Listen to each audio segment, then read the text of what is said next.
And ahoy, my friends! Welcome back to another D&D Thursday. It is I, your friend, streamer, occasional lover, Sabaton Liam at you. Once again, how are you going, my friends? Who have we in the chat? We have Blue Collar Gamer. A massive ahoy to you, friend, and a big ahoy to the people currently lurking in the stream. I hope you're all doing well. I know I am, for it is Dungeons and Dragons time. Now, give me a second, guys. Sorry. Trying to plug stuff in and it's just been bitch. There we go. Now, if you were here last week, you gained witness to Nargle, aka me, finding out he had a mother. Then he killed the mother. Sad times were had, great times for roleplay, and apparently I have a brother. And we almost completely wiped out. The party almost wiped out. Fighting a cloud giant and Kitty. Shut up. Shh. And I also like to welcome back Kitty. Very, very nice to have you here once again. I didn't die. No, you didn't die. Yay! Very sad times here. But anyway, let us get back into get back in D&D and join with the rest of the crew. A frontline fucking fighter. Yes, you're also a frontline fighter as well. I also get lots of lightning bolts and rocks thrown at me as well. Yes. Thank you. Because in spite of being the healer, you're also the secondary tank. Yep. Oh no! What do you mean secondary tank? The original. I am the tank to end all tanks. Paperweight. Right, welcome back everyone to another episode of D&D. I thought this was Fall Guys. Fuck this. Do you want to just not play D&D and we'll play Fall Guys instead? Yeah, we'll all play Fall Guys right now. We can do both. No. I need this. I need the catharsis. Yeah, I definitely. So last week, you boarded the Cloud Castle of Blagothus, and you swept through it like a force to be reckoned with. You took out the Vampire Lord. You took out Nargle's mother, Lady Resmir, and that was defeated Mother, why? himself. That was some fun roleplay. The fight with Blagothus was close, but you came through, and now the Cloud Castle and its crew of ogre chain brutes and kobold kitchen hands is yours. Wait, who's a kitchen hand? We got kobolds, kitchen hands. Wait, I thought they all died. Addicted kobolds, like their cookie number rocks. I thought I sent them all to their death. No, you sent sent some. Right, you sent most of them off, but a couple managed to cower away under pieces of furniture, leaving enough to. You killed the day shift workers. Dinner. Yeah. Alright. You would have killed off the night shift workers. The day guys were actually at work at the time. Yeah, we never actually went to the kitchen. And as long as you keep your ogres and kobolds well fed and paid, they're happy to serve you. Excellent. Speaking of payment, we have 2 income rolls to perform. The first one for the Wave Echo Mine. So if someone would like to roll a d20, please. Right. Wait, do you want me to do it in chat or just physically? 10. You can do it however you 10. Okay. I rolled an 18, you dumbass. You screwed us. 10, roll 6d6, please. And then I think Angus should definitely roll the first for the Guildhall. Aw, thank you. 14. Okay, so you gain as your cloud castle sails through the air above the town of Parnast, and you watch as the newly liberated town disappears into the distance. You see a tiny bird flapping its wings maniacally, trying to keep up with the cloud castle, and you notice a package grasped in its talons, and Reva steps forward and she sends out Ivana and says, "Go and relieve the poor thing of its package." And Ivana says, "All right, gonna go for a ciggy run, cunt." And she swoops out and grabs the package, from the tiny bird's talons. The tiny bird stops and gives all of you and Ivana a look of sheer relief and then turns around and flies in the opposite direction. Ivana comes and drops the package at your feet. Like all the others, it has the seal of the Rockseeker brothers. Open it up and there is 140 gold inside for each of you. Nice. No. Right, Angus, roll a d20, please. Alrighty, first for the guild. And you get +5 to the roll because you have fully upgraded the guild. Oh, it's a 19. So it's a 24 19? up. So it's a 24 Right. in total. 24 all up? Okay. The business turns an amazing profit. You earn 10d6 times 10 gold. Oh, damn! Wait. Roll back. 10d6 times 10? Yep. So roll 10d6 and then times it by 10. Humana. Jesus. We rich bitches. Oh. So that's 380. Wow. You decide to land the Cloud Castle near the guild hall so you can take a look, see what's going on. You disembark from the Cloud Castle and you ride up to the guild hall, astride your wyvern mounts, and guild members come out and they salute you, and one of them, a small dwarven girl with red hair and freckles, steps forward and she blushes as she sees Angus and she says, "Oh, Sir, bloody Angus, sir, we've managed to put aside the week's profit for you." And she places a small wooden crate in front of you. Inside is how much gold was it again? 380. 380. So, altogether, that is 420 gold. A minor magic item. So I would ask you to roll How much was it? 800, 400 and what? please, Angus. So, gold and mine income combined is 420 gold each. 120. Let me just add that for a second. That's 800. Oh, wow. I've nearly got 2,000 gold now. I've nearly got 3k. Alright, so roll a D100. Do I Roll a reckon any gold from D100. the last 2 weeks? That's a 26. 26. Let's have a 2100. look. 26. That's going to be inside of the box, in amongst all of the gold. There is also a small crystal vial containing a purplish liquid. Oh. Oh. Drink it. Identify what it is before we go nuts. Dwarf bows and blushes, and she takes a step back, and she says, "Oh, the mages, they managed to concoct that in the laboratory we had installed. I do hope it's useful to you." She looks over her shoulder, and in the background you see 2 minor spellcasters of the guild hall, wearing blue and red robes, and both of them turn red in the face and smile and blush, and one of them chuckles and says, we thought you might find it useful, Sir Bloody Hammerfall, sir." No, Sir no Bloody need to Hammerfall. No need to be so uptight. Relax. Angus is Would- fine. Would Reva like to attempt an Arcana check to identify that? Sure.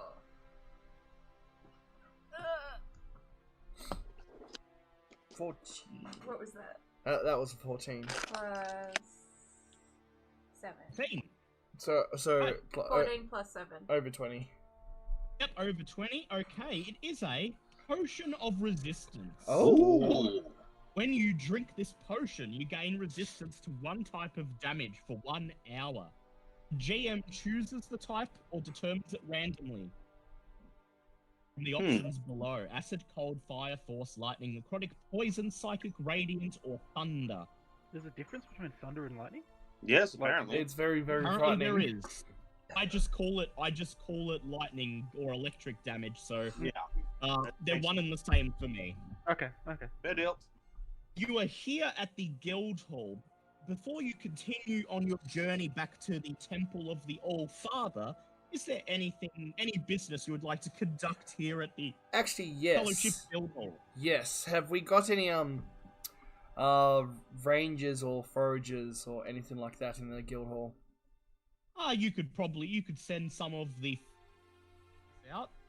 I would Yeah, like to send a. Well, actually, what are the highest level fighters we've got? So everyone in the guild is currently level 5. Oh, okay, so that's decent. Okay, and how many have we got? So you've got 5 veterans and 5 mages. All right, I would like to send 3 veterans out and go gather me some orc skulls. Orc skulls, Why? very well. I wish to make myself a throne. Yep. I mean, I already have mine built, but sure, you go and get your own. You call some of the veterans out, a group of 3, and you make them line up outside the guild hall. You brief them on their objective. They are to go out and find an orc raiding party, kill as many of them as possible, and bring their skulls back to you. You tell them that this will help preserve the peace in the area. Plus, you'll find a use for the skulls. Yes, They all preserve the shout- peace of make me looking terrifying. God. They all salute you immediately, and the leader of the small party says, "Yes, right away, Squire Noggle." They then depart for the armory. I'd just like to themselves kick to- the one who said that. You just glower at him and you go, "Grrr." Oh no, not glower. I want to Wear it kick. with pride. Don't make enemies. They're You not enemies if walk they up- work for me. They are if you You kick them. walk up and you give him a swift kick to the shin. He winces in pain, but he stays on his feet and he looks at you and does his best to not say anything. And then he hobbles off to the armory to join his comrades. If these They guys outfit start to themselves. unionize, I'm blaming you. Squire bullshit. They outfit themselves for the mission, and once you are satisfied that they are fully equipped, you turn them loose. Nargle, I would like you to please make a survival check. I'm gonna quickly go to the toilet while he's potentially getting our men killed. Have fun with Can that. I help them? Yes, you can. You can help. You mean you want to go help them kill orcs, or you want to help Oh. Nargle? Roll the Rain. survival.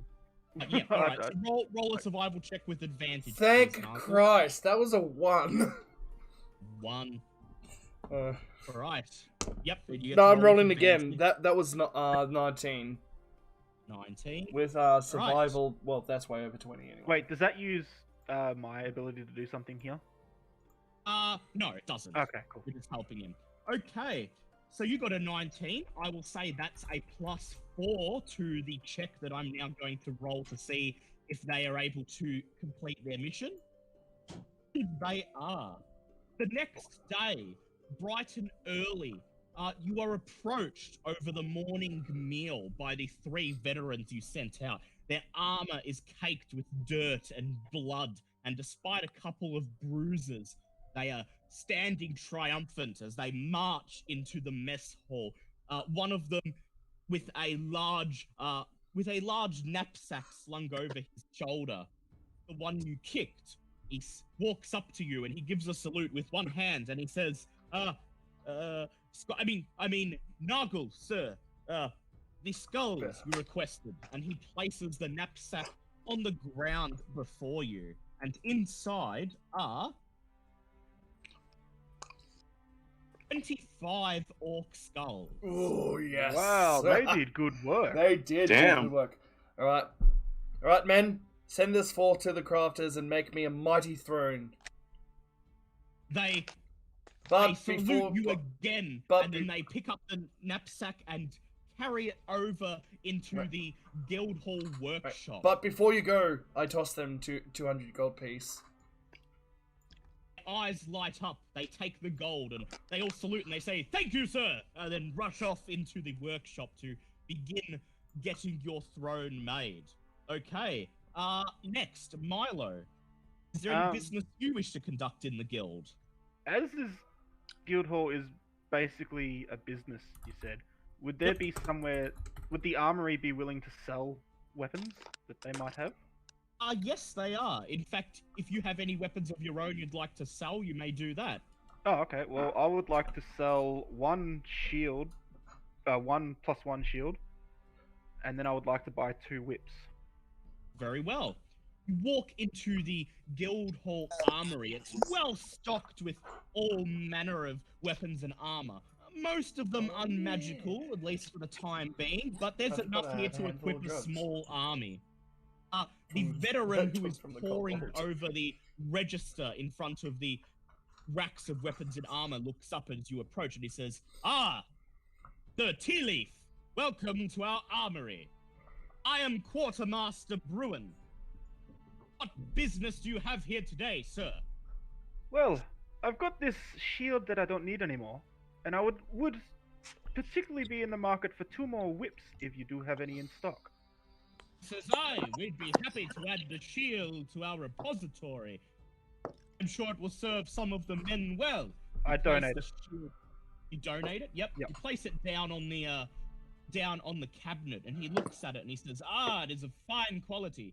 He says, "I will add this to our inventory. I'm sure someone will make good use of it." And he says, "Now 2 whips, was it you said?" Yes. I assume you don't have any enchanted, so any whip will do. He says, let me take a look and I'll see what I can find. Milo, I would like you to please do an investigation check. Yay, the one that I don't have. Would you like Reva to help you? If she's willing. Yeah, always. Reva, would you like to help him? Yes.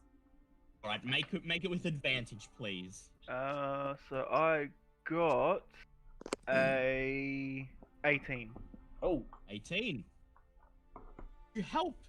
You spend the majority of that day helping Quartermaster Bruin go through the armory, help him catalog a few of the weapons and armors that haven't yet been sorted or placed in the correct locations.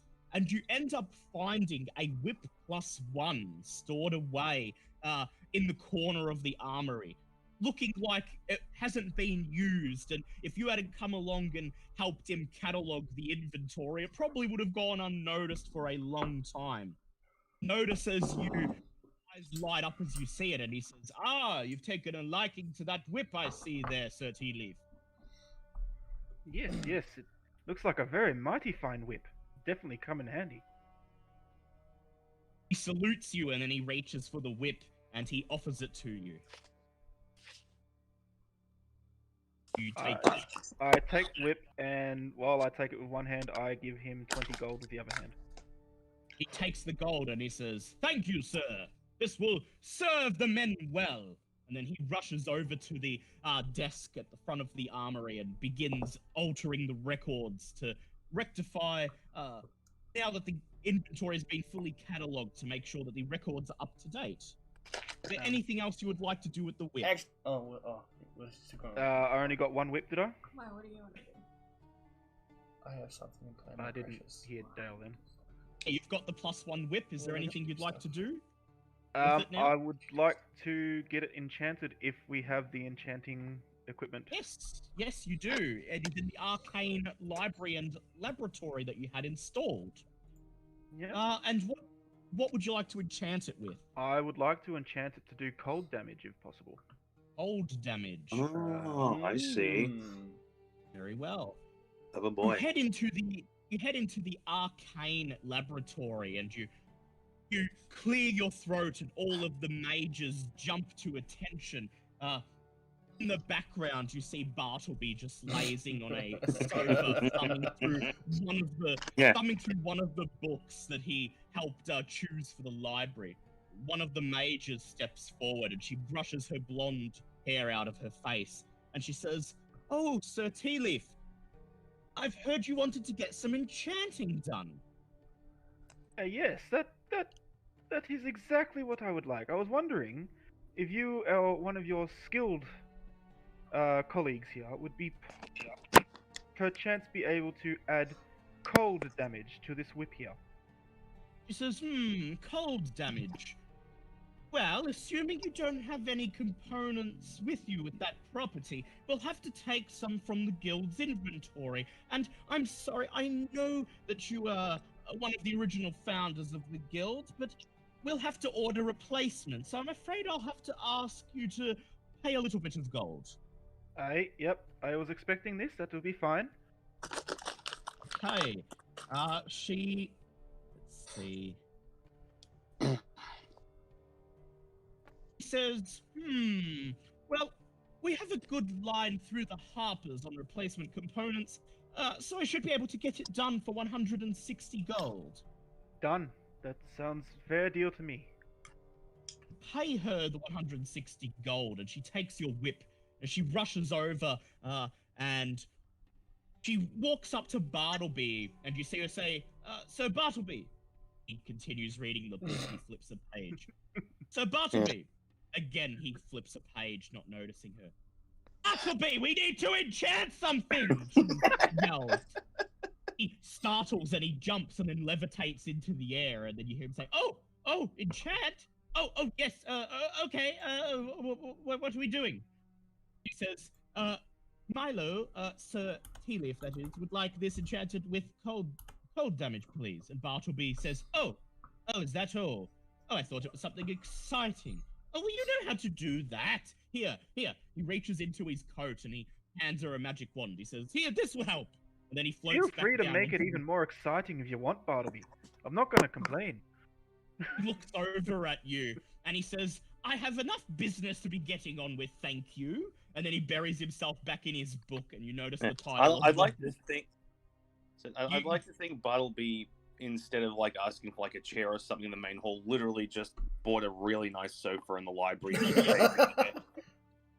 He floats back down onto the sofa and opens his book, and you sigh as you notice the title of the book is Forgotten Magical Secrets of the Feywild. Okay. Knowing I you, I thought actually you were going to say Forgotten Knowledge of the Pangean Moose. No, Um, not in this realm. Thankfully, your +1 whip is quickly enchanted by the end of the day, and in addition to its normal damage, it will now deal 1 whip steal 1d8, I think. Yes, 1d8 cold damage. Nice. Is it a +1 whip or is it a whip +1? Whip +1. Whip +1. Yeah. Okay, whip +1 It'll deal. Yeah. plus 1d8 cold damage. Yep. Thank you. Alright. That would be enough for me. Next, we shall say, Angus, do you have any business in the guild? That depends. I know I vaguely remember reading something about a forge. Would I have time to do anything with that, or Yes. Okay. Yes, you have a day or two before you leave. Okay, Nargle well- sent his. You're all doing this at the same time. Yeah. Nargle is sending his men out to. Okay, so I still have my scale, like +2 scale mail. Would I be able to put my armor of the Mender and scale mail together to go back to wearing heavy armor? Like, You would I could- have time to put that together? Yes, you would. However, I will warn you that it probably won't take on all the properties of the heavy armor. It may still end up being slightly weaker Hmm. than the scale mail was. Wait, so it'd still end up being medium armor. It would be a heavy armor. No, it'd still be heavy armor, but its armor class may not be reflective of heavy armor. I'd still get a +1 from being a forge cleric, though. So Yes, it is. that is correct. Look, at this point, I'm happy to try, as long as it gets me back within the realm of where I was before. All I'm right. just still uncomfortable about going up against the friggin' potential another giant lord with weaker armor class. That concerns me. You head into the guild hall's forge, and you get to work. You will require some components for this, so I must ask you to spend 300 GP to acquire the necessary metals. Yeah, fair enough. And now, make a smith tools check, please. How much I have money-wise. 6. Alright, Smith tool. +3, that is a 16. Okay. You spend the day working, hammering away in the forge, and as the sun sets outside, you look up and notice that you have acquired a gathering of veterans who are just standing in the workshop, watching you work. As one of them sees you, he salutes and he says, "Good work there, Sir Buddy." Just sort of nod and keep working. Just do that whole mental. You really should ask where that nickname comes from. Yeah, maybe later. As night falls, you are finally done, and you hold up Zelda style the new armor of the Mender to show everyone in the room. The armor of the Mender is now a heavy armor, but its armor class remains 16. Okay, well, at least at the very least, it goes up to 17 thanks to anything. It's not perfect, but I will take it. Yes. 17? And 19 with shield. Yes. Okay. Actually, I will grant it 1 extra AC. So, Good. 18 and 20 with shield. Perfect. And it is a heavy armor. Because that's basically where I was roughly before, so I will happily take that. Yes. Okay. Reaper, do you have any business in the guild? Yes. I wanted to send Ivana out to look for things. Very well. And Would you like some veterans to accompany her? Sure. Alright, so I would like you to please do an investigation check. You may do it with advantage because you've sent Ivana out. Just a sec. I'm on the wrong sheet.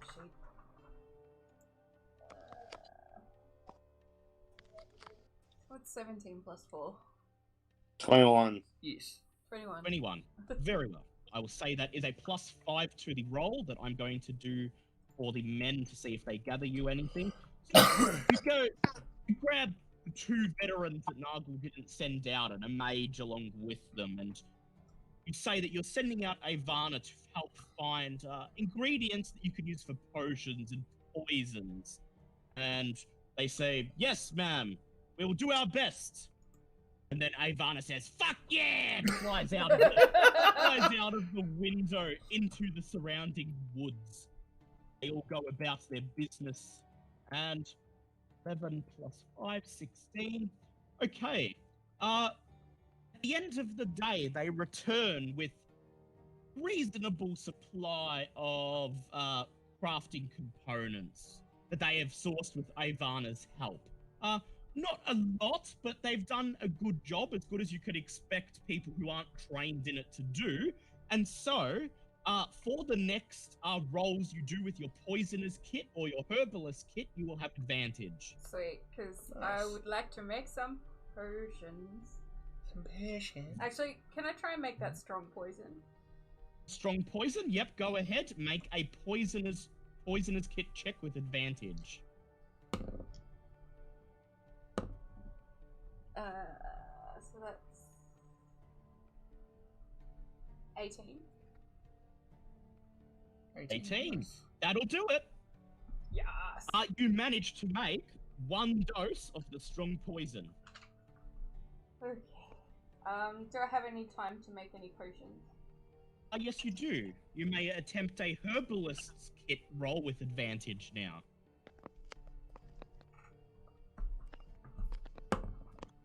Oh, thank God that's advantage.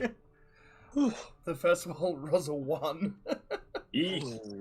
21. Good save. Alright, I think 21. that has to go in the dice jail. No, it just gave me an 18. But this is the first.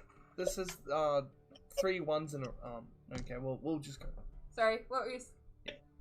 So you manage to you lock yourself basically up in the arcane laboratory, and Bartleby just watches over the top of his book as you mix a bunch of potions and poisons together, spending the rest of the day putting the components that the men and Ivana collected to good use. And you manage to make 1d8 potions of healing. What's a D8? Liam. Oh, sorry. This Give one. her a d8. So I'm just looking up 6. stuff. No, where's the Six Dragonborn Liam. page? 6? 6 potions of healing. That's a good Nice. good batch of potions. Would you like to turn this 6 potions of healing into 3 greater potions of healing? Sure. Ooh. Right, so instead of making 6 potions of healing, you instead add a bit more potency to the brew and end up with 3 potions of greater healing. Sweet.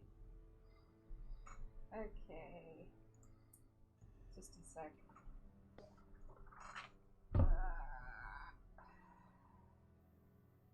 I will give this poison to Remy. Ooh, To Milo, sorry. thank you. So that's So a what's that? strong poison, so an 8d6. Yep, Milo will gladly take that, I think. Yes. 8d6 And, poison, yes.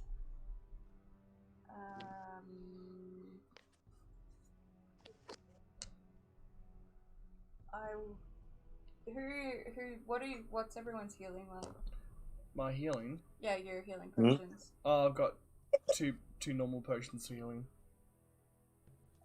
Okay. I do not I've have got anything. You don't have anything? No. There's 3 potions if anyone wants any. I'll take one just in case. Okay, you can Yeah, have. he might need it. So you can have a potion of greater healing. Does Remy need one? I've only got one potion of healing, Yeah, so you if can have no one. one else wants one, then I'll take one. Alright, and that's all 3 of them spoken for. Thank you. And that is your business in the guild concluded. Well, The next crap. day, after you finish Oh, your... you did lots. You made a throne. You've got your throne is Yeah, being then I constructed. just The remembered next- I wanted to do something else, but I Oh, forgot. what did you want to do? What did you want to do? I just wanted to put my dragon scale, my 4 pieces of chitin into my champion's armor. Ah, right. Well, Angus would have had to do that anyway, and he was Yeah. making his own this- armor. So next time you come to the guild, you can get that Yep. done. And I was going to So- give my brother some mithril ore in exchange. Yes. Well, next time you're at the guild, we can do that. Yes. But now, after you finish the morning I'll give you meal, the and Nargle takes Oh, a thank you. moment to I've poke got his head 4 into the work. regulars. Oh, you're already pretty much set to go then. After you finish the morning meal, and Nargle quickly pokes his head into the workshop to see his skull throne being put together, and he Good. nods approvingly. You assemble outside of the guild hall. Half of the guild members are assembled outside, ready to see you back to your cloud castle. And as you wave at them, as you climb upon your wyvern mounts, they all salute in unison. "Good luck on your quest, sirs!" they shout as you take to the air. I You like may this have one. said ma'am, except Reaver is invisible, so... Yeah. We'll say that I You gave take- the people that helped me some gold, but I snuck it in. Yes. As you take to the air, Bluebeard says, "Yar, a good crew you got there. Don't look like the type to mutiny," I says. Hey, you treat them well, they'll stay forever. I He says, that be true. That be true indeed." And then you return to your cloud castle. So, I assume that you wish to go to the Temple of the All-Father. Yes. I believe that's where we're heading. Yep. Head While we're into flying, the... can Avani be scouting? I mean, looking, Yes, she- foraging. She can, but you're kind of flying above the clouds, so Yeah. she's probably not going to be able to do much unless you Oh. send her down. She might Yes, catch a Remy? bird or something. Well, can I Send it study in my the religion moisture book? in the clouds. Yeah, she could go Would get you me like some to water continue from your the- religion studies? Very well, we may do that. You want a hand with that? Ah, yes, please. Okay, so first of all, Bartleby heads down into the control room and he hovers above the control panel with all the rooms and he looks at them, and before he presses something, he turns to you and he says, did we ever figure out what the one that says Widdershins does? No, I don't think we did. I believe we all decided that until we work out what it does, we're not touching it. Push it. He says, where's your sense of adventure? And then nonetheless, he presses the button that says rise and begins to pilot the castle to your destination. I have a sense of adventure. It's just overwhelmed by my constant needing to keep you all alive. I think Bartleby, push the button. when we discovered the button, we were all very low on spell slots. Yes, you were. Push the button, Bartleby. I was Oh, for thinking. God's sake. Fine, if it'll keep him quiet, push that damn button. Yeah, push the button. Bartleby sighs, and he says, "Well, you were the ones who told me to press it," and then he presses down on the button. A female voice echoes through the chamber and says, "Widdershins mode activated," and then you watch as the cloud castle begins to rotate in the air. You know, it Slowly at first, and then getting faster, and then faster, and then so fast that the clouds around you are but a blur. You know, it occurs to me in hindsight, we probably could have just asked the lady in charge of this castle what that button does. Well, You could have. The castle continues to spin, now going so fast that everything on the outside of the castle is basically just an endless void of white. Several of the ogre crew members immediately double over and begin to vomit on the marble floor of the courtyard. We should probably stop it now. Bartleby looks at you purple in the face and he says, "Yes, sir," and then he smashes the button. The revolving slows, and it slows, and then stops, and you are all immediately nauseated.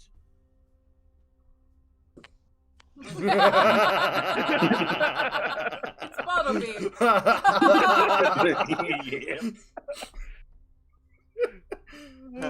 Whoa, what a rush! That's what it looks like when you vomit up Feywild. Yes, everyone roll Constitution saves, please. Oh no. Shut up, Constitution. You're welcome. That is... Fuck, that's a 16. 6. 8 plus 16. 6. 8 plus 6... 14. 14. Okay. Nope. You needed a 12 to I got a pass, so 6. those who passed, you are okay. You have a small moment of nausea, and then you swallow some bile, and you're fine. The rest of you are nauseated and now have a level of exhaustion. Fuck. Which you will carry into the next scene. So everyone passed but Reva. No, Yes. I didn't pass. And Okay, Milo so Milo didn't. and Reva gets a lovely level of exhaustion. Shit. That's rolling with disadvantage, isn't it? Yep. And I will see how Bartleby and Dan Cooper do, and they also both fail. Oh, we're fucked. Well, Bartleby, you see Bartleby purple in the face, sort of floating through the air, and he says, "Oh, I don't feel so good." And then in the background, you see Dan Cooper kneel over and vomit, except instead of bile, he just breathes flames onto the ground. Huh. the only Well. time tieflings can breathe flames. Yep. I am so glad we decided to explore that. Spicy vomit. Also, I'm not healing any of you from that. I'm gonna go get some lunch. Anyone else hungry? I'm Yeah, with you, I brother. Yeah, The Two of us only leave other everyone one else who to vomit. passed. Yes. Just Go the off two of to us drink leave your everyone else ale. to vomit. Yep. Yeah, we just go off to have a drink. As you begin to leave, you hear the voice of Blagothus's wife say, in a half-sad tone, "Why does nobody appreciate the amusement park option?" Why is there an amusement park option? Oh yeah, I was thinking Gravitron. Yeah, I was gonna say, I don't mean to be, you know, dismissive of it, but why was this ever a feature? She says, "Well, my husband wanted this to be a vessel of war, and I wanted it to bring enjoyment, at least to some degree." Says, "He always said, there's no need for an amusement park ride on this fortress, woman! But I secretly had it installed anyway." She But chuckles. why Withershins exactly? Does that mean something? Giant for He where to says- go. She says, "Yes, in Cloud Giant language, it means revolve very fast." Elegance. Well, we have Funny, learned a lot in today. halfling it means you guys shit have yourself. fun. You guys have fun cleaning that up. I'm gonna go and get something to drink. Okay, Milo, you're going to continue your religious education. Angus is promise to helping help you, with that. but because you have a level of exhaustion, Angus's just one advantage guy. just means you get to roll normally. So do an Damn. intelligence check, please. Well, I tried. I'm glad everyone wanted me to push the button. Oh, for fuck's sake, that was a 4, which is a 5. Yeah, so So you glad spend everyone the wanted me to rest push of the the day. You spend the rest of the day in your bedroom in the Cloud Castle, studying the religious text, with Angus pointing out, oh, and this is the god whose portfolio is this, and this one does that, and then you've barely been into it for about 2 hours now, and then all of a sudden Milo goes, and then throws up all over the book. Oh, Yeah, not on well- the book! Well, Ah. I'm out. I'm done. See ya. Okay, so I spend the rest of the flight cleaning the book. Yep, so unfortunately you do not learn anything, Milo. Yeah, That's okay. I'll just We've keep learned trying. We've got a that few jump- flights, I guess. we've learned that cloud giants have an odd sense of humor, and maybe not all buttons are meant to be pushed. Yes. Wait, no, I didn't learn that. I already knew that. Just everyone else learned it. Early the next day, you are standing on the edge of the Cloud Castle's courtyard wall, and you're just watching the land pass by below you, and you see the spine of the world just ahead, and you can just make out the Temple of the All-Father, a small white blotch in the distance. Soon you will have to land and make your way on foot into the mountains, or at least on Wyvernback. Unfortunately, those of you who were nauseated yesterday are still not feeling the best. You still have that level of exhaustion. You have arrived at your destination. You decide to leave the Cloud Castle hovering in the air a short distance from the spine of the world, while you mount your wyverns and fly them down to the temple itself. Would any herbs help with the nausea? Probably not, unfortunately. Damn. You're too nauseous to work out if any of them would. Sounds about right. Your crew members look on as you mount the wyverns, and one of the ogres walks up and he says, "We will do our best to keep the castle in good shape." He turns to the other ogres. He says, "Now, all of you, scrub the decks for any remaining bits of vomit." The rest of them salute, "Yes, sir!" And then the kobolds run off and go, "Hey, clicky number rocks!" I just like to before we leave, just stare at the kobolds. No number rocks. One of the kobolds is carrying a bunch of quote-unquote dice in his hands, and he looks at you, and then he goes, not clicky number rocks, cleaning duty it is!" Remind me to Says go. you- Just say lean One of over. the other- Sorry. One of the other kobolds looks at you and he says, "We will have a meal ready for you upon your return, sirs and ma'am." Excellent. You know what? I sort of lean over and look at Niall going, remind me to grab a bunch of random rocks while we're in the temple for them. They deserve a little present. Oh yeah, some proper temple rocks might lift their spirits. Glide down into the spine of the world on your wyverns and land at the end of the stone bridge across the ravine in front of the Temple of the All-Father. It looks almost exactly the same as the last time you were here, almost a month ago. The facade completely unchanged and the cold just as biting as it was last time. Get off your wyverns and tell them to find a place that's reasonably warm to wait for you to return. Then you take one last look at the cloud castle floating in the sky above. Look at the ravine. Glad you didn't have to make your way through it on foot this time. And head into the temple. Okay, I would straight off. I'd like to put on my the dire wolf pelt fancy dress so I don't suffer exhaustion from cold. Yes. Oh. I would like Angus to make a constitution check, please. It's another 16. It's a pass. You feel no effects from the cold. Okay, so I must ask, as you enter the temple, would you like to head straight to the Oracle room and confer with the All-Father, or would you like to explore the other half of the dungeon? Okay, so hold on, before we do, can I have a look at that idol we normally carry around with us? Can I ask a question? Ah, yes. Yes. Dust it off. Go ahead.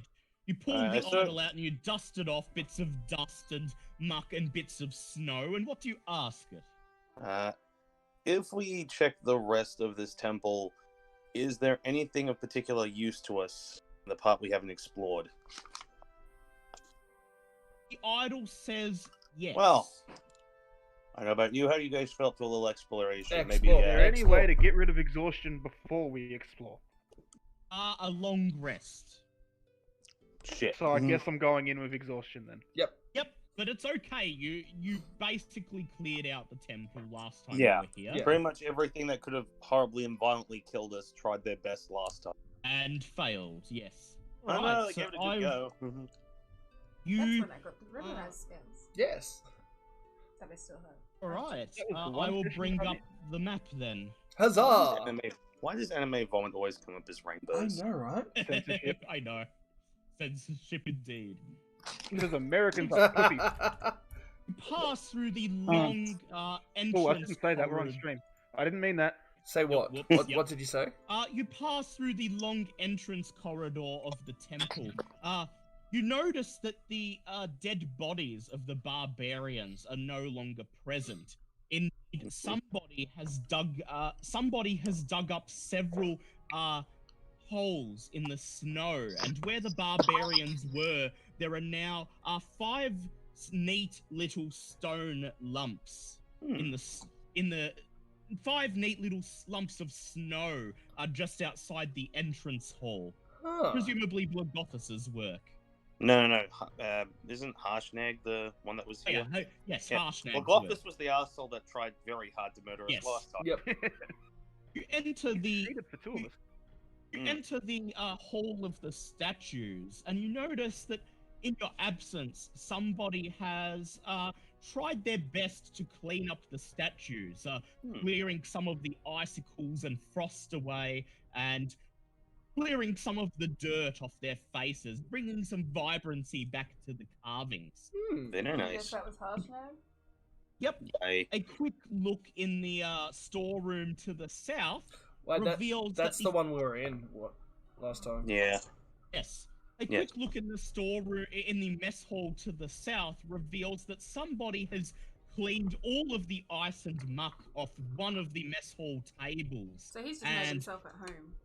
Yeah, pretty much. And the fire pit is lit and burning, and beside it there is a large sleeping roll laid out on the floor. Huh. Well, to be Harshnag- fair, we haven't been gone for like a good month or so. Yes. Harshnag has made himself at home. However, you cannot see him in the mess hall. Presumably, he is meditating in the oracle room.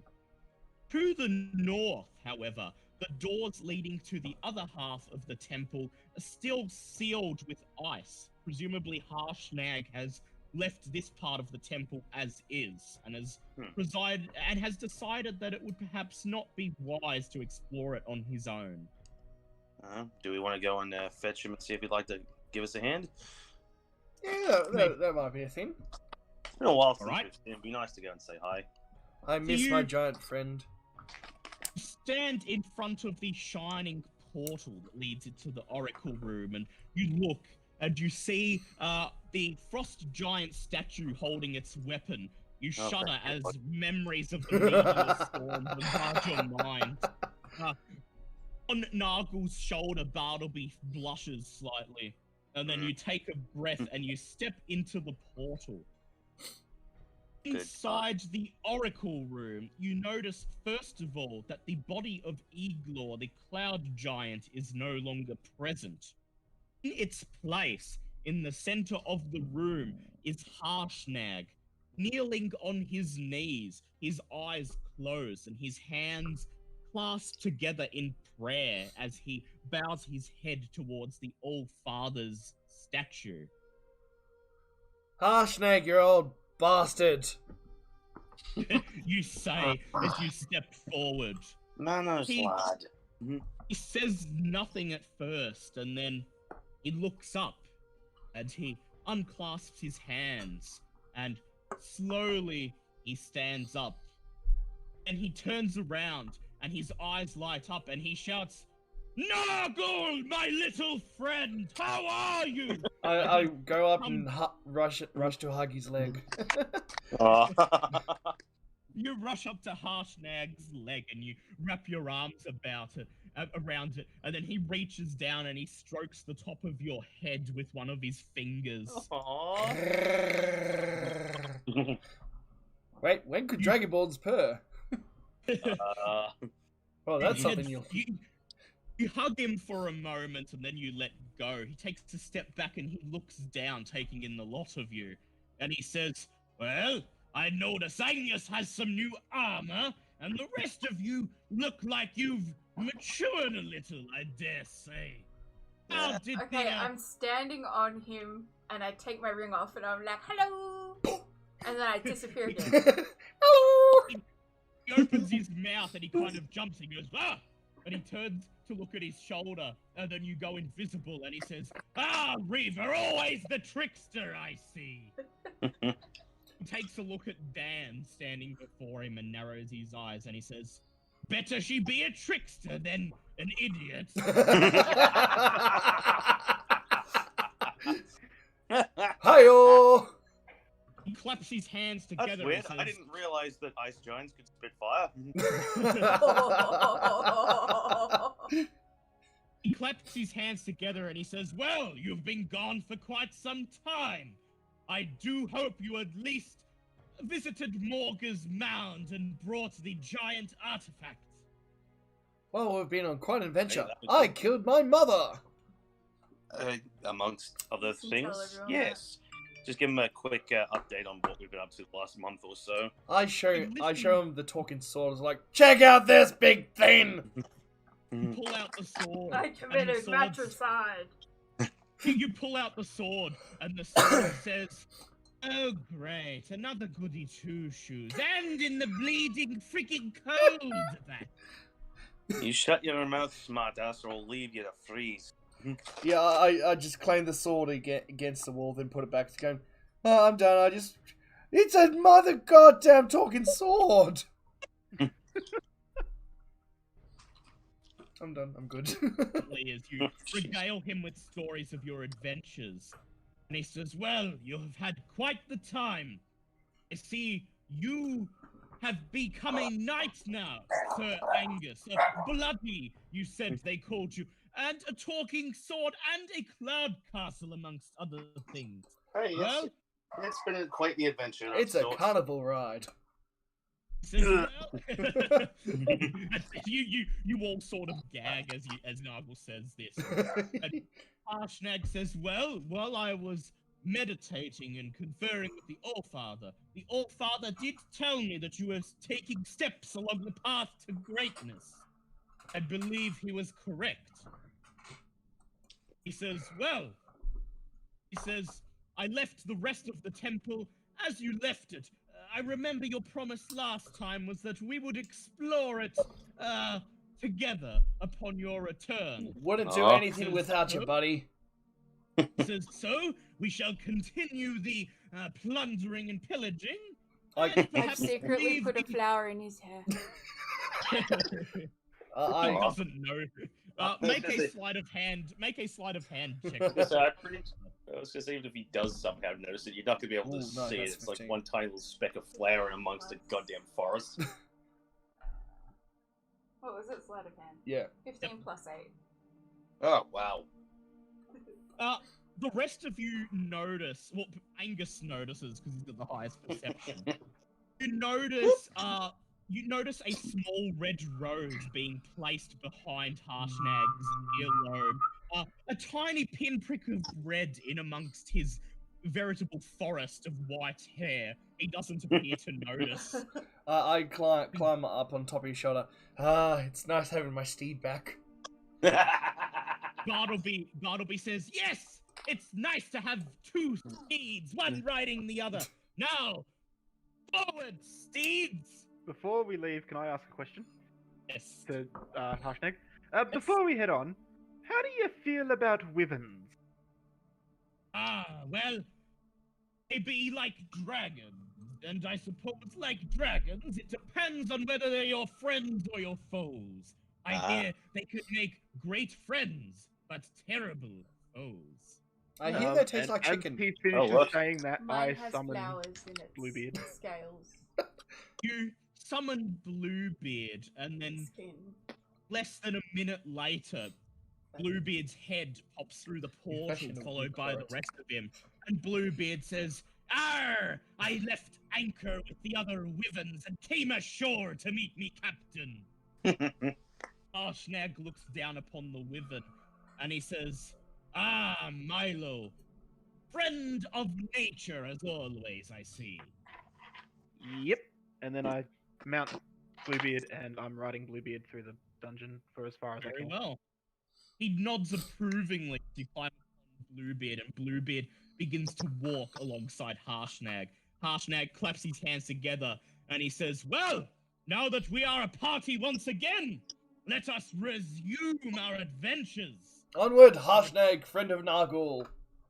"Onward, steed!" shouts Bartleby. Shut up, you! Hey, I was gonna say you can't say anything now. If you're running Harshnag like a steed, you can't get mad at Bartleby for it. Oh, I can, because he's such a No, you tiny can't, 'cause little that would make thing. you a hypocrite. That would make you a hypocrite. Yep. Because to Hashtag, you're a tiny little thing. Yep. Let me have this, god damn it, screw you both. Nope. You return to the hall of statues, and Harshnag and the rest of you approach the ice-caked doors. Harshnag looks to his left towards Nargul on his shoulder, and he says, "Well, you know what to do, lad." And then he places one of his hands upon the ice-covered door. Nargul, make an athletics check with advantage, please. Oof. It's not gonna. It's athletics at plus no. 7 plus 9, 16. 16. Press your hands against the frozen door, and you and Harshnag both grunt, and then you hear the cracking and shattering of ice as the doors slowly creak open, granting you access to the hall beyond. First thing you notice is a large rectangular hallway. To your left and right are two staircases leading to the upper floor of the temple. Behind you, with its back to the doors, is a large towering stone statue depicting a frost giant. And ahead of you is a 60-foot high hallway. Adorning both sides of the hallway are a series of arches leading into several rooms along the sides. Also notice that the floor of the hallway slants slowly upwards as the hallway goes along. So it's a slope leading down towards you. Ooh. Interesting. Would he know if there's any traps? I believe that's your job. Yeah, but he might have Your some job inside and knowledge. my job. Oh, no, that's Call of Cthulhu, not D&D. Yeah, no. Would you like to roll an investigation? Would you like to roll an investigation check, Reaver? Yeah. I could roll a perception check. But I got a put it- nat 20. Oh, damn. Oh, Okay, Reaver, take a quick look at the hallway, and it seems to be completely smooth. You don't see anything that would suggest there are any pressure plates or tripwires or any sort of visible mechanism here. However, you notice that at the very end of the hallway, and I will mark this on the map, I'm going to get a circle. You notice at the very end of the hallway, there is a large circular-shaped hole in the roof. Okay. interesting. That sounds like a boulder. It does. Hmm. In fact, that's your first thought upon seeing it. No.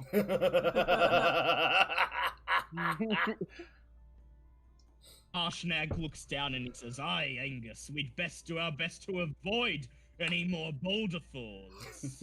I just look over. I just look over at Noggle and go, "Do not touch anything." Is the space big enough for Bluebeard to take flight? Yes, it's 60 feet high. Would I be able to possibly fly up there and look up the hole without setting off any? Yes, Well, I guess you I can't can. ask. I can't set off any traps, but I would like you to please roll an animal handling check. Do you want to take me with you? and yes, if I could take Reaver with me, Yeah, sure. You can carry two medium. and I hate to bring this up, but is that with disadvantage because of exhaustion? Yes, it is. It is. Bummer. Unfortunately. That doesn't matter because that is still a 19. 19. You and Raver climb aboard Bluebeard, and then you point out the hole at Bluebeard. He flaps his wings and he says, "Aye, we sail to look at uncharted land." And then it flies up, and you soars above the length of the hole. It hovers underneath the hole, and quite clearly you can see a large circular boulder a short distance above you inside the hole. Reaver, can you please do an investigation check? Yes.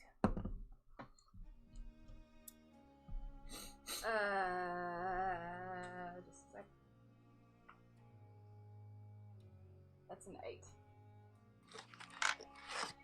You notice no visible mechanism in the hole.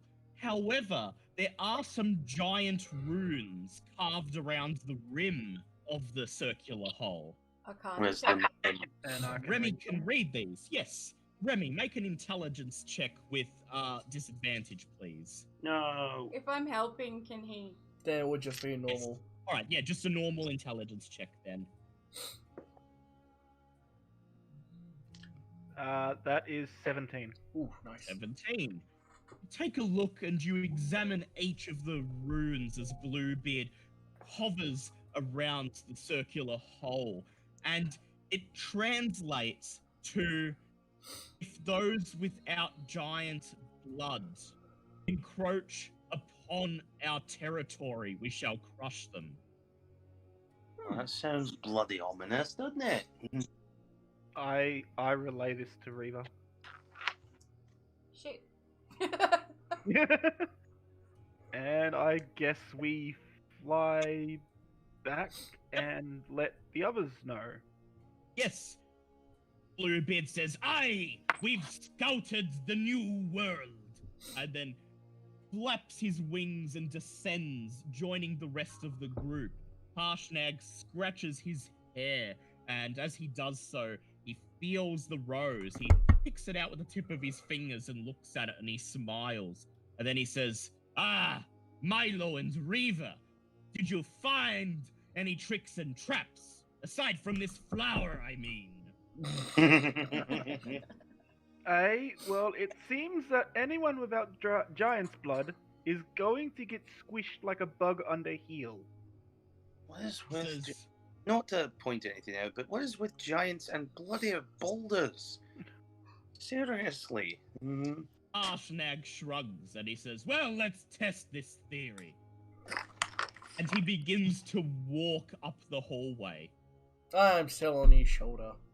Yes, and so's Bartleby, so do you stop him? No! So, seeing as Remy and I managed to get in without setting it off, like, because we weren't on the floor, does that mean that anyone riding on Harshnag will... Will also not set it off? Yeah. Perhaps being on Harshnag's shoulder, it means you're nowhere near as high as Bluebeard. Bluebeard soared up like 60 feet. Harshnag's only about nearly 10 feet high. I'm just sticking on Bluebeard. I As still you- stand on Bluebeard too. Yep. As Harshnag walks up the hallway, Nargle, on your shoulder, you feel Bartleby startle, and he says, "Oh, I felt something." He begins waving his hands around and chanting, casting detect magic. And And he says, I "Oh, see him doing. there is, yes, you do." He says, "I declare, there's a field of magic right ahead of us." Oh. Very well then. So does anyone I'm going to just take a few steps to the left, just so I have the direct line of this hallway, Yep. just in case. Is there any way to disarm it? An Arcana check, probably. Would tell you what you need to do. Harshnag stops walking. He says, "What? Magical field, Bartleby? Ah, well, that would be correct. That's how giants get things done. And if I were to hazard a guess, if any of us pass through the magical field who happen to not be giants, then the boulder yonder will drop." So we could either try to disarm it, or we could fly over it one at a time. Or Yes. could me and Bluebeard walk along the ground until we got to the field, activate the trap, and then fly over the boulder as it rolls down? You could try that, yes. By the way, I'm just not in the line of fire here, because I'm not crushed by a Yeah, bullet. everyone else Place. stands to the side. Alright? Well, I'm good. Yeah, I have I'm ducking advantage. behind a corner for that. I'm good. I have Sorry. advantage on these throws. Yes. Alright? Danger sense. Tell If the druid would like to come with me to help me with my animal handling, Yes. would That's a good Nargle be idea. So able to I'll come on switch the... with Nuggle. Yeah. Yep. Yes, Nargle can come along. Cool. Okay. You tell Harshnag to stop, and you tell him to return to the start of the hall with Angus and Dan Cooper. He nods, and he says, "I sure hope you know what you're doing there, Milo." Well, not really, but I'm willing to give it a shot. He laughs. He just laughs. He says, "Ha ha ha ha! Well, I like your spirit." I've already Any died more- twice this adventure. I can afford a few more times. He retreats to the start of the hallway with the others, and then you and Nargle both climb aboard Bluebeard, and you slowly walk up the hallway until you're just in front of the magical field. You Are ready you for going this, to- Bluebeard? Bluebeard says, "Aye, we go into the breach." And are you going to step into the magical field? Yes. We'll activate the field and then try to take off. to get above Okay. the door. You step into the magical field, and as soon as you do, there is a flash of bright blue light. Almost immediately, the boulder drops down through the hole at the end of the hall, making a loud crash, and the entire hall seems to shake. And then all of the archways on the left and right hand sides of the hallway slam shut as stone pillars drop down, blocking them. And behind you, 2 stone pillars drop, isolating Harshnag and the rest from the hallway. I'm going to mark them on the map. Oh,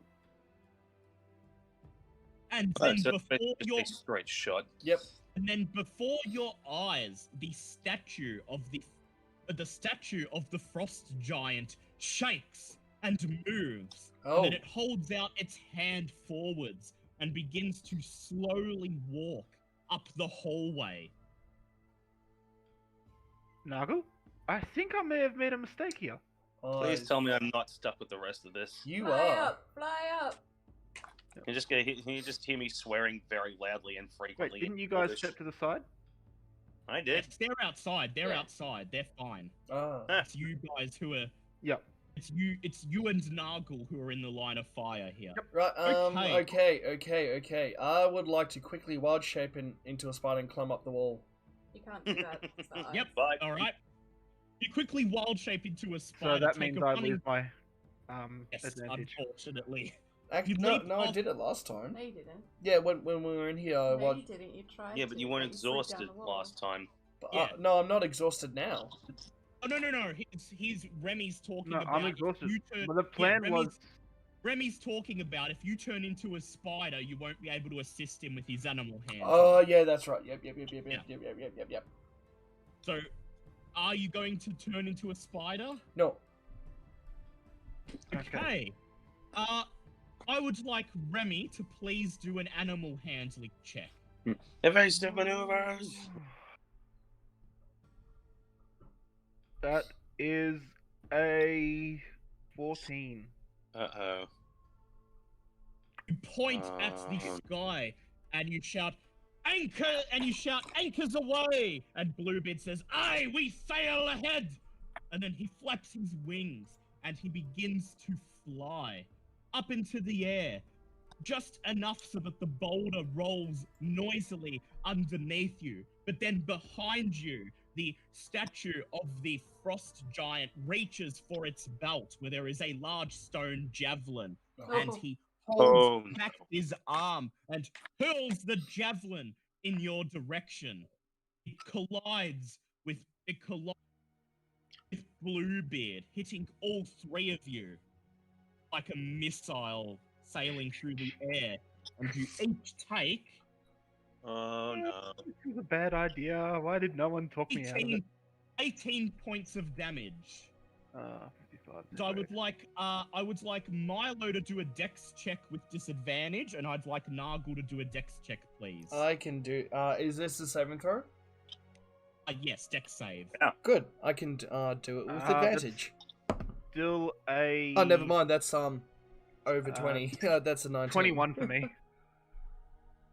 Bluebeard swings to the side from the impact of the javelin, nearly flinging you off his back, but you manage to maintain hold of his scaly body. And he says, "Oh, don't fall overboard!" as he rights himself, and then javelin falls to the ground and shatters on the floor. The stone continues rolling down the hallway until it collides with the frost giant statue's legs. The frost giant leans over and he places his hands on the stone ball, and then, like a child playing with its ball, begins to roll it up the hallway where it came from. Does that mean it instantly resets? You'll find out when he gets to the end of the hallway. Remy, make an animal handling check, please. I'm really glad I had nothing to do with this. That's a 9. Okay. Giant begins rolling the stone ball up the hallway. Point higher for the wyvern to gain more air, and he flaps his wings to fly higher, to go over the statue of the giant. But the giant immediately snatches out with his right hand, taking it off the boulder and grasping at Bluebeard, and he smacks Bluebeard out of the sky. You both fall off Bluebeard's back, and you take 6 points of bashing damage. That's 3 for Nargle. You lie there in the middle of the hallway, in a crumpled heap with Bluebeard next to you, and just ahead of you, the giant continues wheeling the boulder up the hallway, meaning to crush you with it. Oh dear. Shit! Dex saves, please. Well, it's a good thing I have so many revivifies on me. Can I revivify? That is 15. A 15. 12 for me. 12. Okay, you both fail because it was DC 16. I'm sorry, Nargle! Nargle, is there anything you would like to do? Yeah, screw you. I'd like to wild check into a spider. and Okay. climb to where Fail. climb to where behind Yeah. the boulder is. You go to say, Milo- I'm sorry, Noggle, you turn around. Yeah, Milo says, "I'm sorry, Nargle," and then beside you, Nargle is no longer there, and you see a tiny spider scurrying towards the wall of the hallway. Nargle, make a dex check with advantage, please. Well, I knew that was gonna happen. That's 16. Oh, okay, so that is 18. 18. Okay, you made it. You climb up onto the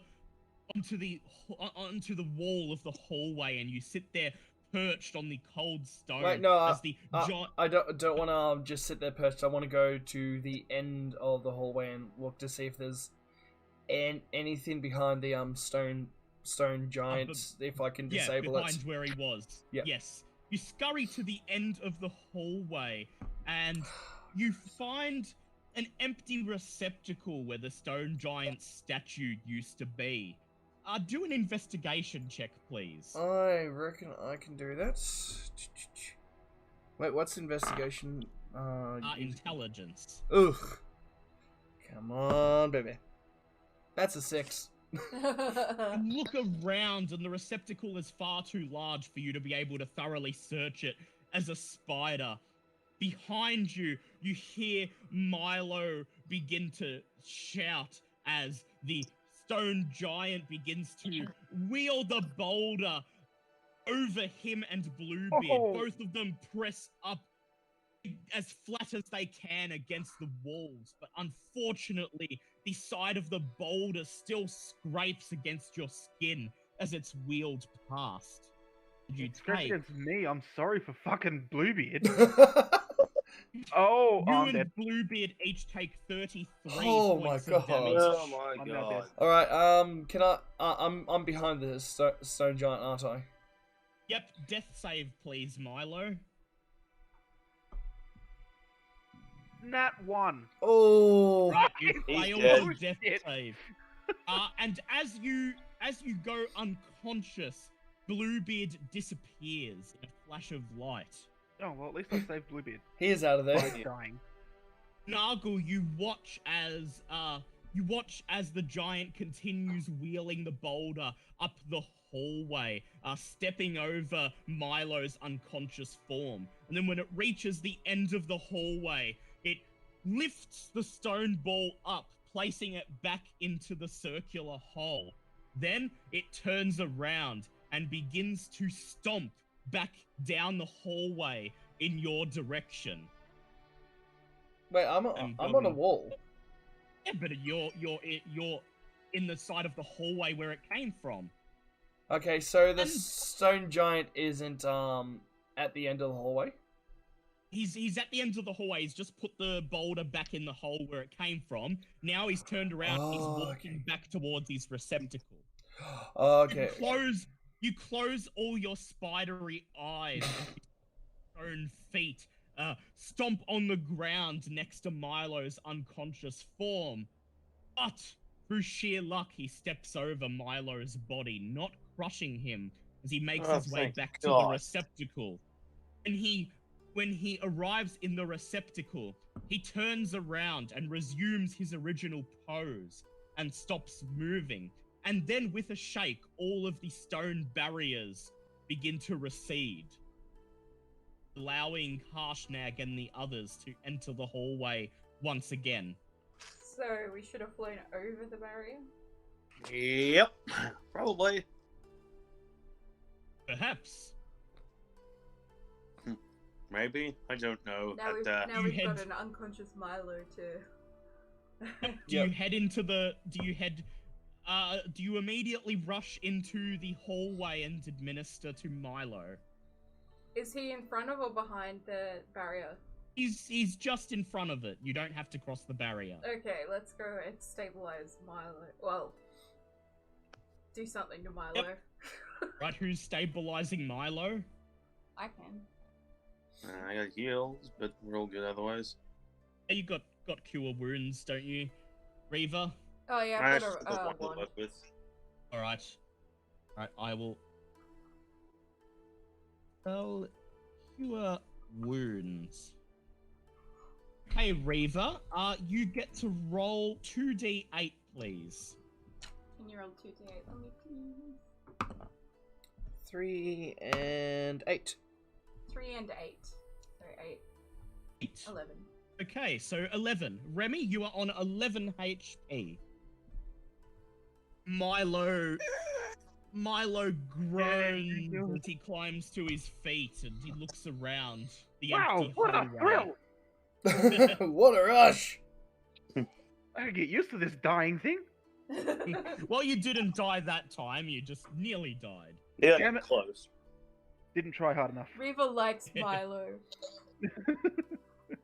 Alright, I'd like to, I'd check back while I'm still behind Yep. the stone giant and, Harshnag, get your ass up here, let's destroy this thing!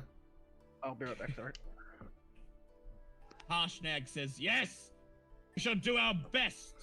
At this point, Bartleby perks up and says, well, look, I don't mean to suggest that Milo nearly dying was a good thing, but, I can no longer detect magic in the area. Oh, so it was a one-time use then. Huh. Or at the very least, it takes some time for the magic to reset. Oh, I must say, though, it's a I'd very still nice like use to of stone destroy it metal. in case it resets while we're still in there. Yep. Harshnag reaches down and he places you back on his shoulder, and then with the rest of the group following, you make your way to the end of the hallway so that you're standing underneath the circular hole. Harshnag says, no, let's block this thing. But how? Looks around and he says, I know. He walks to one of the archways on the right-hand side of the hallway, and he reaches up, grabbing the bottom of one of the stone slabs. He says, little help, Nargle? Yep. Make a athletics check with advantage, please. And here I Nargle. am just imagining like giant scrunched up newspapers. like It's- Giants newspapers. It's just their newspapers were made out of rocks. Yes. It's a shame to see such good stonework put to... At 16. 16. Okay. You both grab hold of the stone slab and you grunt in exhaustion, and then with a crash, Harshnag rips it out from its receptacle. Then he places it in a circular hole and he pushes. The edges of the stone slab break away and fall to the ground below as the rest of it is wedged into the hole, creating a blockage. Harshnag takes a step back and admires your handiwork. He says, well, I'm no engineer, but I think that'll hold. I mean, I'm good with stonework. Do you want me to look at it? Make a Oh, wisdom back in a second, check, just have please, to go Angus. to the loo. Make a wisdom check, please, Angus. 16. That's a 19. The stone slab has been wedged in enough that it's basically not going to come loose without considerable force, and the force of the boulder simply dropping down on it probably won't be enough. Hey, it's a bit of a parts job, but it'll do. Harshnag says, well, should have just done that in the first place, right, Nargle and all the... Right, little lads? He reaches down and strokes Milo's tiny head with his forefinger. Well, not much we can do about it now. He says, Might well, as well explore while we're here. the adventure continues. Right, so I guess you guys want to check the little rooms on the sides. Heck yeah. Yep. All right. Very well. I need to find that here. What number is that? Ah, I see. Head into one of the... You search each of the rooms on the side. The search takes you about half an hour to quickly look into each one. and each one appears to be a sleeping quarters for whoever once lived here or whoever would want to stay here. Each one equipped with a giant-sized bed, long ago frozen beyond the point of use, and a bedside table and trunk, all giant-sized. Unfortunately, these sleeping quarters appear to have not been used in a long time, and there is nothing of note in any of them, Really? except for in one of the rooms on the left of the hallway, you see a small hole seemingly dug right into the sheer cliff face that serves as a wall for the room.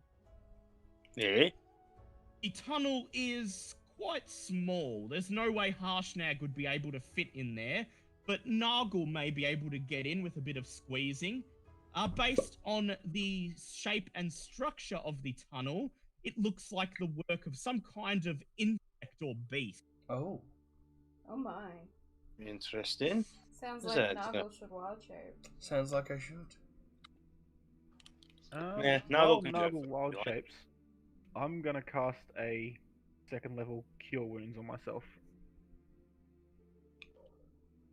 I was gonna say, Go do you want ahead. me to cast it? 'Cause you get Harshnag extra looks from me. at the hole in No, the we'll wall. keep yours in case we need them, because Fair I enough.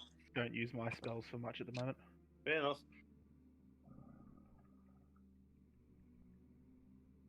Beard. And he says, well, I don't think this was originally part of the blueprint for this temple. No. It looks like we may have to split up after all, fortunately. Unfortunately, you will have to head in on your own. Nargle wants to wild shape in, I think.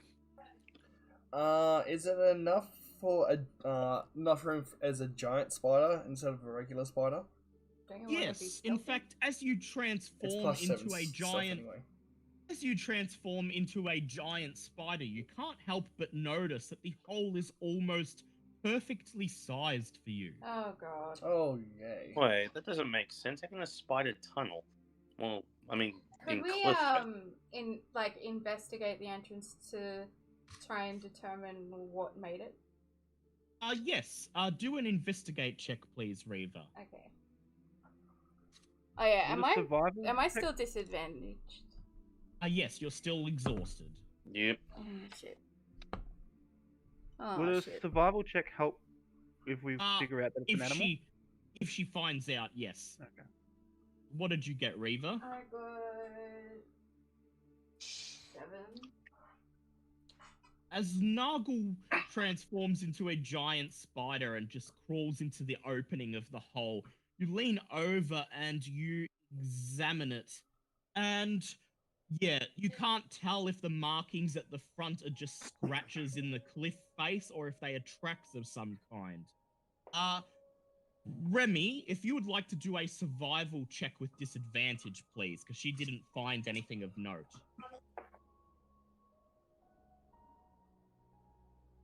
14. 14. You walk up and stand next to Reaver and you just look at the entrance of the tunnel and you examine the markings. At first they look... the vast majority of them look like little cracks and scratches in the rock face, but you notice a couple of tiny little circular imprints. Some sort of animal tracks. Would you like to please make a nature check? Okay. You can get Two ranger 7. skills. What's that? So nature is intelligence. That's 8. 8. Based on the spacing of the tracks, you can definitely tell that it is some type of large insect. However, the indentations that the tracks have made suggest that their appendages are particularly sharp. Are there... because I can see even further into the dark now, Yep. can I see any webbing? Look into the tunnel and you can't see any webbing, but there may be webbing, you just can't see it because I was the gonna say- inside of the tunnel twists and turns through cracks in the rock and difficult terrain, stalagmites, stalactites, and jagged rocks sticking out everywhere. So it could just be that you can't see it from here. Well, I would, because I have actually more stealth now. I would like to go in and see if I can see any traces of webbing. I was gonna say this could be those insects we ran into.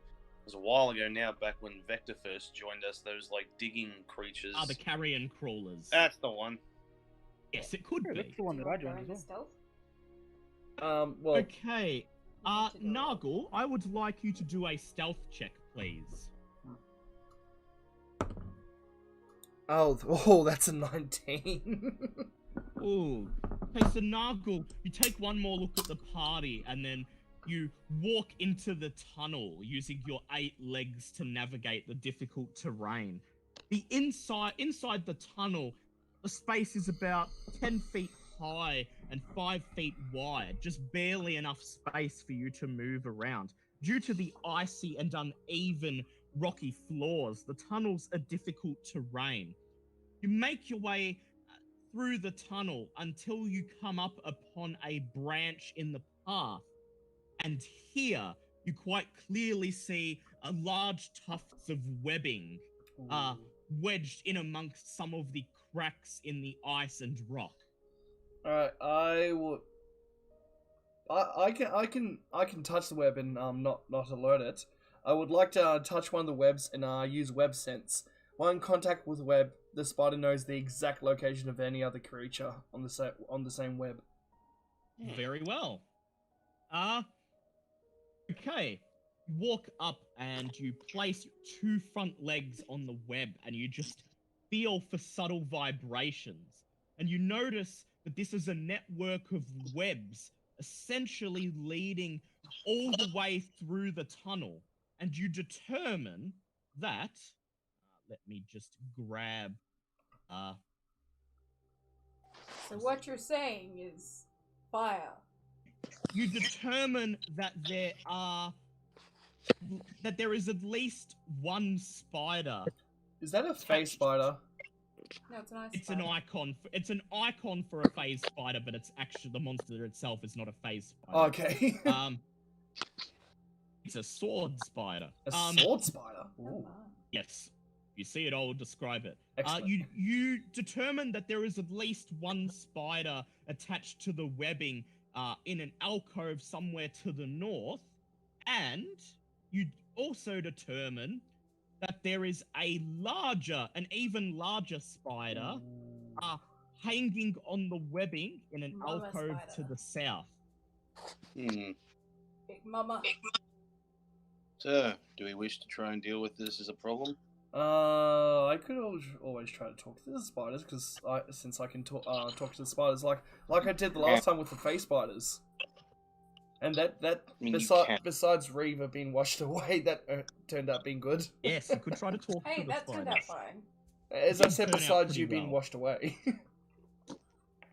Alright, so would you like, do you guys think that's a good idea, that Nargle tries to parlay with the spiders? How quickly can you get away? Well, the worst thing is if they damage me in spider form, I'll just revert back to Dragonborn form. Yeah, but if that Yes. happens, we have no way of knowing, so... Yeah. And I don't think I work that have far away. telepathic communication yet. Well, Well, you should have, actually, if you've, Do I? attuned to your stuff. Yeah, I do. How Wait. far does that go, though? Wait. she's just looking it up. Ah. Yeah. And also, I could always come back, relay the information to you, and That's if you can get back. If you're getting attacked, you can't get back. no, you plan first. He will have to make a stealth Yeah. check to get back without the other spiders Yeah, noticing but- that he's... I get back, relay the information to you, tie a web of silk around one of you guys, and then if I'm in danger, you'll feel the web vibrate. Hmm. Yeah, that could Can work. we feel it, though? If I tie it around you. Yeah, if you tie, if he ties it around you, it would pretty much be like someone wrapping a rope around you and then pulling on it. Yeah. I can only telepathically communicate within 30 feet. Hang on. Let me see. 5, 10, 15. Yeah, he's just out of range. Well, I think I would like to do. Let's do that plan. That sounds nice All and right. convoluted. Not thrilled about it, but we don't have much other options on this. All right, make a stealth check, please, Nargle. That is a 16 plus 7. All right. Take your feet off the web and begin to slowly make your way back through the tunnel. Sense no movement as you pop back out of the hole, wild shape back into your dragonborn shape, and explain the situation to the rest of the party. So it turns out there's from what I can sense anyway, there is a spider, then an even bigger spider. Now, I do have a plan that we can maybe fudge our way out of this. Maybe make some allies. There could be treasure in there. Now, I tie some... I'll go back into spider form. I tie some webbing around you, and if you feel it vibrate, come save me! I tell you, you're a fucking nutcase. Yeah, I'm going to go with this. Chance of loot, chance of talking spiders, high chance of death. I'm in. I And don't know size, shape, or form like this plan, but everyone else seems to. and before I do You know that, what? though, I will take a healing potion because I'm only 63 HP at the moment. All right. Wait, what? Awesome. Oh yeah, because you got crushed repeatedly. Yes. So, are you taking a greater one or a normal one? Actually, I'll take my two healing potions. You regular one. Yeah, my Okay. 2 regular healing potions. 2 regular ones. Okay. That's gonna be 4d4 plus 4, please, if you drink 2. 3, Just potion of flying. 6, The potion of healing. Oh, what the Eight. fuck potion? and not. Okay. It was plus 4, wasn't it? Yes, it was. And plus 4. Okay. 18 plus 66. Oh crap. I'm just gonna ready my med kit. Just in 18 case. plus- Yep. Oh yeah, that puts me back up to full health. And... Oh, well, that's good. Okay, we've Alright. actually got a question in the chat. Yep. Cthulhu has arrived. Says, "Can't you only wild shape twice? You've turned into a spider and a giant spider already since I've been there." Let me see. I think it's fine with you as you're higher level. Well, I don't count you quickly. I think, yeah, normally it is twice. I don't count you just quickly changing back to convey some information. So, yeah, that you can only wild shape a certain number of times. Starting at second level. Yeah, it is only... Well, we can just say that he told me telepathically and I told everyone else. Yeah. Well, that Yeah, works. you can use the... Yeah, or that. But I don't subtract a use when you're just using it to turn back and convey information. Because that's just that's just to convey information. Rock kind of sense. Yeah. Right, so you morph back into a wild... I'll say that you only... if you're only gonna wild shape back for like a minute, then it doesn't really count. Whatever your wild shape ability doesn't count it as you turning back. Once you remain in your dragonborn form for a certain period of time, however, your druidic ability will count that as having actually changed back and used one of your wild shapes. There we go. Okay, so you make your way back into the tunnel. I would like you to make another stealth check, please. That was plus 7, wasn't it? That is a 16.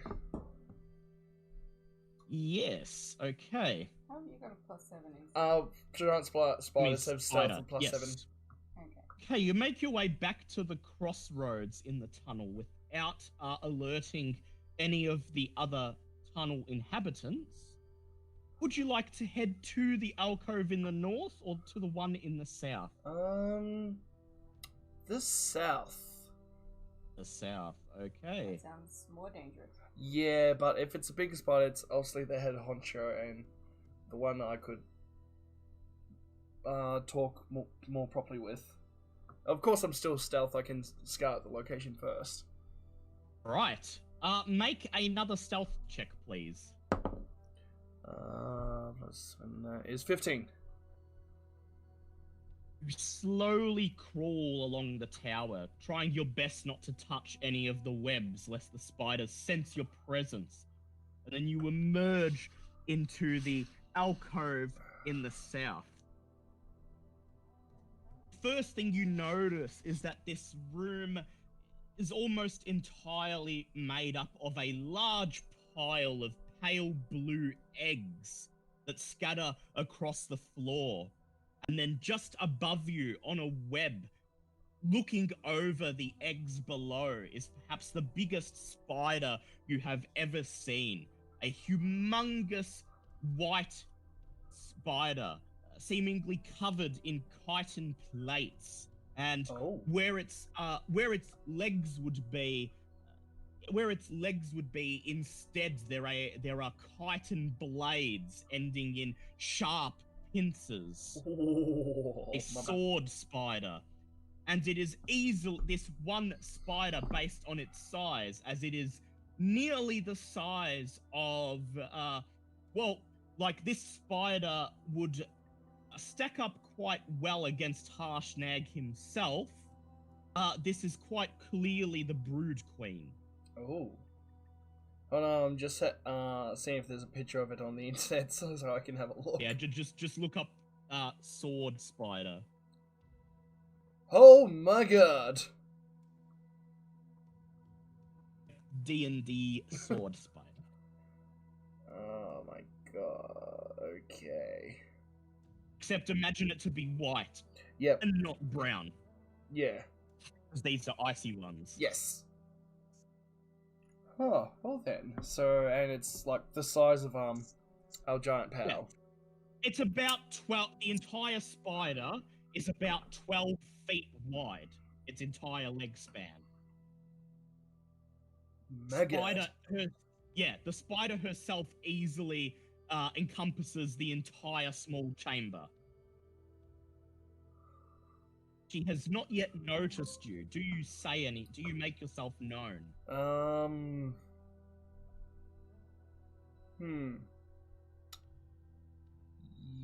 Yes. Okay. Go. Lo, great spider queen.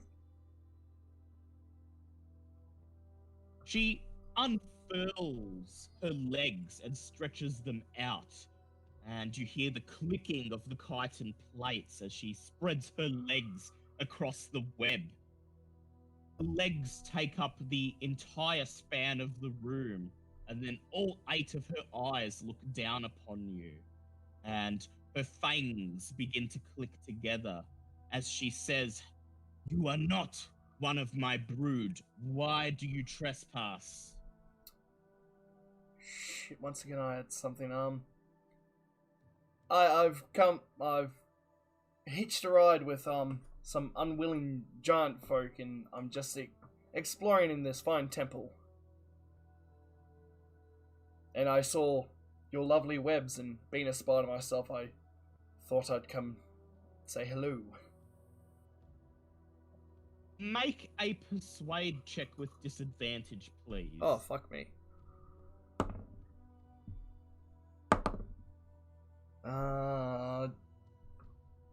Persuade is that that's charisma, isn't it? Hello? Hello? Yes. Ah, there we go. Hang on. Yep, it's charisma. Alright, so that's 16. Okay. 16.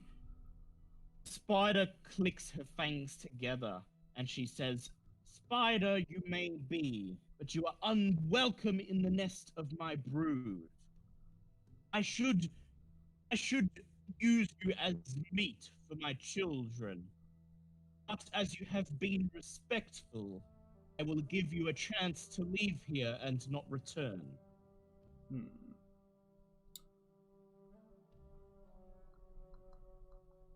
Oh, okay. And how many of you great spider folk are in this tunnel? Just so I don't run into any of you on the way back. Not long ago, by a frostfall, aside from my, there are three others. 3 others. Okay, so there's one I can't see. We are waiting for the children to hatch and replenish our brood. It is imperative that we protect them in the meantime. And so you will understand that anything that enters our domain unbidden shall become meat for the babies. And how long is it till your little wee ones hatch? I myself used to be part of a big brood, so I understand the importance of the children. She rubs her front 2 legs together, and you hear a metallic sheen as the 2 blades rub against each other. And she says, "Their day of hatching is at hand. They shall emerge at any time." Okay. Let's see. Alright, how big did you say the tunnels were? They are 10 feet high and 5 feet wide.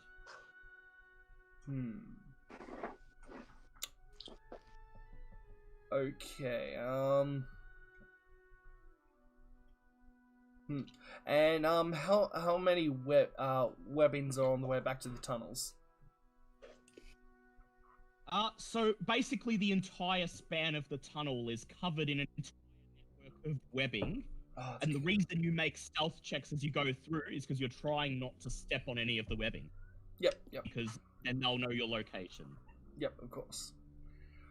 Okay. You guys still have the oil flasks, don't you? I have about 4 of the bastards. They do. Excellent. Okay. Never leave home without it. Alright, who wants to go with Operation Fire? So basically just burn everything. Yes. My great queen, is there anything in note for this lowly spider for me to see in this tunnels before I make my leave? She says, "Nothing for you, unless you wish to plunder those who have come before." She gestures towards a web-covered sack in front of her where you can just make out the withered remains of a humanoid figure.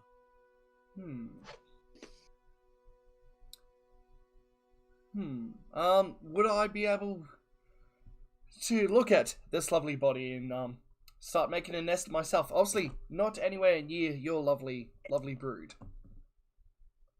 Make a persuasion disadvantage, please. Was that advantage or disadvantage? It's disadvantage, please. Yeah, you're basically just a foreign spy encroaching on the territory. Yeah, pretty much. You should be lucky they don't just kill Okay. you right off the bat.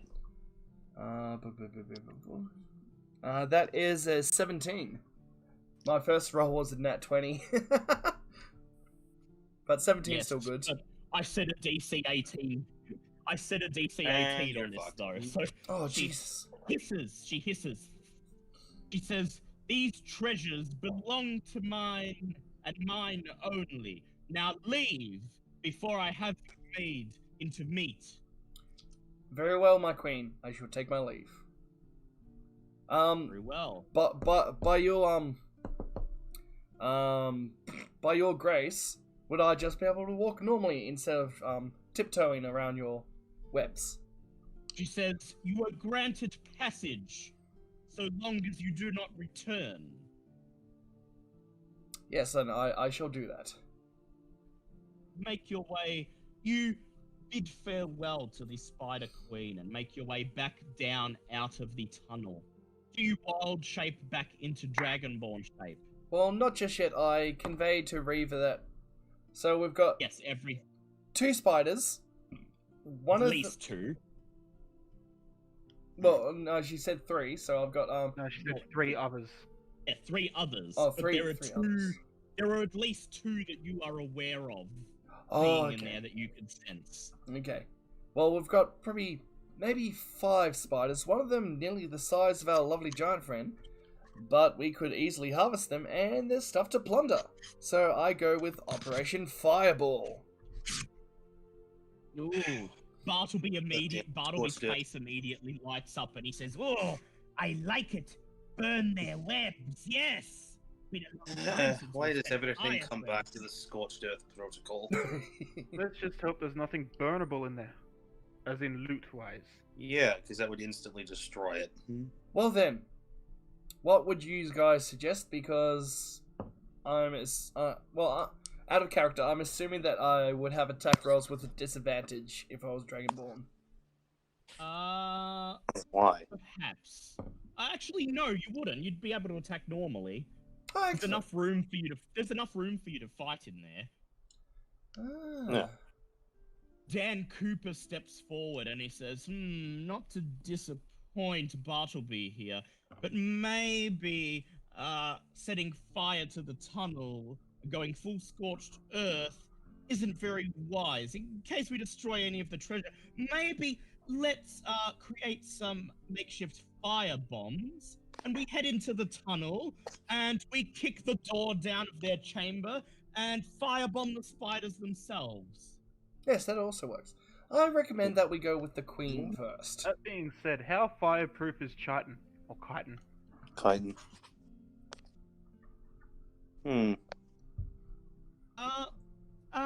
It may or may not be fireproof. That said, these are ice spiders, and so they would not appreciate the fire all the same.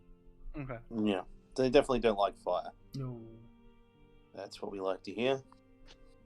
Oh, and I've also got another idea as well. Providing all you guys pass your stealth checks, I could cast I can web up one of the tunnels and make it a bit difficult for some of the ice spiders to get to us while we kill the queen and the children. No, that won't work because all spiders have freedom of movement in webs. Oh yeah, that's Yeah. right, web walk. Yeah, okay, yeah, never mind. If anything, that'll only hurt us. Yes. Yes, okay, never mind then. I will also point out that if you all enter the tunnel and obviously you're not in spider form, because it's difficult terrain, any stealth checks you do will be at a disadvantage. Everything I do is at disadvantage anyway. Disadvantage anyway. And I'm not stealthy, so... I would suggest that we explore the rest of this dungeon and maybe come back afterwards. That being said, there is also the chance that the babies could hatch. Yeah. I don't know whether that's a mechanic or not, but Well, Yeah, it was warned that Yes, the it babies is. hatch Babies can. today. well, so far the babies remain unhatched. But they may hatch at any time. Yeah. So we could go from fighting 5 spiders to fighting a literal fucking horde. Unless, of course, we burn the entire friggin' egg collection before they hatch, but we have no guarantee on how quickly we can get there.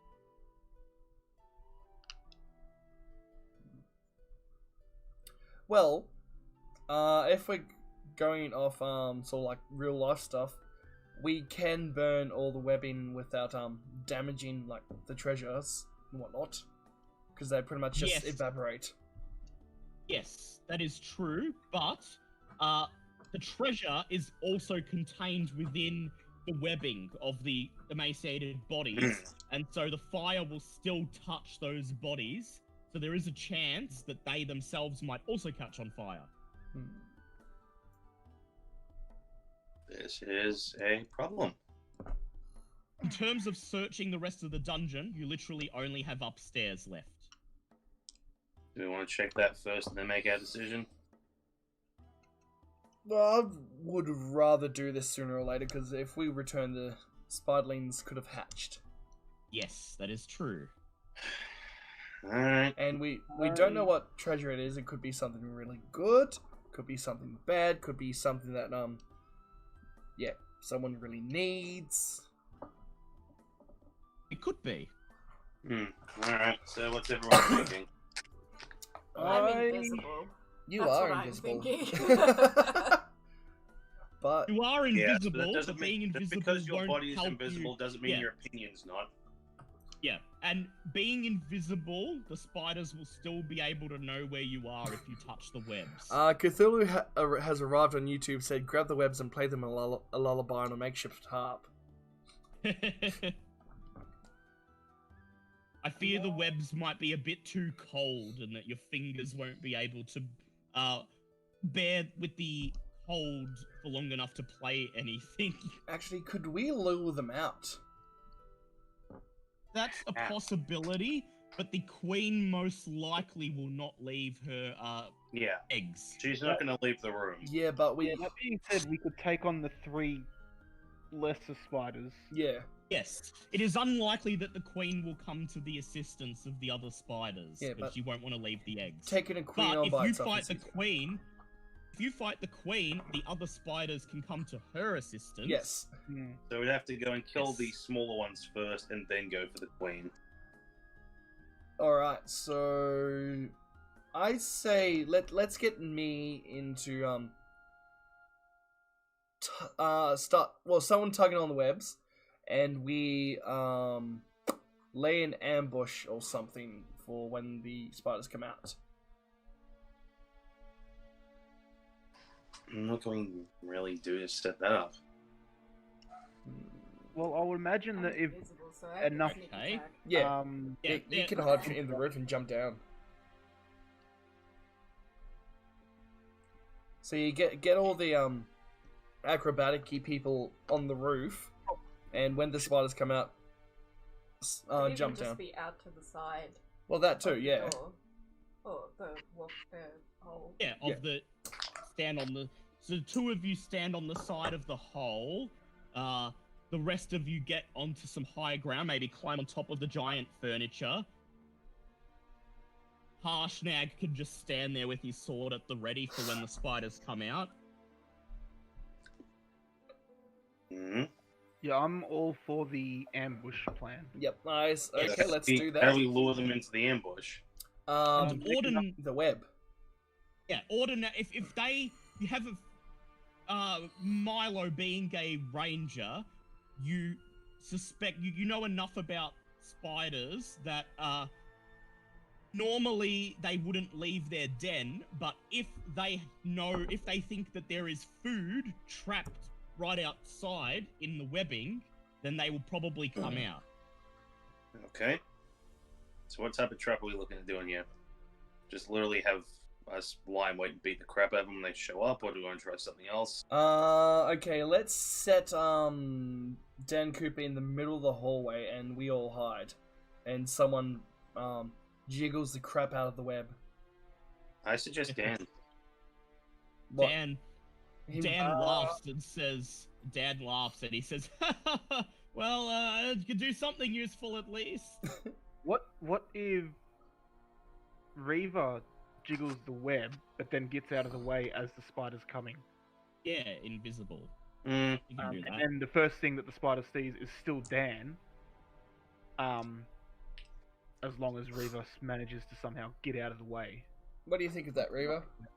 I'm rolling at a disadvantage right now. So is everyone Um, else. Yeah, so is everyone else. I'm Because you're not. invisible, you'll roll normally on your stealth check to get out of the way. Okay. So, and I think me and Angus should be on either side of the opening, just That's a good idea. out of way. But as soon as the last one comes out, bang! Yes. Alright. And I'll be in the doorway, I guess? The Hey, if doorway- 10 feet away? I was going to say, if it gets Harshnag to help us out in the fight, I'm all for it. Yeah, Harshnag will help. Alright. I'll be standing in the doorway, and I have summoned. Yep, you've Bluebeard. summoned Bluebeard. You know, too bad we Right. don't have the Bartleby Express anymore. Because I'm on Bluebeard, and You these just are don't use it. medium. Does that mean I'm now rolling just normally because of the advantage rolls Yes, if I'm attacking? Cool. Yeah. correct. Cool. And all of Harshnag. Bluebeard's attacks are 10 feet as well, so. Yes, they are. I'm going to add Harshnag to the map. Harshnag he can't fit in the room with you all in there with him. You Actually, yes, stand he in the can. He hallway. can go. Yeah. So he's going to stand outside in the hallway. Put Dan And- Cooper up on the. He's holding a javelin in his hand, ready to hurl it.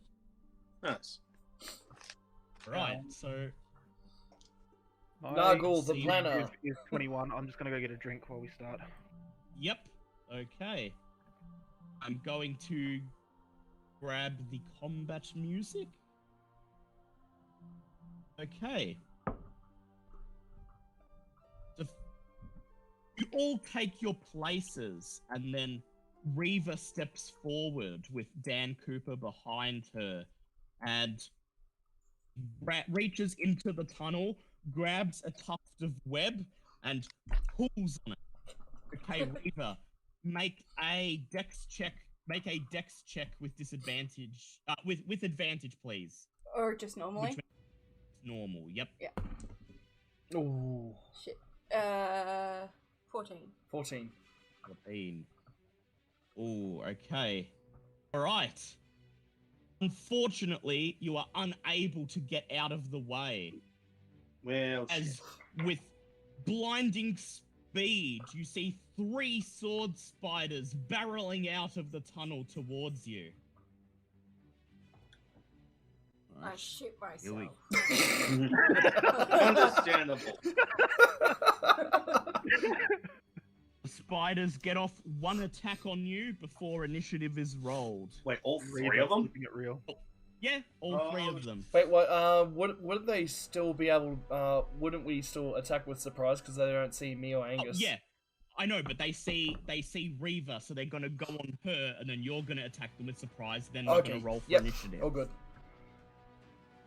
Okay, so that's gonna be 3 The d20s. one person who's good at Ooh. surprise attacks doesn't get to do He's a in surprise trouble. attack. Oh wait. Oh no, that's right. They're just rolling to hit. Did Reva fail her Yeah. stealth check? Yeah.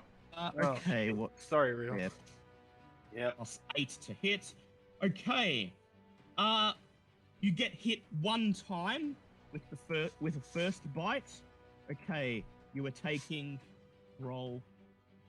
You take 10 points of piercing damage, and you must now make a Constitution save, please.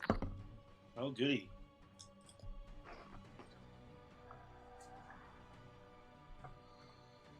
Ten.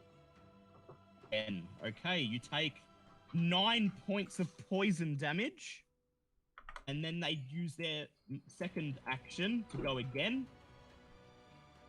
And all 3 of them Oh, hit you this shit. time. Well, we're gonna lose Reva before we even get started. Fucking hell. I am can't dodge any Sorry, of I these, can I? suggested this. Take 25 points of piercing damage. Oh. Make a Constitution save, please.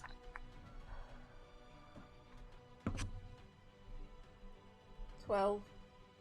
12. Okay, you take 12 d6. Take 20 points of poison damage. Are you alive still? Let me math. She's had enough. Jesus Christ. Just a quick question. Are these Just- spiders running out abreast or one after the other? They're running out in a group. No, I'm dead. They're running out 1 by 1, so I'll get you to attack them 1 by 1. Yep, Okay, so you're just still alive, Reva. I'm down. Okay. I don't know. She's Reva's down. down. Make a One death sec. save, One sec. please. One sec. Sorry, Kitty knocked stuff. There we go. I think I fixed it. I can hear mine. I couldn't hear mine. Okay. I can't hear anyone talk. Make a death Oh, there we save, go. please. Oh, There we go. we can hear you. How do I death Make a save? death save, please. D20. So just roll a d20. If it's above 10, you pass. I got a 4. Nope, that's a fail. So that's 1 notch on your death Hey. save. 1 failed death save. Okay. Angus, Remy, and Nargle, make attack rolls, please. Now, should one of us try to heal her, or are we just gonna hope that someone helps? These are the surprise attacks you get. If you want to heal Mm. her, you have to do it in your initiative. That, When we enough. that is That's 21. 21, that's a hit from Nargle. Let's say 26. That's a hit from Angus. Can I attack with a spell? No. You have to No? attack with. Okay. Damn it, that's a 10. Unfortunately, that's a miss. Okay, Angus and Nargle, roll your damage, please. Alright, got my 2d8s. Well, actually, 3d8s, because I'll be fire damage. Oh, that was with my main weapon, sorry. My Yep. secondary weapon was a nat 20. Yes. Oh, shit. Oh, that's a There hit. you You can Yeah. roll for damage Wait, as well. I forgot that I was These, they still take willing. extra damage from fire, or they just don't? They take damage from fire. It is not doubled. Okay, well, it's just regular then. Cool.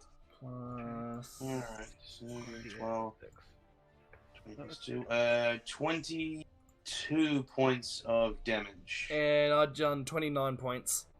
I did 6 damage. 29 What? and Did you 6 double damage. Okay, you bash at the first. Oh, I Did didn't you double it. double That's it? 12. Wait, you sorry. could... 12. Oh, we Okay. doubled it? No, he No, does. no, He's I rolling did. that I rolled Okay. a nat 20. Yes. Oh, okay. While you're doing that, I've just got to take a call. Yeah. Sorry. Yeah. So you roll for You my all initiative. lash out at the first spider as it emerges, and 3 of you attack, slicing its legs off and crushing its abdomen, leaving Yeah. 2 spiders. Okay, now we roll for initiative. And Kitty still has to roll, even though she's Oh. unconscious. Hey, guys. What? I found a way to do worse than a 1. What?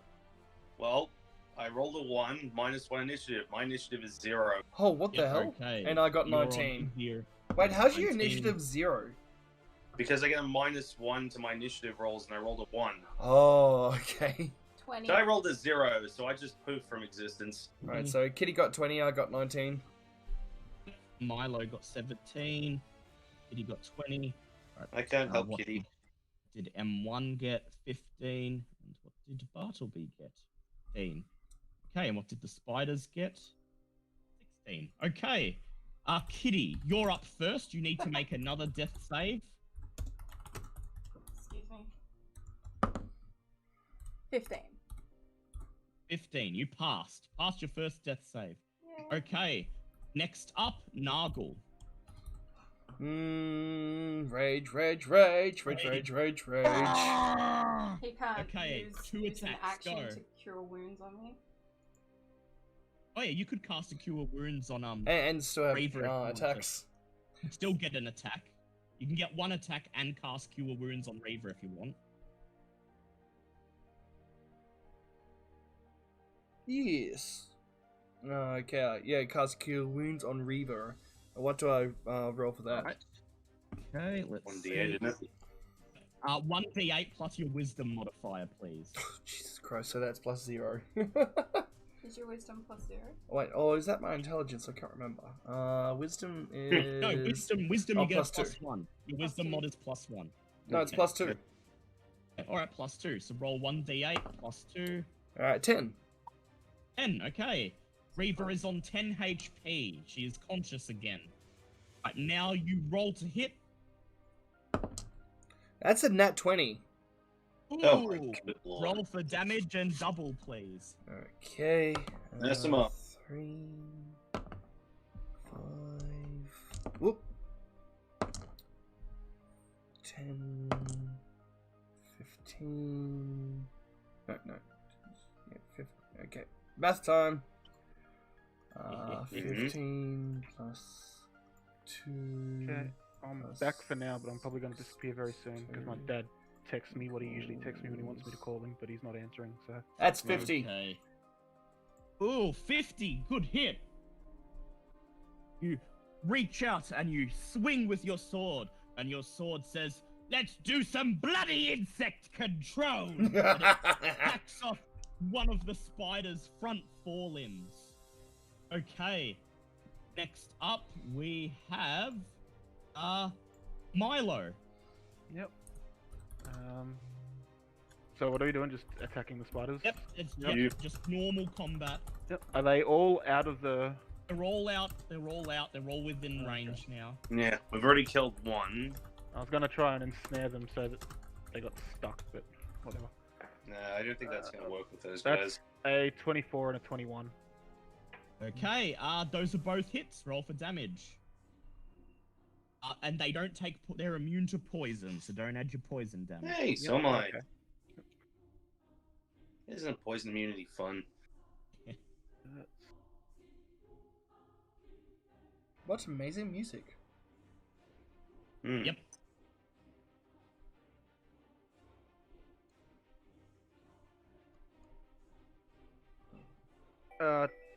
21 damage. Ooh, good hit. Milo lashes out.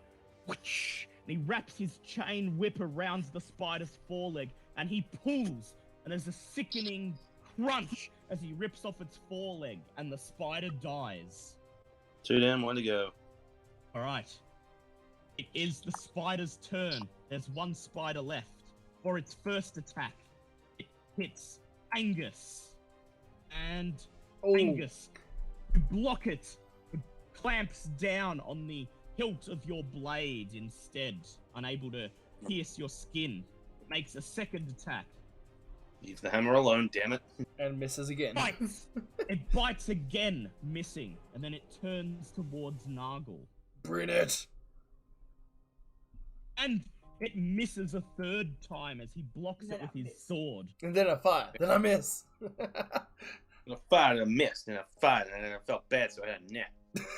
In the background, Harshnag readies his javelin and he hurls it towards the spider, shouting, "Catch!" Think fast. And he hits. The spider Nice. takes 10 points of damage as the javelin nearly pins it to the wall. Damn. Okay, it is Dan Cooper's turn.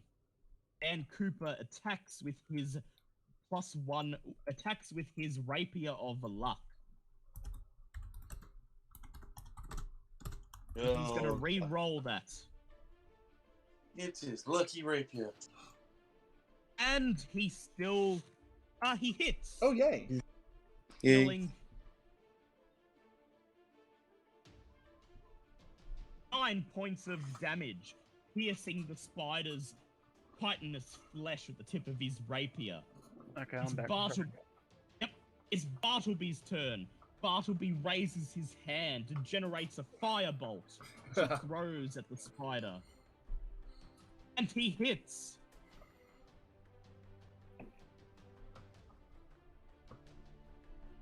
And he's going to roll 2d10 damage. Spider takes 6 points of damage as it reels back from the flames. Okay. Angus, you are up. Oh, my turn? Is it Angus Right. or me? Angus. No, you've already had Then your it's- turn. Oh. You made a death save. That's right. You gotta. Yep. Yeah, Zero. he's at the bottom of the initiative. Yep. Bottom of the barrel. Alrighty. Yeah. Good old take my 0 initiative and see what I can do. And that's 21. Ooh. 21. Ooh, good hit. Roll for damage. Alrighty. Just doing the whole. Let's see. Yeah. Oh, can't do much with that.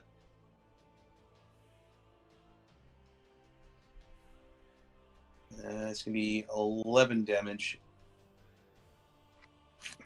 11 damage. Ooh, that's a good hit. You And smash with my down bonus with your- action. Oh, with- sorry. Just like Yep. quickly chuck on a shield of faith on myself with my bonus action. Yep, you smash down with your hammer, crushing one of the spider's forelegs. And then you raise your other hand, call upon Moradin, and cast Shield of Faith on yourself. Okay, Reaver, you are up. Reaver's mad. She is. Is she gonna hellish rebuke She's that gonna hellish spider? rebuke Oh, that God. spider. Nice. And You made me Oh, bleed devil my own man. blood. I don't like Liam, that. I can't hear. Okay, you. go ahead. 2d10 damage. roll 2d10, please. Yeah. Actually, 3d10. 3d10. Good lord. That, So I forgot that spider don't tieflings have do it bad at second days. level. Time for fire and pain. That is a very high-powered thing. 22. I know, Yes, just it think, is. when I get to my next campaign, my warlock's gonna have that as a spell choice. 20. Spider fails its dex check. It rears up, locks in its forelegs, and leaps through the air towards Reva. She points a finger at it, and suddenly it bursts into flame, charring into cinders before you. It is dead. Okay, spit on it. that spider is dead. You spit on its corpse, and now you head into the tunnel. Wait, to take on the wait. queen. You said there was possibly more spiders, so I would like to violently shake the webs.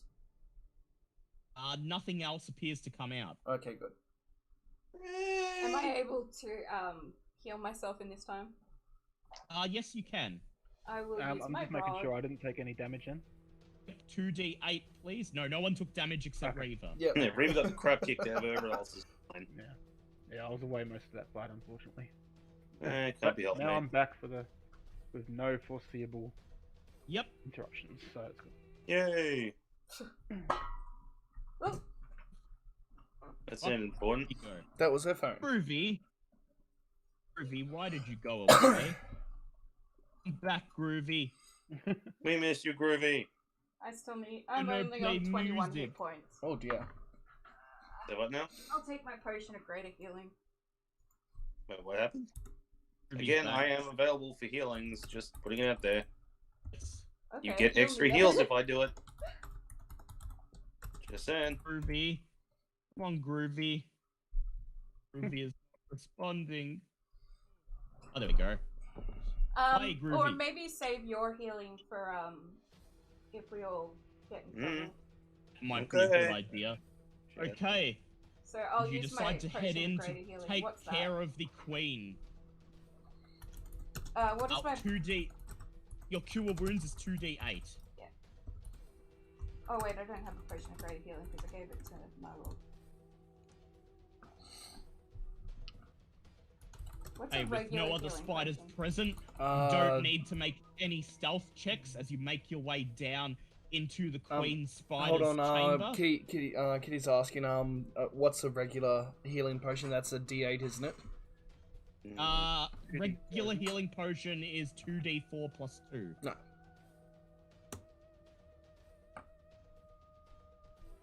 Make sure your weapons are still drawn and you quickly make your way through the twisting, turning tunnels as you run towards the queen spider's chamber. Before I do that, as Nargle leads.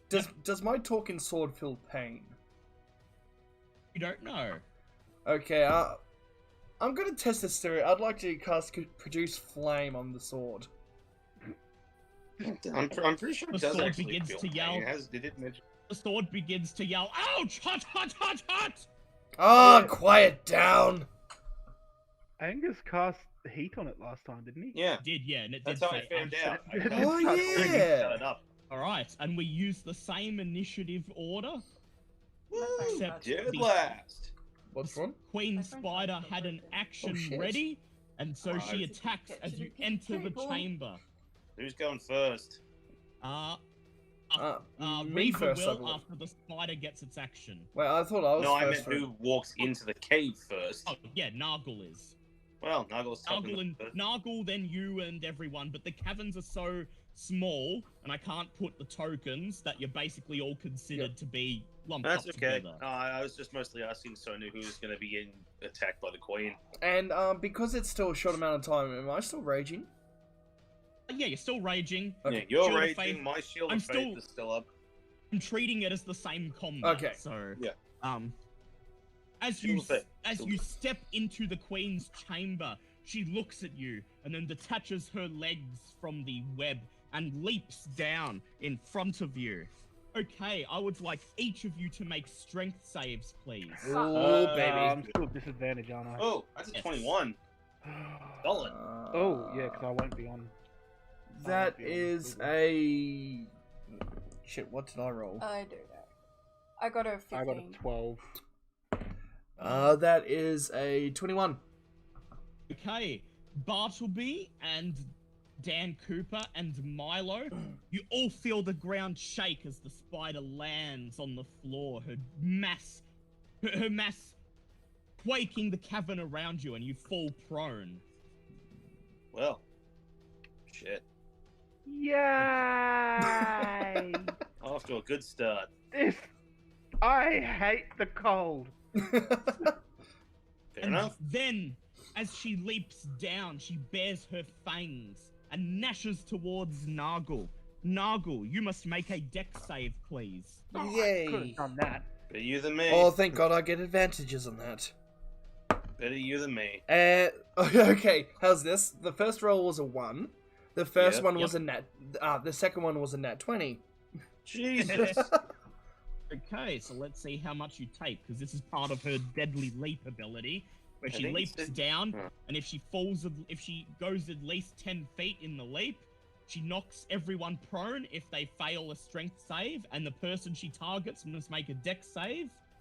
But So I didn't Nargle, fail. you didn't fail, so that means you take 12 points of damage instead of 24. Is that including with a nat 20? Dear God. Yep. Don't fucking matter. Alright, so how much damage was that again, sorry? 12 points of damage. Almost 12. Yep. Then with her second action, Oh crap. she attempts to bite Nargle with her teeth. You bitch. Jeez, it's almost like she knows that And you she- are. She nat 1. Damn. She uses a legendary resistance There to it is. not do a net to re-roll her attack roll on the nat 1. God damn it. Watch it. This time she hits, Oh. There it is. clamps her fangs into Nargle's scales. He takes a 4 points of piercing damage, and -4, 6. now needs Nargle to make a Constitution check, please. I can do that. That's a nat 20. At 20, so that's a pass. Okay, so that's going to be Good dice. 4 That's points of adorable. poison damage. Yep. And then with her final action, she slashes at Angus with one of her forelegs. Rude. Fine. And you block it with your axe. Knock it out of the way. Okay, Reaver, you're up. I It's a good want thing you didn't do to this sneak part. attack her. Yeah, we would not have survived if we'd done this earlier. Yeah. Alright, Reaver, I would like you to do a stealth check with just a normal stealth check, please, because your advantage from being invisible cancels out the disadvantage. 18 plus 11. Yep. 18 plus I 11. think that works. Okay, you break off I'm from the using my group. sword. You break off from the group and you sneak through the small alcove to your right until you come up just behind the queen spider. Roll to hit.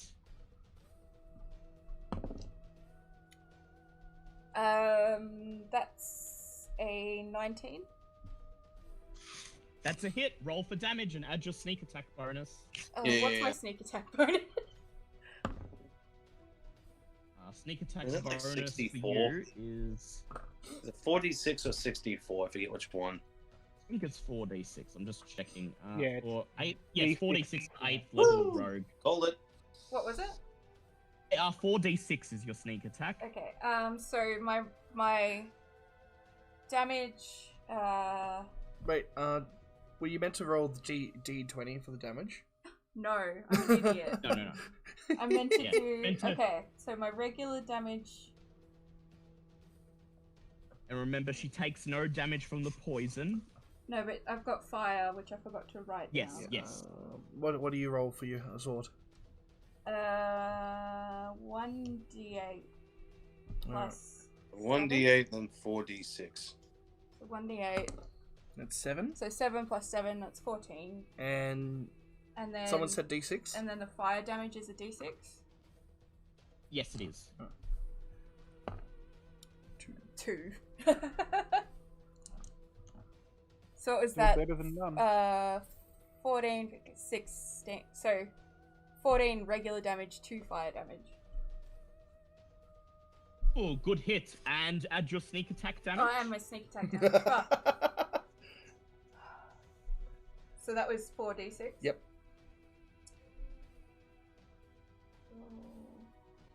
4d6. Ooh, 18. wow. Ooh, good hit. 18.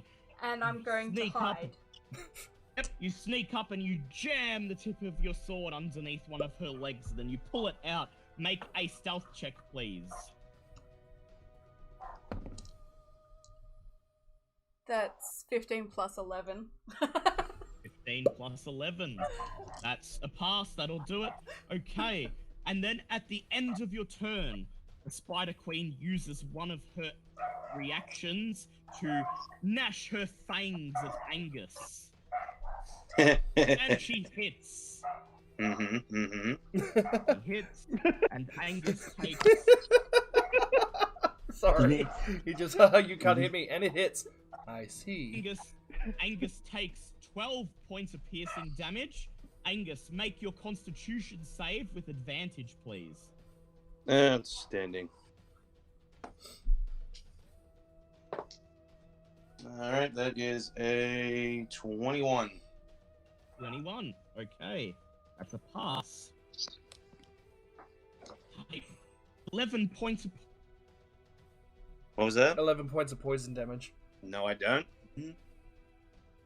Oh, I that's believe I don't take with my armor of the healer. I don't actually take any poison damage now because I'm immune to it. That's why you were happy about being here. But Yep. isn't that you're just immune to poison, but you still take damage? No, I'm immune to disease. I had resistance to poison, but I'm already naturally resistant to poison, so now I'm immune to it. And we've lost Dale again. Did I break Dale? You broke Dale. We'll be right back. Dale. Dale! You guys can hear me. Oh, there we go. There's the ring. Dale! Dale! We can't lose Dale! Oh, there we go. No dear. Internet just disconnected. It never does that. Okay. So Angus, altogether you took 23 points of damage. No, I don't take poison Oh damage. yeah, poison. That's right. You're immune, so you only I took took 12. 12. Alright, do you Alright, want to chuck the map back up? Yes, I will. I'm gonna chuck it back up because, Hmm. yeah, I don't know why my internet disconnected. There we go. It is That's back why up. I was enjoying myself when everyone's like, yeah, you take damage. It's like, that's adorable. I'm not getting disease, poisoned, Yeah, or that's anything. Go It's for like it. me when I have to do a stealth check. Yeah. All right, Nargle, Yes. you're up and you're still raging. And the sword is on fire. Their Yes. sword is on fire. We can't Go tell ahead. what's louder, your Three war attacks cry or for the you. sword in pain. Why not both? We harmonize in our screams. Now Alright, just kill that it before I is have to a 19. 19, that's a hit. Roll for damage. Excellent. Don't forget to add your fire. And you'll be doing okay. Where's my D8 first? The fire melange.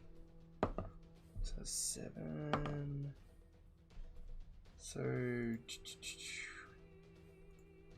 Oops, crap. 7 plus 7 equals. That's 14. Oh, wait. No, sorry.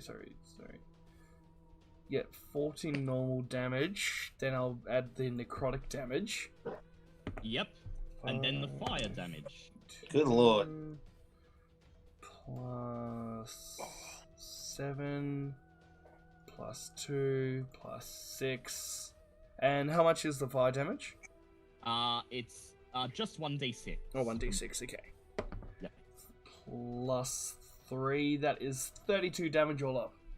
Good hit. Your sword says. Your sword says.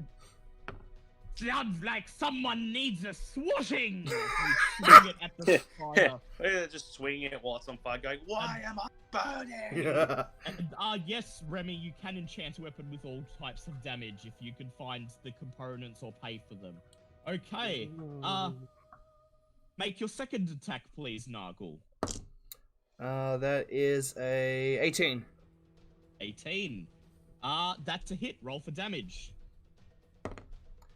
3 plus 3 plus 6. That's 9 normal damage all up. Plus, actually, no, sorry. That's before I add anything else. Plus 2 plus 6. So that is 17 normal damage, and that is 3 plus 5. That's 8 necrotic damage, and 6 fire damage. So that is 31. Ooh, another good hit. And I'll spot you again, says the sword as you slash for the second time. Make your third attack. Good lord. That is 19.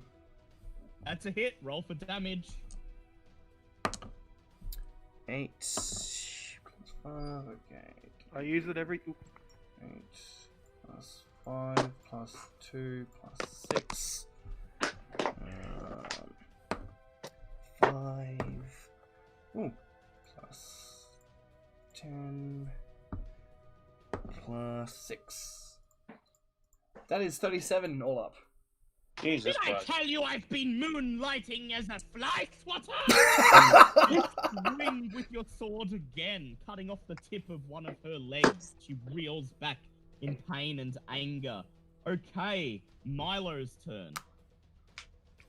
God, the rate you guys are going, I'll be dead Oh, before I wait. get shot on this. First, she uses her reaction to attack Nargle. Sorry, you folks are going, I'll And be she dead before I get hits. hit. Yep. She hits, and so Nargle, first of all, you take, let's see, 2d6 plus 5. Nargle, you take 7 points of piercing damage. Make a Constitution save with advantage, please. 12. God, they're both 12. What's my con at? So 14. 14, that's a fail. You take 13 points of poison damage. Okay, Milo, you are up. If I use an action to not be prone, I still have fucking disadvantage anyway, so I may as well just fucking roll. I'm just going to attack because I'll have disadvantage no matter what I do. Yep. Yeah, go ahead. That's That's a good hit. So An we 11 have and a 2 5. misses there.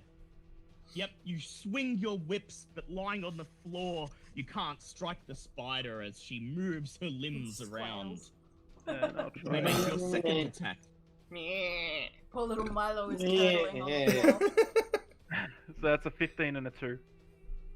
The 15 Actually- hits. Actually, no, Yeah, it's yeah, not. the Okay, 15 becomes a 22. Sorry. Alright, so that's a hit. 1 hit. Roll for damage. It's better than nothing. Yeah, better than nothing. 4 plus 1 plus. That's 9 damage. 9 damage. Okay. You wait and you watch as the spider begins to crawl above you, and then you lash out with your whip, striking the tips of one of her forelegs. She drops down onto the floor. It's now the spider's turn. With her How first far did she fall? Did action, she take full damage? unfortunately, No. no. Narration only. No. No. I'm For just her being hopeful. For her first 2 actions, she strikes at Milo. For her first action, she strikes at Milo with her forelegs with advantage, Oh no. and she hits. And That's bad. Milo, you take 11 points of piercing damage. And then with her second action, Dale, hold on. She- I'm going to stop you for a sec. Yep. Your biggest fan on Twitch is now here, Ivy. Ivy, of Good, course. good Hello, morning, Ivy. Liam. Players, chat, YouTube included. And of course, and not least, Love Heart GM. Aw. Hello, Ivy.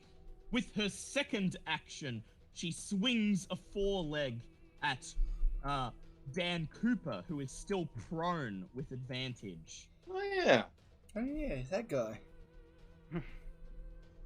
And unfortunately, she misses him. Unfortunately. Wow. With, Just say it like it is, huh? with her He's with her playing as the enemy. with her third action, she bites at Nargle. Oh, you bitch. She really has it out for you for some reason. Why? With her third action, she bites at Bartleby with advantage. Oh, And no. He takes 18 points of piercing damage, and he must make his Constitution save, which he fails. No. He now takes 16 points of poison. Bartleby is not down, but he's taken a significant amount of damage. Jesus. He is 18 points down. Oof.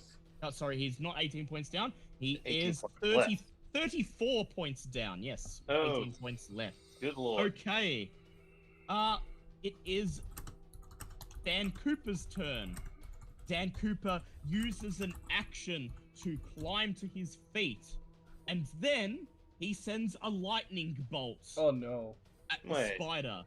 Oh, well. I would like Remy, Angus, and Nargle to No. make dex saves, please. No. No. Oh, that's a 20. A nat 20. With disadvantage. Whatever.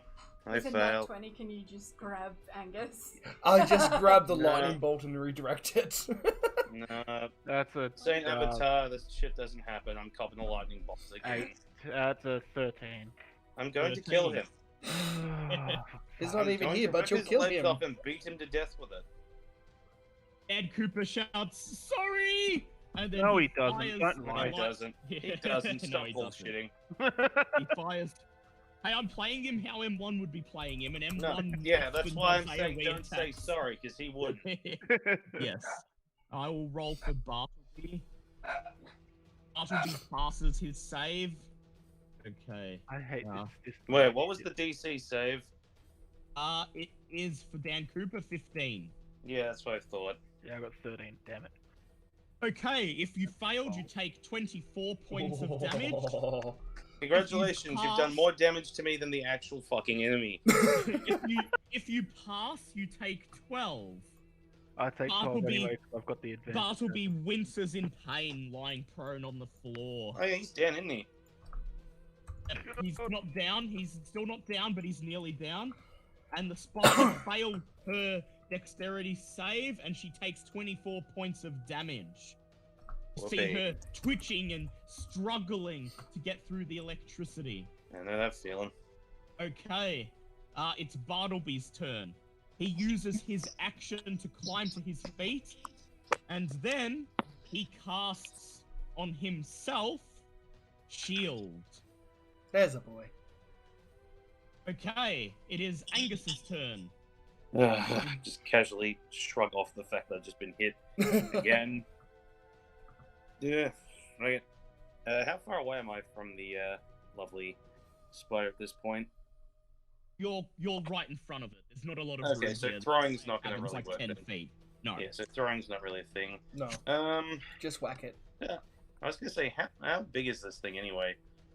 She is 12 feet wide and about 12 feet wide and maybe nearly 10 feet tall. Bitch is huge. So just a large creature. Yes. Yeah, fair enough. Oh well, might as well just slug into it with a hammer then. Alright, roll to hit, please. And that is 22. 22. Okay, that's a hit. Roll for damage. Alright, Please do enough to kill her, otherwise I think I may die. probably. 19. 19. Okay. That's a good bit of damage. You smash down on one of her legs, crushing the end of it. At the end of your turn, she leaps into the air using Deadly Leap as her reaction. And Bullets. she leaps to the back of the group, targeting Dan Cooper. Fair enough. Will not be missed. I would like everyone except Reaver to make strength checks, please. Oh, shit, that's only a 10 this time. Guess I'm gonna Damn pull it, that 10. would have been a nat 20 if it wasn't disadvantage. 15 plus 10, that's 19. 25. 25, okay. everyone except Nargle falls prone. Dan Cooper must now make a deck save. What, a 19's not a pass?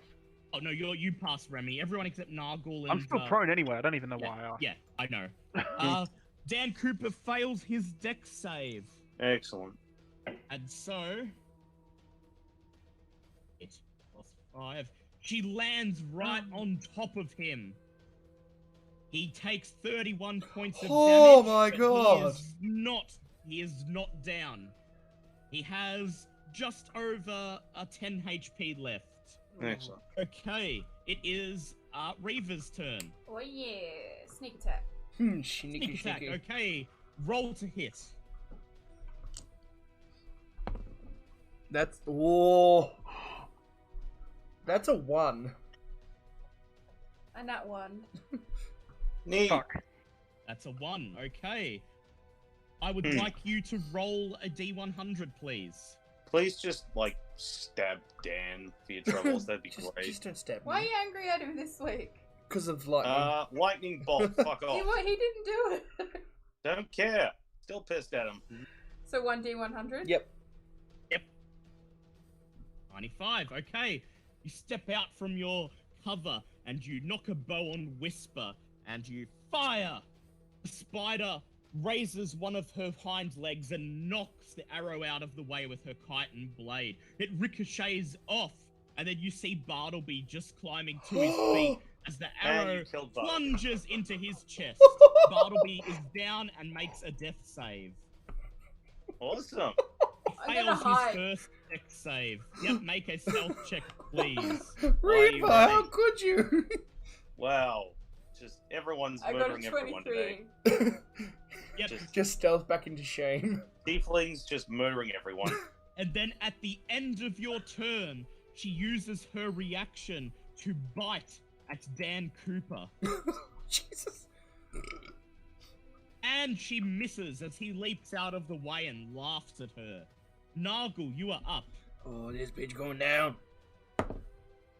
19. That's a hit. Roll for damage. 8 plus 0. Okay, math time. Okay, 8 plus 7. Everyone plus get 2. 5 plus 6 plus 6 plus 1. That is 30 okay. damage. 30 damage. Okay, you step forward and your sword shouts, "More smart, more safe, more team!" As you bring him down into the back of the creature's abdomen. She clicks and shrieks in pain and then flips over upside down, her legs twitching as she ceases to move. Noggle, the spider killer. Oh A my quick God. question. Can I make one That more is- attack, please? Go ahead. You better not be screwing up this body. I'm going to harvest this. Is the 23 hit? Yes, she's dead, so... Oh, no, it's I'm gonna not hit. aiming at Oh, her. yeah. I'm not aiming at her. Yep. Oh no. I'm I throwing know it at who Dan. you're aiming at. Yes, Oh. it hit. Good. That's Roll a for two-handed damage, throw, by please. the way. Yep, roll for damage, please. Alright, so let's see. Just why? Wait, Yeah, is the you know why. lawful good cleric doing something not so lawful good? Yeah, well, he knows damn well how I feel about this. He's not Yes. even You're here to more do chaotic it. good now. He's not even here to do it. 15. That's 15 points of damage. Dan Cooper smiles and begins to raise his hand in victory. You hurl your dwarven thrower at him. It hits him in the face and down he goes. He makes a death save. He fails. I walk over and immediately. Yep, I Yep. walk over and immediately cure. Spare the dying on him. No. Oh, yeah, actually, spare the dying. I'm not wasting a healing spell on this bitch. Yep. What about Bartleby? Him, I'll heal. Cure wounds, Alright. Bartleby. Cure wounds on Bartleby. Roll your cure wounds. Dan Cooper's on 1 HP. I would like some wounds as well. Well, not some Alright, wounds, some so health. Cure wounds. Cure wounds is it 1d8 or 2d8? Shit, I haven't used cure wounds. It's Wow. 1d8. It's 1d8 per spell level plus your Yep. wisdom. All right. Well, we don't have anyone else to fight, do we? Not that we in know this of. section of the dungeon. There is a scripted Ominous. encounter as part of the story. Okay. That will be Ominous. happening. Ominous. Alrighty then. Actually, no. I might actually use one of my sword prayer healing instead if everyone needs it. Right, yep. Go ahead So- and roll. Go my level 4 one I've staved up. Now, that's correctly. That's D8, 48, plus my extra D6 from my healing armor now, just to add up more math. Okay, math time, big time. 10, 10, 10. It's 24 HP. Nice. That can be. Nice. How many people are in Dan the group? Cooper Just is the on- full numbers. Just out of curiosity. I'm back up 'cause to- I can choose to just ignore him and not heal him if I wanted to. I'm up to There are 56. 6 people in the group.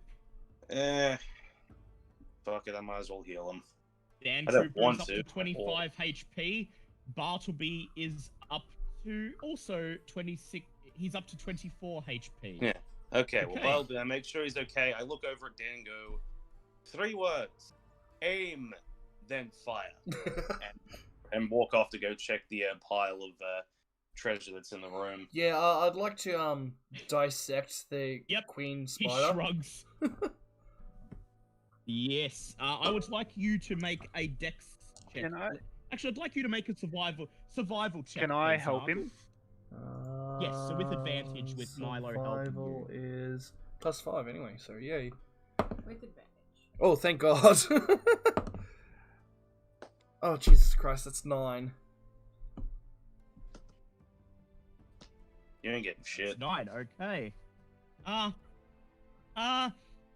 Yeah, unfortunately, the chitin is so tough and it's caked with ice that the only thing you manage to do is severely damage it as you try to harvest the spider. However, you do harvest her fangs, which, although her fangs won't have any use for adding to your weapon or armor, they may be worth something as a trophy to somebody. You get 2 sword spider fangs. Okay, Any of her useful parts, you butcher. Oh, God damn it. Yeah, nothing for you. So I can't check her? No, No, it's a bit I've late just now. butchered her now. I'm sorry. There are still the other ones that you can harvest when you come out of the Yeah, tunnel. that's And, a and also, I'd like to destroy the spider eggs. Yeah. Yeah. And you immediately rush up and all of you grab your weapons and you just begin laying into the eggs, smashing them to bits until all that's left of the clutch of eggs are tiny pieces of pale blue Wait, ooze. Can I salvage anything from that ooze? No, it's just No, eggs. it's just an egg. Yeah. Well, it's a nearly hatched egg. Did it have an infant in it? An infant spider? Yeah, but they're Yeah, not but gonna have these anything are with the baby value for- these are baby spiders that even when they hatch, they're not going to be fully formed. They're going to be spiderlings. Yep. And the spiderlings haven't grown chitin or the bladed edges or don't They- have potent venom in them. Yeah. They would have just, if they had hatched, it would have just been a swarm of spiders that would rush onto you and basically just deal 1 damage per bite. Okay. However, you notice now that the queen is dead that there is the cocooned, emaciated corpse of a Yeah, humanoid. that's what I've headed off to check after after I crushed some spiders and Dan's skull. You walk up to it and you tear the webbing away, and inside you find the withered, desiccated corpse of what appears to be a female Uthgard barbarian. Oh, so that's who they were looking for. Yes, and it occurs to you that at the last time you were here, she may have still been alive. Oh. Ooh. Oh well, she was a barbarian. So to be fair, they did try to kill us. Plus, these spiders probably would have killed us if we'd fought them back then. Yes. Yeah. Her be armor fine. and her It's, her armor and her great axe appear to be of little to no value. They're covered in ice and damage at this point, and Dan Cooper's here, so he'll get to see the end of the session. Hey M1, how was work? I am one. About to have we're about to have one more fight before the session ends, so you'll actually be able to take part. That's all right. I'll be the rock in the back. Yeah, you Yep. pretty much are at the stage, thanks to M2. Yes. You had it coming in so damn well, why? Her armor and her great axe are damaged from the water and the ice. However, she is wearing a small pouch around her waist. I would like Angus to roll a 1d100, please. Alrighty then. I go in regards to say that I do not regret my actions against dear old Dan. Yeah, That is a 0. 0. Okay. Okay. Let's see what a 0 is going to be. That is a potion of superior healing in her Solid. pouch. Thank you. The second best healing potion you can get. Well, I'm standing. Yes. I want To to recap, Hmm? Sure. You can investigate all you like, Kitty, but you can tell already that was the only thing of note in here. You've got to check the other alcove. I was gonna say, what about the other room? Yeah, Yeah, that We're would be about to the head to room. the other room. Okay, we're about to head up to the other room. And before we Okay. do that, can I get to the other spiders or wait till later? Wait till you come out. Okay. Okay, you make your way north to the other alcove. The tunnels twist and turn, and you begin to lose sense of which direction you're traveling in as you reach a fork in the road. I would like all of you to please make survival checks. Ooh, that's a Well, 20. That Someone is please a roll for 2. I will I got a roll for 7. Dan I know Cooper. exactly where I'm going because that's a crit. I'm just Oh, following. that's a pass for Dan Cooper, so that's 2 I got a passes so 3. far. You got a 3. I did not succeed. All right, unfortunately, that is a group fail. Oh, god damn Dan- you all. Oh yeah, I should roll for Bartleby. I forgot about him. Wisdom is not great. See how he goes. And that's a pass. Okay, so now I'll just roll. It's an equal pass, equal fail, so I'll just roll a d20 to see what happens. Okay. Bartleby, Nargle, and Dan Cooper point in one direction, and they say, that's the way to the alcove. That way. We don't know where that goes, but that's the wrong way. And Angus says, I'm not listening to anything Dan Cooper has to say, and he begins leading the party in the opposite direction. I regret nothing. Wait, wouldn't I remember where I was going? Because when Well, you haven't been in this part of the tunnels. Yeah, yet. but You're looping. hold on, wait. With the giant spider in the other alcove, and I found out Yeah. where he was through Spider Touch. Wouldn't I have remembered where it was? No, because it's a different section. No, because Yeah, there was a but spider here. Yeah, but Yes, you go but down look the other at way. the map. Okay. Look at the map. You were in this tunnel before, knowing that the way up leads to the alcove, whereas now you are here. Okay. Yeah, So we're you're on gonna a different side of the tunnel. So instead, you're heading to the left. Who's at the front of the party? Not Dan Cooper. Yeah, Dan Cooper's not. Angus. I'm gonna- Said Angus let us out that way. Yeah, Angus, you at the front of the party. Okay. I'm probably gonna You be- regret saying yes, but whatever. You begin heading down the other direction because you are not going to listen to what Dan Cooper has to say after he used lightning bolt before. And you continue walking. Yeah, in combat M1, I had you use lightning bolt, and Oh, it great. dealt Collateral damage to damage. Yeah, collateral damage. So M2's character has just like gone into full, completely shunning you mode at the moment. I threw a hammer at your head and Yeah, he knocked threw you his out. hammer at you and knocked you out. Make your way through the winding caverns, and you notice that the webs taper off. There are no longer any webs. And then, Angus, I would like you to make a deck save, please. Well, this is clearly where I die. It was nice knowing you all. Yeah, that's a 12. That's me gone. Okay, you take a step forward and the cavern opens up before you, and that's when you notice that the tunnel leads out into the ravine outside the temple, and there is a sheer drop ahead of you. Cool. You quickly skitter your feet trying to get back into the tunnel, but I'm you gonna slip die. and you take a tumble right down into the ravine. See ya. You should have used the steps, you moron! And I know Let's how have a my life- look how much damage that I'm is going gonna to die, and you know what?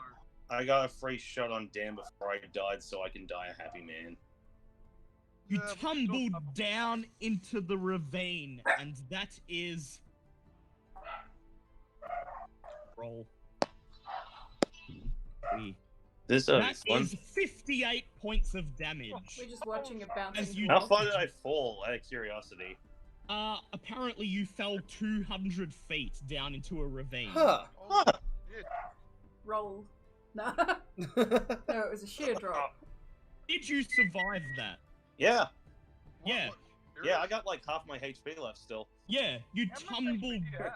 I just fell 200 feet and kind of just got and went. Ow. You It's 'cause you're a tumbled hardy dwarf. down into a sheer drop, and as you fall, you shout, "Oh, by Moradin!" and then, out of sheer luck, instead of landing on the hard rock face below, you land on a pile of snow, which breaks your fall, and it still hurts. Oh yeah, You blink, absolutely. and you are alive. Neat. I'm just now 200 feet down with no visible way of getting back to the rest of the group. Right, let's You go to can the other make enclave. You can make a strength athletics check to climb back up as the rest of your Well, I party am really relate- glad I got those gloves of climbing, You're welcome. because that would have been really annoying otherwise. So, Heh. I was gonna say, just have this whole thing be going over the side of the ravine, 200 feet down. At some point where I disappear from sight, all you Yeah. can hear is, "I'm still falling." and then everyone else in the party is just like looking at each other with looks of concern, and then a few seconds later you hear Angus's voice from the bottom of the ravine shout, "Somehow I'm okay!" I'm still alive, but I'm very badly hurt. I'm very bad. Yes, Austin Powers. Mustafa. There's still beats list into that whiny bastard. I'll try to upstairs. stand up, but I think my legs is broken. Yep, my leg is broken. I rolled an unnatural 20 to climb back up. Yep. And then the rest of you just wait as over the course of the next 20 or so minutes. Oh, I'm not You waiting. watch the I'm guy. trying to find the You're not other. waiting. The other. Okay. You guys can What- fuck off, I'll just Yeah, catch up. once you hear that he's okay, you just shrug and move into the next alcove. Thanks. Over the course of 20 minutes, Angus slowly scales the rock base, taking care to find handholds and footholds among the ice and the rock, and slowly he eventually makes it back to the head of the tunnel, pulls himself in, and then just lies there on the snow, breathing heavily. The rest of you enter the north alcove, and you find what seems to be a spider nest. Oh. Can I harvest some silk? Yes, you can. I'd like you to make a sleight of hand check, please. That is 18. Okay, you harvest 3 bundles of silk from the webbing. Nice. Nice. Meanwhile, the rest of you notice that this room is almost barren, save for 3 little web cocoons stashed in the back of the room. Do you open them up? Hey, quick question. How does, what's the resistance of the spider web to fire? Just disintegrate? They just burn instantly. You want to do it at range, guys? No, we're not burning it. We're not burning things. We've already discussed No. it. We're not doing it.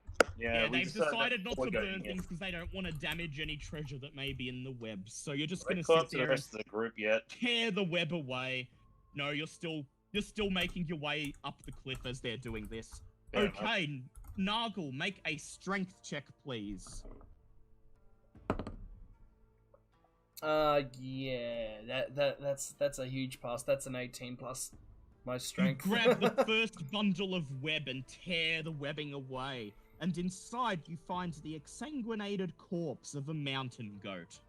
Oh, Can I take its horn? Sanguinated.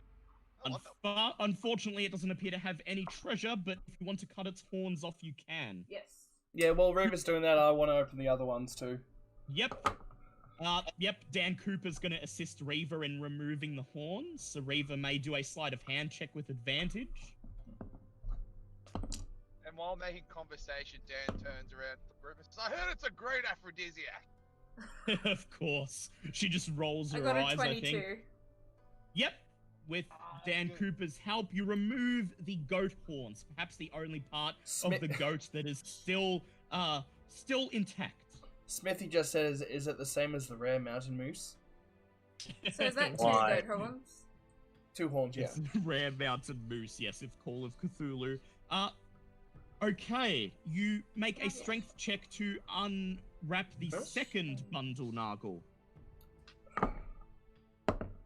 That is 15 plus well, 21. Okay, you tear away the silk, and inside the second cocoon, you find the exsanguinated corpse of a shield dwarf prospector wearing a tattered fur cloak and clutching a miner's pickaxe close to his chest. In his hand is a small leather pouch. You open up the pouch, and inside is a number of precious metals and gems. About 500 golds worth. Okay, just let me put that in before I open the last one. 500 GP worth of metal. Yep, And gems. And Oh. gems. and gems. Yes, and gems. Is there anything magical or useful in there? No. Or would it just be used to like inlay on swords and shit? Yeah, it doesn't seem to be anything that would be used on weapons or armor, actually. It seems to be the type of stuff you'd make jewelry out of. So, like, little bits of silver and gold and... Just decorative. Alright, and Nargle, yes. make a strength check to open the third cocoon.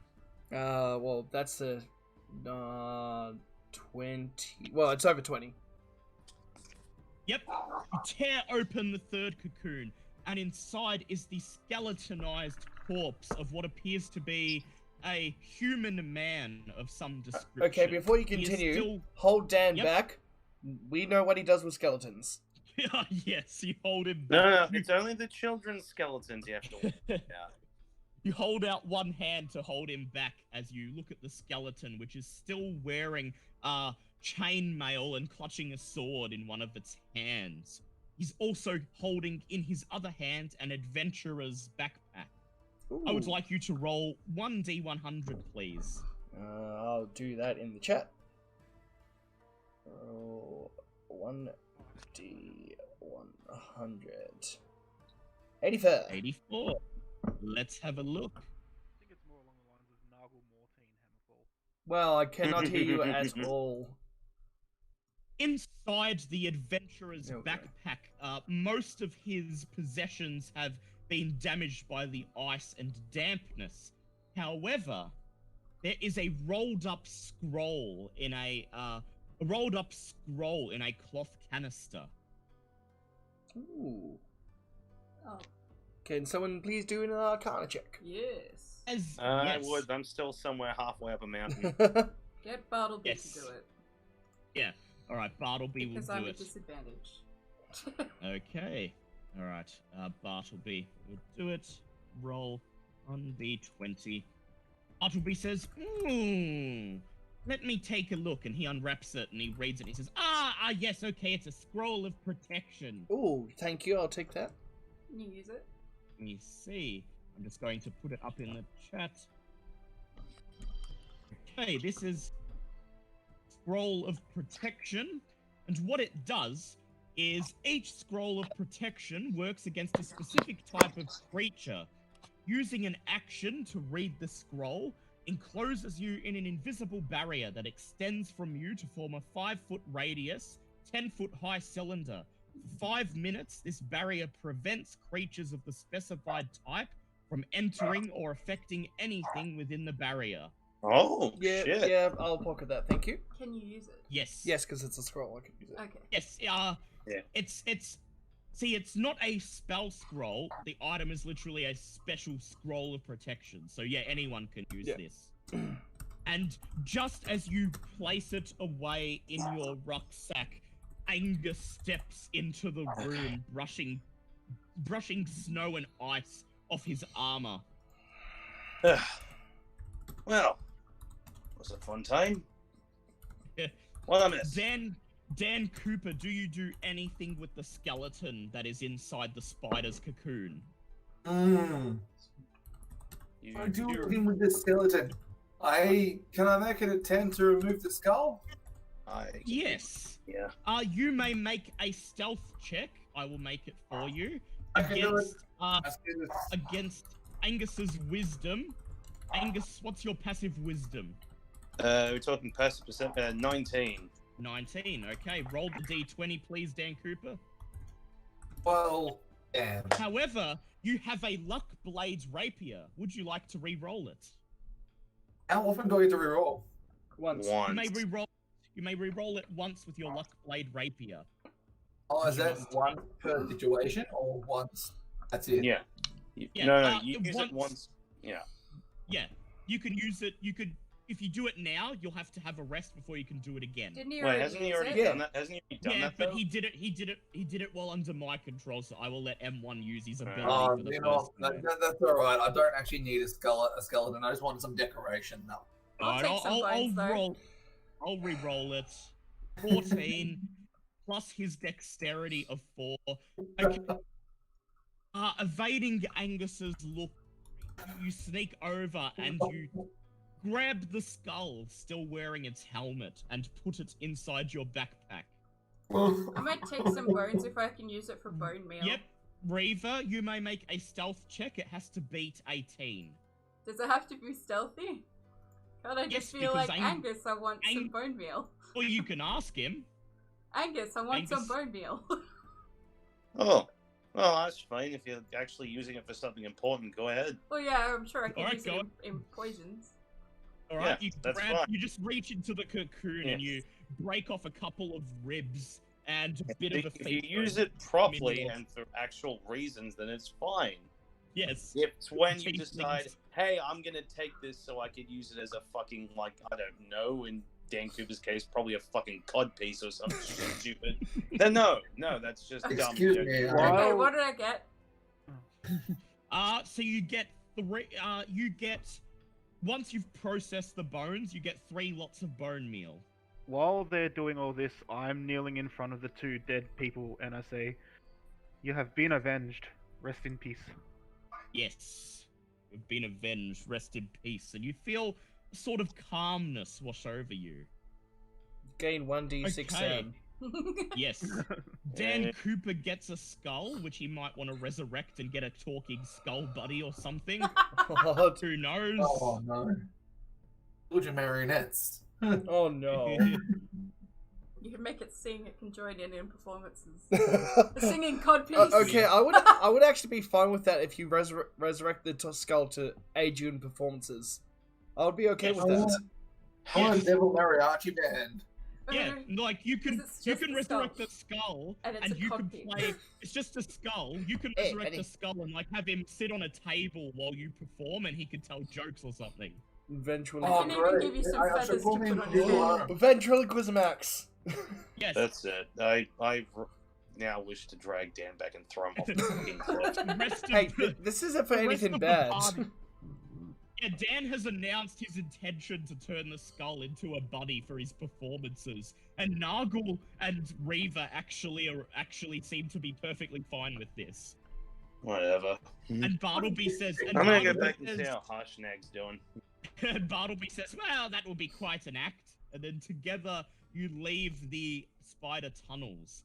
You return to the giant quarters. On the way, Harshnag is- can I try to dissect the other spiders? I'll Yes. help him with each spider. Yes, thank I you. would like you to make I'd like you to make one survival check with advantage. Okay, yeah, that's 19 plus 24. 24 up. 3 sword spider venom glands. I take one because I helped him. And there you Yes. go, Reaver. You can have spider sword venom glands. So, what about the And in what- addition, Hmm? from the sword spider's corpses, you gain. Let me see. You gain 4 pieces of strong chitin. Horstrom chitin. Is that any different to Dryda Slightly stronger. chitin? Yep. But if I was to put it on armor, would it do the same thing? Or would it have a It stronger would effect? do the same thing. Plus, it'd have a slightly stronger effect. Yeah. What's It'd stronger make you than immune- stopping critical? It'll stop critical hits, but it'll also give +1 AC. And I just got all 4 of them. Yeah. Yeah. Can I give you my spider sword venom gland back if you give me one of the chitins? No, I don't need a venom gland. Give him a fucking chitin. But I don't want to, because he's a tiny little halfling. No, you have Actually, take one. Take one of it may them. not increase. It may not increase AC. I'll have to see what it does.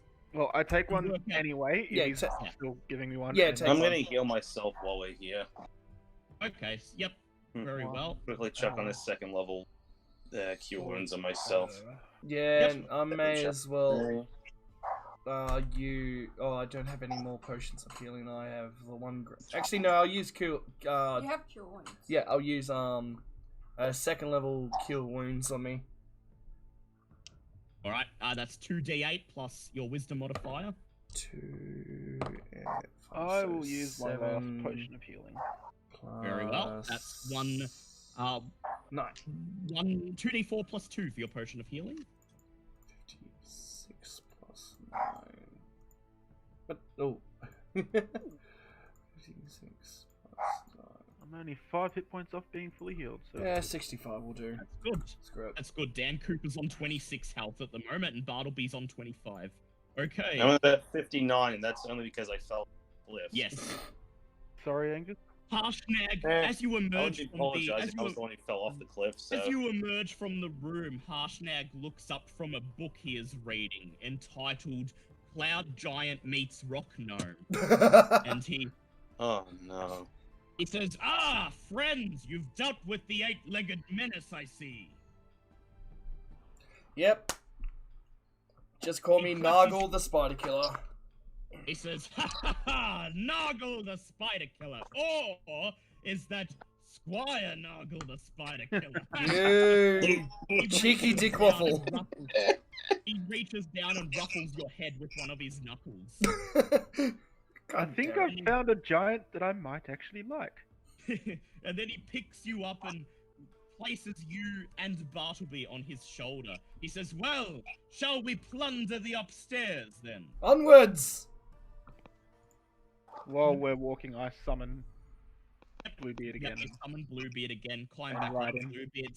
Bluebeard says, Arr, that was quite a close call amongst those rogue waves. Right, you emerge up, you climb the stairs with Harshnag in tow. You find yourselves in an upstairs hallway that is structurally similar to the one below, except that much of it has collapsed, leaving a few rooms to the east and west for you to explore, but nothing more. Standing in an alcove at the south end of the hall is a life-size statue of a female cloud giant wearing an angry mask, her hands positioned in a way that suggests she's casting a spell. An angry mask. Interesting. Can I I'm cast standing detect to the magic on the side. mask? Mm-hmm. You cast I'm- detect. You, out of paranoia, you cast detect magic, and you breathe a sigh of relief as you realize that this statue is harmless. Oh no, I wanted to cast it on the mask, not the statue. Oh, yeah, no. The mask is harmless. It's just part of her The whole carving. thing's- Oh, okay, yep. Yes. There is no. This, unlike the hallway down below, this one is not trapped. Excellent. Thankfully.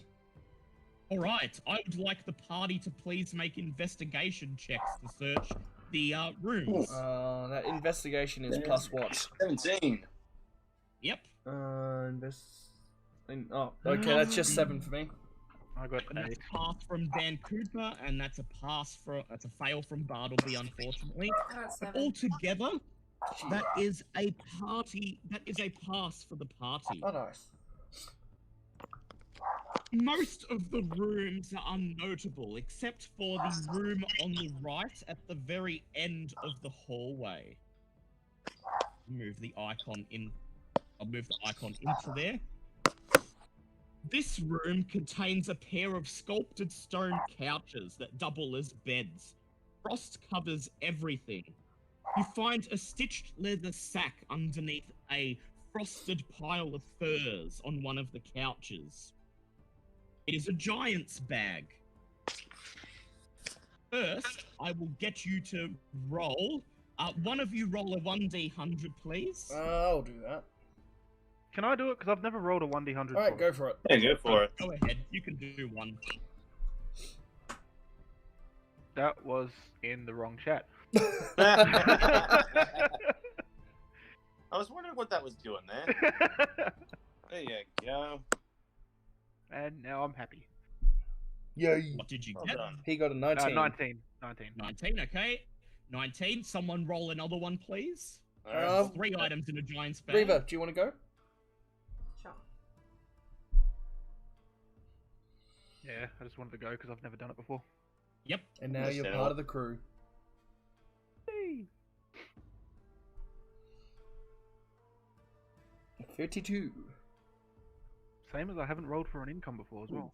2. Haven't rolled for one. Okay, and someone may make a third and final roll. Rightio. When was the last one? Roll Yes. 1d100. That is a 19, so we've got 2 19s. Okay. Oh, what is it? 2 Oh, 19s. Do we want to You re-roll may a roll 9? that. You may re-roll that. So Alright. I'll allow you to re-roll it. Excellent. Re-roll, good squire. Roll 1. D. I fell off a cliff today. 57. 57. Okay. If you were Inside rolling the really close to giant's what I was supposed- bag, you find a haunch of green moldy meat. Oh, no. I chuck that to Bluebeard. Oh, Ed likes that. 1d6 moldy loaves of bread. No! Alright, let's see how many. Bastards. Can I use any of this? We mold? got 5. Oh. 5 moldy loaves of bread. Oh, I love mold. And a painted giant-sized toboggan. Okay, I Now have Can several I- questions. Can I? You had Yes. me at Hold on, the wait. wagon. Wait, Reva's got something. Can I Yep. use this mold for anything? Maybe. I'll just scrape the mold into a bottle or a I jar. would like you to make a herbalist's kit check, please. I have several questions about the toboggan. Can Yes, we you may ride ask it? them. 6. Yes, you may ask. Okay, the mold. You're not sure what uses you could have with it. You'd have to first identify what type of mold it is, but you scrape it off anyway and keep it in a little jar, just in case. So a jar of mold. Write down that you've got a jar of mold. And guess what's Jar of inside it? mold. Okay, Thank you. Angus, what question did you have about the toboggan? Is there anything remarkable about the toboggan, or is this just a touristy thing? It's a large, giant-sized wooden toboggan. It may be worth something to somebody. Otherwise, you can ride it. Hooray! So in the And we meantime, have a team of Withens. just stick it in the bag of holding. Yep. Can it fit? Can There you get is- the opening around it? Yeah, you can. Okay. There is underneath all that at the bottom of the giant's bag what appears to be a small shard of rock with a giant rune carved into it. Oh. Oh? As soon as you pick it up, you sense magic emanating from it. Oh, I'll have a look at that, if no one else Would minds. you like to cast Identify on it? Yeah? All right. It is a shard of the ice rune. I will put the link in chat. Interesting. It's a shard of the ice rune. Oh, This see, when you said shard ice, I thought ICE. Yeah. No, that makes... This shard of ice is long and slender, roughly the size of the dagger. The ice rune glows within it. It has the following properties, which only work while it's on your person. Frigid touch. As an action, you can touch a body of water and freeze it in a Oh. 10-foot radius sphere around the spot you touched. Once you use this property, you can't use it again until you finish a short or long rest. Frost resistance to fire damage. Icy mantle. As an action, you can touch yourself or another creature with water on your finger. The water creates an icy mantle of protection, which grants resistance to bludgeoning, slashing, or piercing damage. Winter's Howl. As an action, you can cast Sleet Storm. Or Gift of Frost. You can transfer the shard's magic to a non-magical item, such as a cloak or pair of boots, by tracing the ice rune there with your finger. The transfer takes 8 hours of work, and it will turn the item into a magic item that requires attunement, which gives you resistance to fire damage and advantage on dexterity checks made while in snowy terrain. And it does different things if you do it to cloak or boots. And it does yes, and if you do it on boots, it makes it so if you wear it, you ignore difficult terrain while walking and may walk on water. Alright, so who hasn't got the last magical item? Actually, no, since Kitty is back for the first time in ages, I think we should give it to her. Seems fair. Okay, so what do you think, Kitty? Cool. Cool. Alright. You may note down that you have the shard of the ice rune. Yes, walking on water. Okay, with that, Harshnag says, well, on to our audience with the All-Father. Fair enough. You leave this area and return to the room with the Oracle of the All-Father. Harshnag gestures towards a small mithril bowl at the foot of the monument. He says, place the relic in there, if you please.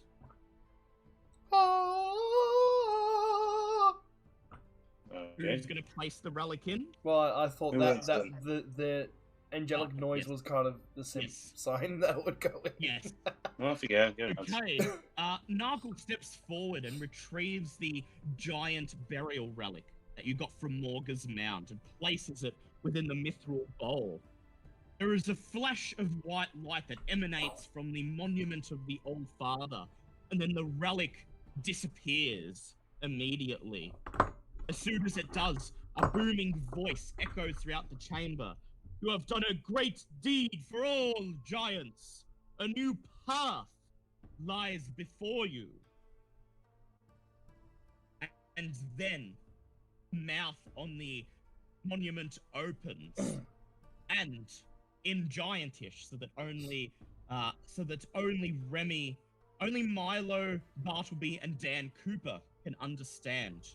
Dan can speak giantish? Apparently. He comprehend language. He has comprehend languages. Oh, yeah. Right. It read. It I am says. full of shit. It says, adventurers, you have done well. You have proved yourselves worthy of restoring giant kind to greatness. It takes a moment, as if taking a breath, and then says, here is the path that lays before you. You must seek an audience in the Storm Giant Court. Although King Hecaton is missing, his daughter remains, and she tries hard to keep the Storm Court under her grasp. You must make haste to the Storm Court. Have an audience with Lady Sarissa, and pledge your allegiance to her. Only then will you unravel the mystery of Lord Hecaton's disappearance, and perhaps unravel the duplicity of the blue dragon Imrith, who even now poses as an advisor in Sarissa's court. In order to reach the Storm Court, which lies at the bottom of the trackless sea, you must acquire a magic conch of teleportation. The magic conch. Magic conch. A magic conch. One lies in the hands of each of the giant lords who were once vassals to King Hecaton, but now rebel, doing their own thing to try to earn my favor in the Ordning. Name a giant lord, and I will grant you a piece of wisdom, so that you may gain the upper hand against them. Which path lies before you, giant Duke Zolto. players? Yeah, raised you me yell at that the before same anyone else gets a chance to discuss it. Yeah. Duke Zalto. The monument is silent for a moment, and then it says, Duke Zalto, who wishes to rise to the top of the Ordnung by restoring the Dragon Slayer Colossus, the Ashendod, to full operation, so that he may use it to subjugate dragonkind and small folk alike. Says you must travel east, over mountains and snow, to distant spires. There, at the top of a cold mountainside, you will find a village of yak folk, and below that, inside the mountain, Iron Slag, the forge of the fire giant Duke. The conch you seek is in his quarters.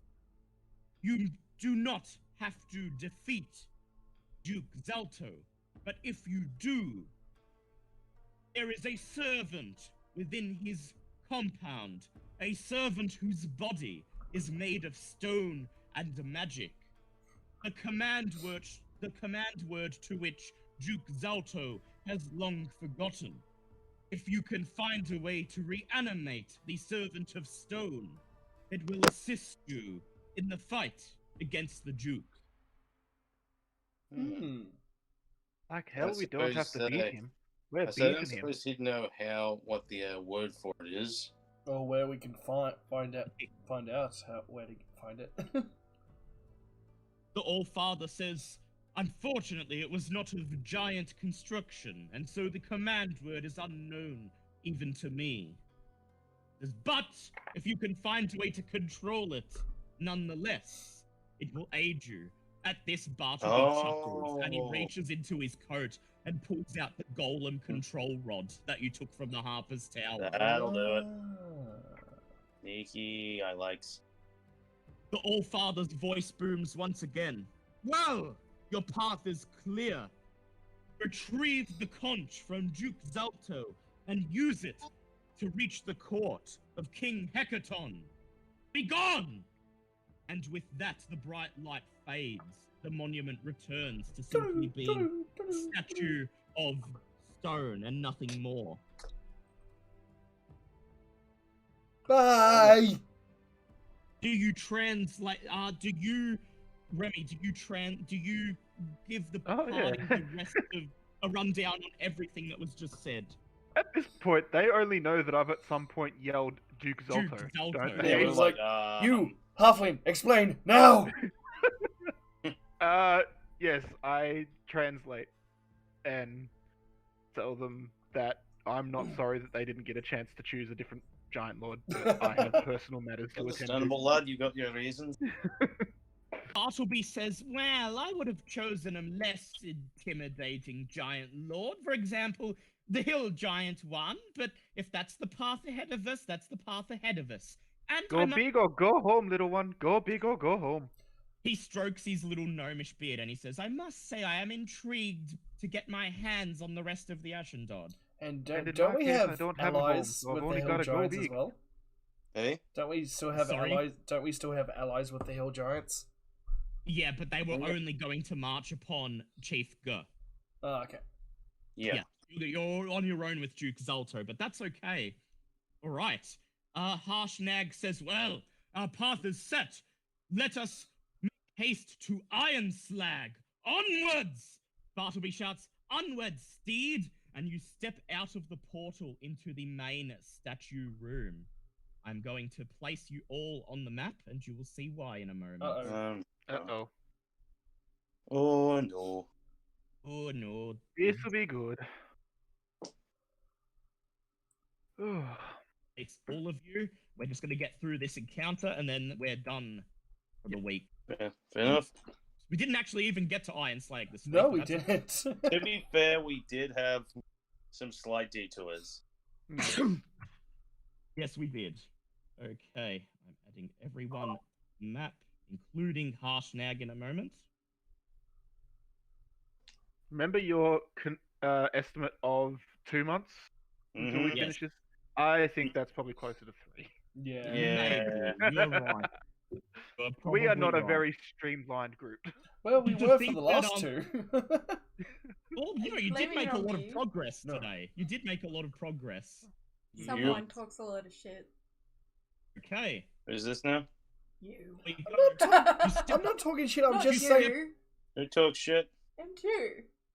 Why I talk shit? Because you gotta talk all the shit, gotta beat up Dan. That took what, like 10 Oh. seconds? Step through the you step through the portal into the statue room, and then it's going to copy the music. Oh dear. We're gonna fall. So, nope, you are not. No music. Go on acapella, people. Right. Hear the crunch of frost under heavy feet, and then an enormous blue dragon bursts through the Oh. main doors of the temple. Scales! The great dragon pays no mind to the statues here. Instead, she fixes her hateful gaze upon you. Presumably, this is the ancient blue dragon, Imrith. Well, Oh, shitballs. thank goodness to I'm the- invisible. We probably should have taken a short rest before doing this. Do you say or do anything? Do you say or do anything? Are we gonna That's call a giant Fang at lizard. some point? I think so. I think today's the day. But Doo-doo. let's Well, it depends. Can we bullshit our way out of this? Yeah, let's I see don't what think happens. so. I Why? think so. You might be able to, except before you have a chance to do anything, Harshnag draws his sword and he shouts, "It is the enemy of our people! To arms!" And never mind. And before we start running away or reacting, can I just quickly yell? And it's like, "Oh my god, enemy! Where?" And I turn around to point in the opposite direction. Let's go chase after the enemy, guys. And everyone wonders why I throw a hammer at him. Roll for initiative, everyone. Just 17. an idea. Just a question. Yep. If we were to grab one of the weapons from one of the giants, giant- Then weapons? it would set off a trap. Yeah, It it's- would. Yeah, and that's 9 for me. 9 for... but would the trap do a lot of damage to us? Hey, that was a nat 20. No, it would That's 20. damage 24. us. It damaged everyone. What did Kitty get? Just a sec. Well, Dan Oh. Cooper got 20. Dan Cooper got 19. 13. 13 for Kitty. Okay, we are ready to go. Okay, you must survive a certain number of rounds to Okay. win this encounter. Alright. Round number I 1. don't want to use Venom Fang, but I do. Harshnag goes first. Well, he's gonna He be bears his sword and he rushes towards the dragon. He stares her in the face. He turns over his shoulder and he shouts, "Get out of here however you can, little folk!" And they begin to fight. so Harshnag. run. Harshnag rolls to hit with his sword. You could And- teleport, but that would just leave the floating fortress behind. She What? grabs, she We reaches have our out with teleport coins. Yes, you do Sorry, have your that is teleport true. coins to teleport to the Harper Fortress, but that will leave your cloud castle in the air where it may be attacked by Imrith. Plus, we Yeah. can leave behind our friend. Imrith- Yeah. Imrith reaches out with one of her dragon claws and deflects Harshnag's blow. He goes in again. This time he hits. He deals 7 points of damage to her, bringing his sword down, clashing against her scales. Okay, it is Milo's turn. Have What we do you called do, Venom Milo? Fang? No, we haven't. No, we haven't called him yet. I've I still, don't have the. I've still got. I've got the conch on my position. I Yes. use my Ring of the Ram and expend all 3 charges to hit her. All right. I've just gotta. Was that? This wasn't a homebrew, was it? This was an actual no, weapon. it's an actual item. Yep. I'm just typing it Dog's in going now. nuts. Oh yeah, I do that. Okay, what is it? The ram produces a spectral ram's head, makes an attack roll plus 7 bonus. On a hit, for each charge you spend, the target takes 2d10 force damage and is pushed 5 feet away from you. Okay, so I've got to just roll to a hit, and it's only 1 plus 7. Yep. Are we seriously fighting a dragon right now? We are. Yep. Yes, you are. So have that's to a beat her. 15. Just have to either run off or survive long enough. That's a 15, which I think is a 15. Yes, she has an armor class of 22. fuck. That I makes just sense. expended all 3 charges. Shit. Yep. You send out your ram and a surge of lightning goes forward and she seems to just absorb it. She barely even takes her eyes off Harshnag. I would like all of you to please make wisdom saves. That's a nat 20. Actually, no, you don't have to. You don't have to yet. Sorry, don't do it yet. Oh, okay. I would I'm keeping that like nat you 20. No. I would like I'd like you to all make dexterity saves, please. And I'm gonna die. Yes. Yep, that's a 16. 3. Fuck me dead. Oh, good. I can roll. That's, Okay, so 17. 17. 16 plus 19. Okay,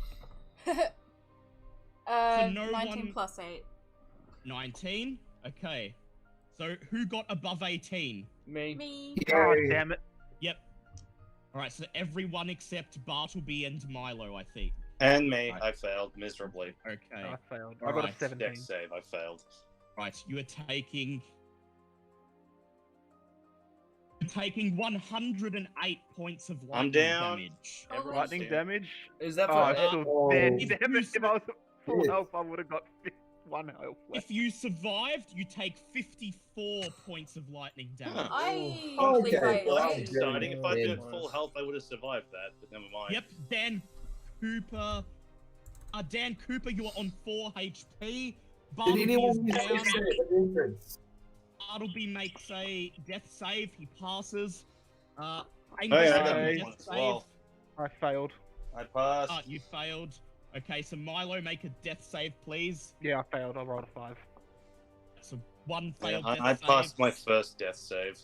I believe Okay. I take nothing. Yeah, you're fine. Yeah. You dodged all of it. I hate lightning. How Alright. did you dodge all of it?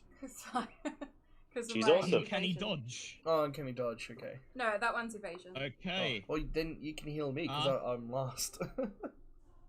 Right. I might Dan stabilize Cooper, the it's dying. your turn. Well, this is going well. Alright.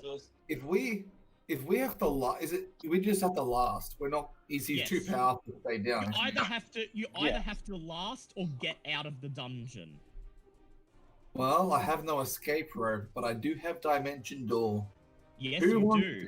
to? How about Get the stabilize hell the outta dead here. first? We'll take it with me. Nah. Probably grab someone who's unconscious, like Angus or Milo. You know what's gonna happen? They're gonna like make a team plan, turn around, and Dan, poof, gone. Nah. Oh, great. All right, who's closest to me? Either Milo's right next to you, actually. Grab Alright. Milo.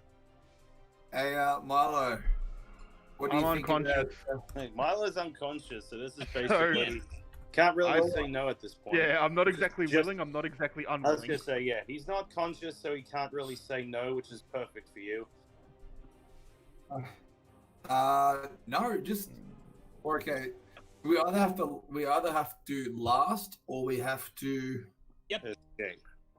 Can I cast Get polymorph out. on this on him?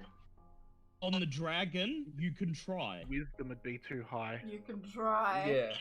She has a +3 modifier to wisdom, but I will point out now she has legendary resistance. So, yeah, You can it's gonna choose fail. It's gonna to. fail. Okay, Yeah. so. Well, okay. Looks like darkness. dimension- Looks like Yeah. darkness. Darkness Who- may work. darkness may work just to make us last a few more rounds. Yep. All right. So you're gonna cast. We've darkness. already lost half the fucking party. Wait. Is it darkness gonna... Actually, no. Darkness won't affect me because my coat. Fantastic. No, it won't. And he's only gonna cast it. They're on the other side of the room. He's only gonna cast it on Imrith. Oh, okay. If I cast darkness, at least it gives you Yes. It a will chance. blind her. And we can dimension door out. It will blind her. It's Alright, also going are we to gonna blind go with Harshnag though, isn't it? It will blind Harshnag, but he can tank it. Take it like a dragon. Man, I mean, okay. I'm going to be casting my, not my polymorph, sorry, my darkness Your on him. darkness. You raise your hand. You look at Angus and Milo sprawled on the ground in front of you, and then you raise a hand, sending a cloud of darkness across the room, settling above Imrith and your giant friend who are going at it tooth and nail inside the darkness. At the end of your turn, as an action, Imrith fires a small bolt of lightning in your direction with disadvantage. Right. And you roll to the side as the bolt of lightning hits the ground where you once were, sending some of the marble floor shooting up into the air. Why the Dodged. marble? Okay, it's Bartleby's turn. Bartleby is going to cast upon himself Shield. Actually, no, he's not going to cast Shield. He's going to cast... let's see. He's going to cast... Resilient Sphere. A small sphere surrounds him on Nargle's shoulder. Bartleby is immune. Actually, no, Bartleby's down. He's going to make a death save. Mhm. Yeah, he doesn't get to do He shit. Yeah, doesn't we get to literally do lost shit. half the party in one. Bartleby passes his second death save. Okay, and it is Reaver's turn. I guess I should run over and stabilize Angus. Would you like to? Well, Alright, yeah, I guess. I don't Alright, know. alright. There's not really a whole lot I can do here. I can only heal so much damage. This thing's Yeah, but throwing you out need like, to. 100 points worth of damage at any time. There's not anything I can do here. Alright, Okay, You're who gonna wants to stabilize be him? stabilized? Oh, maybe Nargle so that he can use the Oh, Nagel's fine, I horn. think. I've Oh, got yeah, Nagel's oh, fine. sorry. Maybe go I've help someone Completely who's missed it. saves. maybe, I'll let you know that Angus is next on the initiative order if you do stabilize him. Okay, so if I stabilize Angus, can Angus heal Nagel? Yes. If everyone's close enough to me, I can heal pretty much all. Yeah, everyone's close least- enough. Yeah, we're all close to you. Yeah. Well, Alright. my plan is I'm basically going to try and obscure the dragon as much as possible. So the next spell is going to be Steam Cloud to at least give you guys a chance to do whatever you need to do. Mhm. Yes. Okay, I'll stabilize Angus then. Right, so roll 2d8, please. Yeah. Yeah, Dan's doing well. He's blocked the dragon. No. I has plan. I has plans. Alright. 9 There you points, go, that's 9. enough to get Angus back on his feet. Angus, you are at 9 HP. It is now your turn. What do you do? Alright. Get another one of my sword healing. Try and see if I can. Alright, go ahead. I'll use up the last charge of my healing of the day to just give everyone that extra boost. It's 21 for everyone. 21, okay. And then Milo kicking is the back bats. on his feet, and so is Bartleby. Do I Hey, come back back at on your- 21? Yep, Yeah, you come back yeah. at 21. Okay, Nargle, it's your turn. Well, first off, rage. Rage. And for my first action, I pull out the horn of Venom Fang. Ooh, are you sure you want to use Venom Fang here? Okay, fine, we won't. I use. You don't. I'm just pointing out that you can only use him once, and you do have a fight with the Duke to Oh yeah, come. that's right. Well then, for my action, I will use my Ring of the Elder Roots and Transform into a Trent. Yep. Yes. And this doesn't count towards your wild shapes because it's the rings effect. Yep. You wild shape into a Trent. Nargle opens his mouth and he shouts, and suddenly a giant tree is in his place. Its Tree mouth powers, opens activate! In rage. Tree powers, activate! And, because the trend has multi-attack, do I attack straight off the bat or do I just have to wait? Yep. You can attack straight off the bat, because you are wild shaped as a bonus action. You still have 2 attack actions to go. Yep, and is that just with the multi-attack or with extra? Let's have a look. I'm just seeing if the multi-attack lets you... Okay, so you can only make 2 slam attacks. You're not in range. However, you can throw 2 rocks. Oh yeah, no, he's going to be berated with boulders. Alright, so you may roll to hit. It's plus 10 to hit with a rock. That's 21.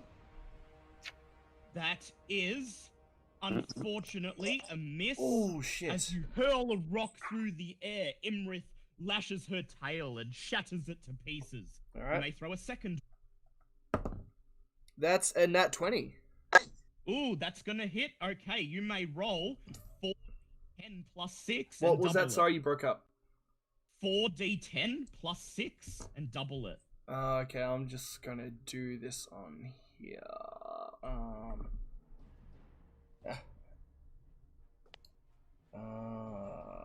Whoop.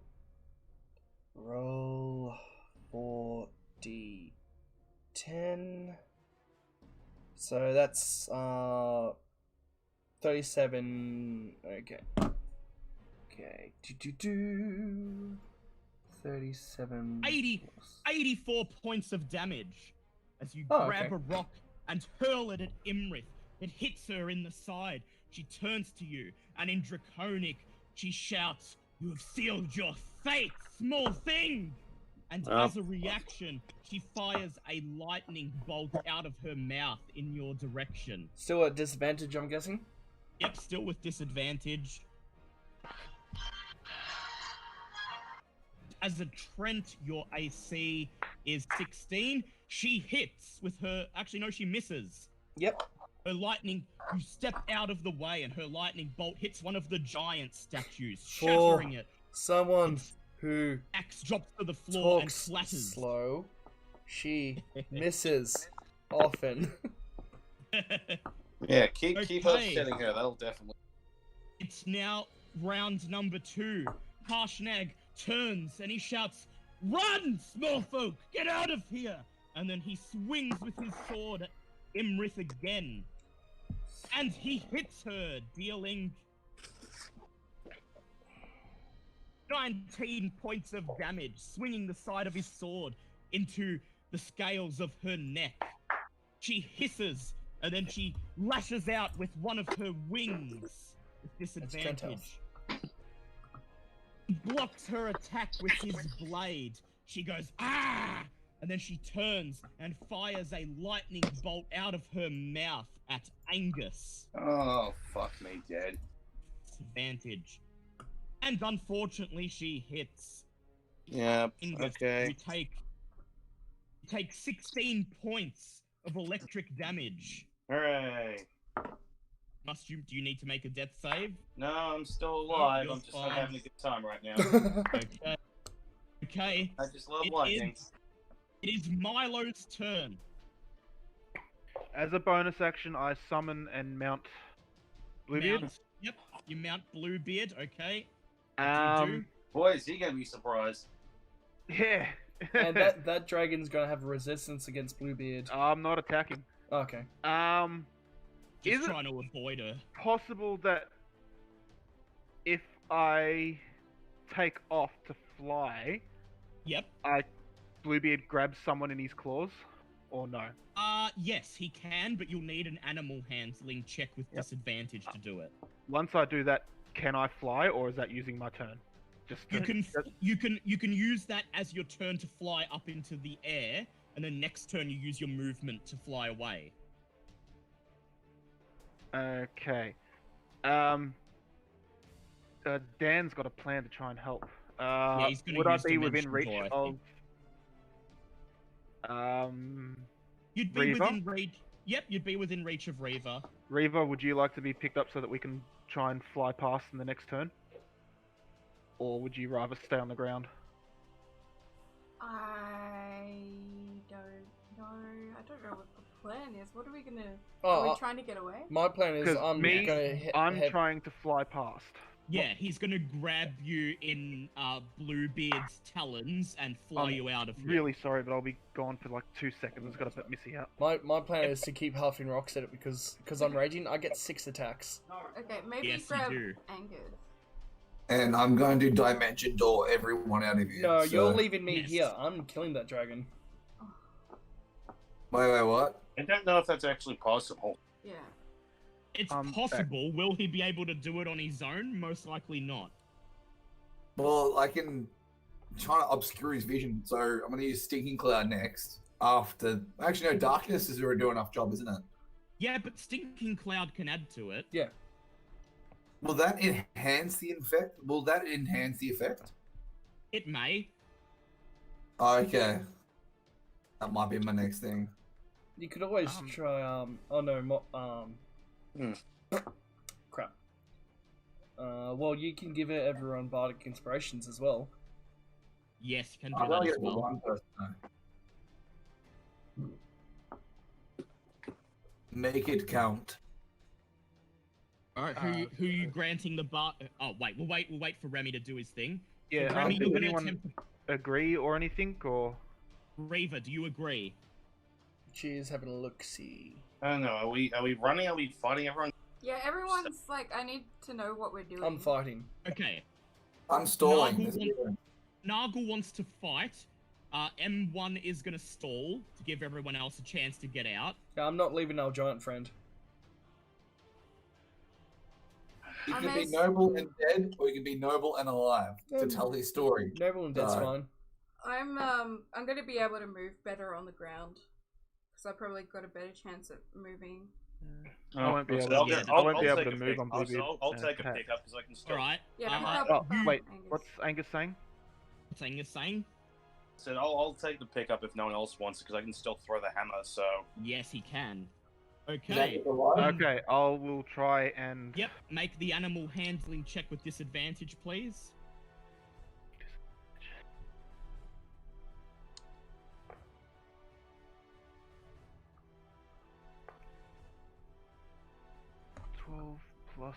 +5 equals 17. 17. Good. Bluebeard takes to the air. He says, "Arr! All aboard!" and then lifts up Angus in his talons. And as you sail up into the air, you get a bead on the way out, and Bluebeard prepares to make his move. Okay. At the end of your turn, Emrith fires a thunderbolt out of her mouth towards Bluebeard with disadvantage. And Bluebeard swerves out of the way as the lightning bolt sails through the air, hitting the roof and causing a cloud of dust and rock to burst forth. Alright, we have a question in the chat. Yep. Being an ancient dragon, would darkness even work? It might have blind Oh. sight or something. No, it actually works, believe it or not. Hmm. It will actually. It's not a bad Well, sight. it does have blind sight, but she doesn't have true sight, so the darkness overrides the blind sight. there you go. Alright, No. yep. She does have blind sight, but not true sight, so it's okay. Next up, it is, let's see, Dan Cooper's turn. Alrighty, Dan Cooper. Alright. So what do we agree on? I'm going to continue stalling, aren't I? Yep. Mm-hmm. Make her I'm as gonna blind cast as possible. He's not blind, but he's not blind as fuck, man. Can I cast Stinking Cloud on him? Let's see. Not to her, actually, but sure. What does Stinking Cloud do? Scroll up about 5 lines. Create a 20-foot radius sphere of yellow nauseating gas. Yes, that will work. each of her make a Constitution Oh, save, nice. and if she fails, she'll just spend her turn coughing and gagging. Nice. However, she does have a plus. She does have a +8 to con. I'll point out. No, it's We only needed to still fail something. one. And that'll Yeah, affect she'll fail Harshnag. eventually. It will affect Harshnag, but his con is also quite big. Eat garlic. Ah! You raise your hands, you shout, "Eat garlic," and the stinking cloud surges forth. It mingles and mixes with the cloud of darkness. And then Harshnag and Imrith both begin to cough and wheeze. Okay. Imrith passes her save, Harshnag does not. He buckles over, Oh, coughing. shit. I'm so sorry. The garlic. At the end of your turn, Imrith lashes forward, striking Harshnag with her tail. And she hits him, dealing 8 plus 9.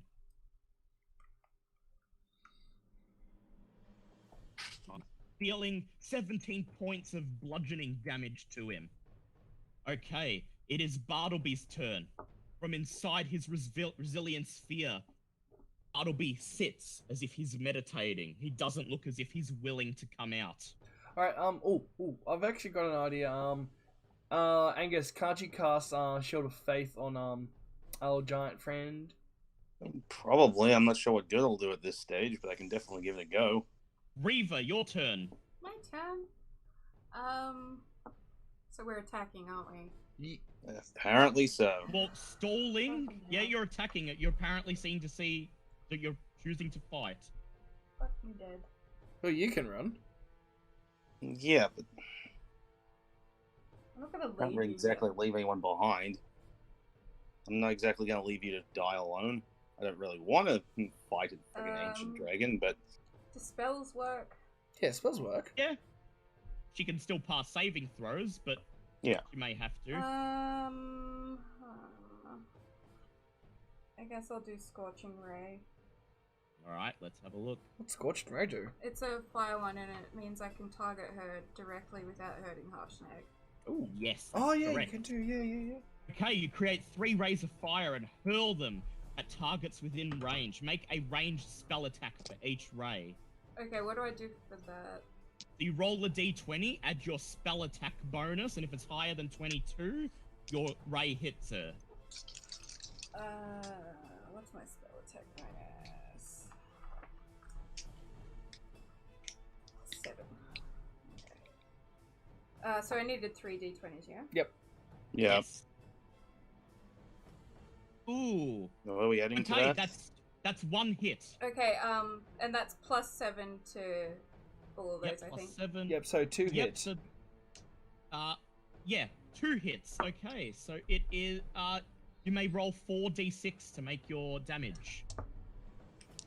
No, got some... Oh, you want to do it there, okay. Ugh, 4d6, 9 points of damage, it's better than nothing. I'm gonna You hide. distinctly see one of her scales begin to burn off. Roll a stealth check, please. Yeah. Gimme. Ooh. That's 16. 16, okay. As a reaction, before you can hide, she fires a lightning bolt out of her mouth at you. I'm going to And she evade. hits. Oh, shit. Wait, can I evade that? Yes, you can. Roll your dodge, please. That's a dex save, isn't it? Yes? Dex save isn't a tail? Oh, we can't hear. Yep, it is a dex there we go. save.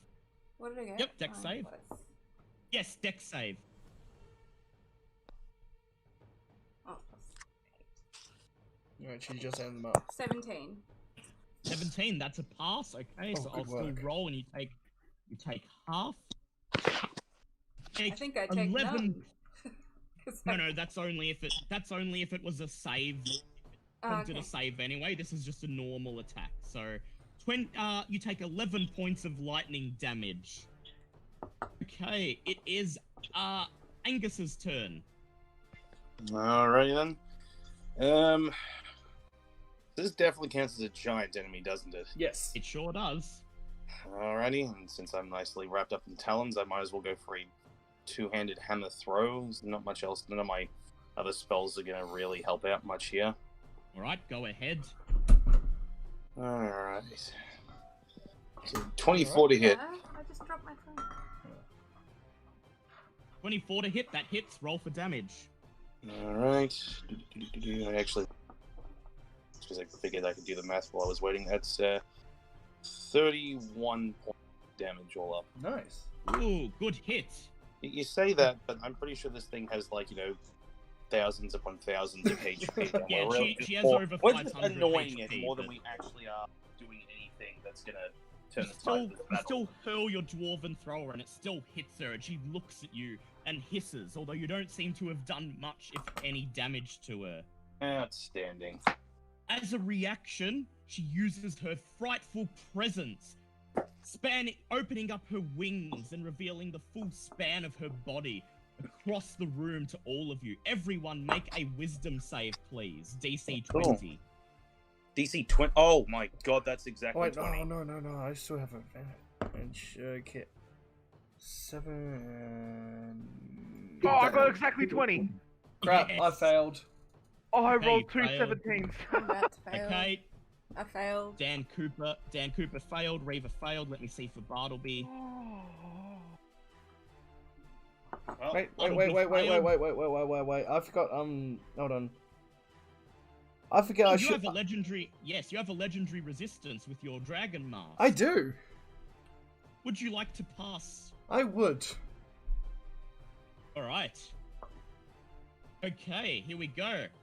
Everyone except Nargle, Angus, and Milo is suddenly terrified, Yay. which means that you are frightened and you must get away any way you can. Okay. Easy It emergency is- exit spotted. Yep, it is Nargle's turn. All right. Let's do a hitty. Actually, I need to bring up the trends. There we go. Ooh, that's a miss on my first one. Yep. Right, got 2 more to go. What do you mean I have 6?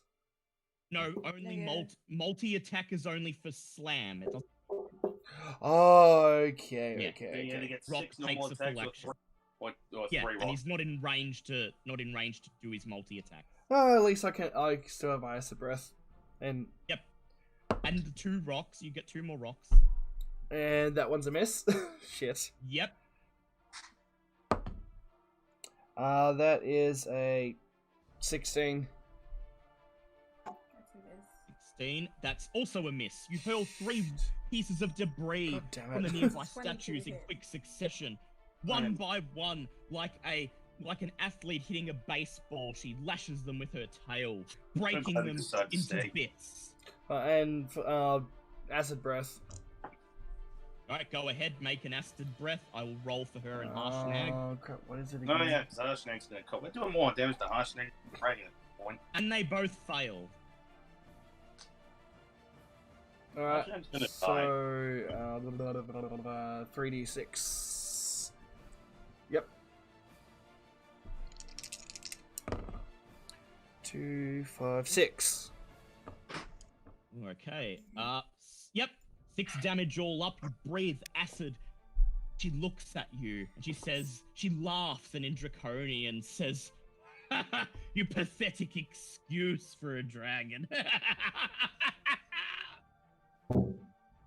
Okay. It's the next round. Seeing his warnings fall on deaf ears, Harshnag turns around and he swings his great sword at the statue of Anam, the All-Father, in the center of the room and chips it.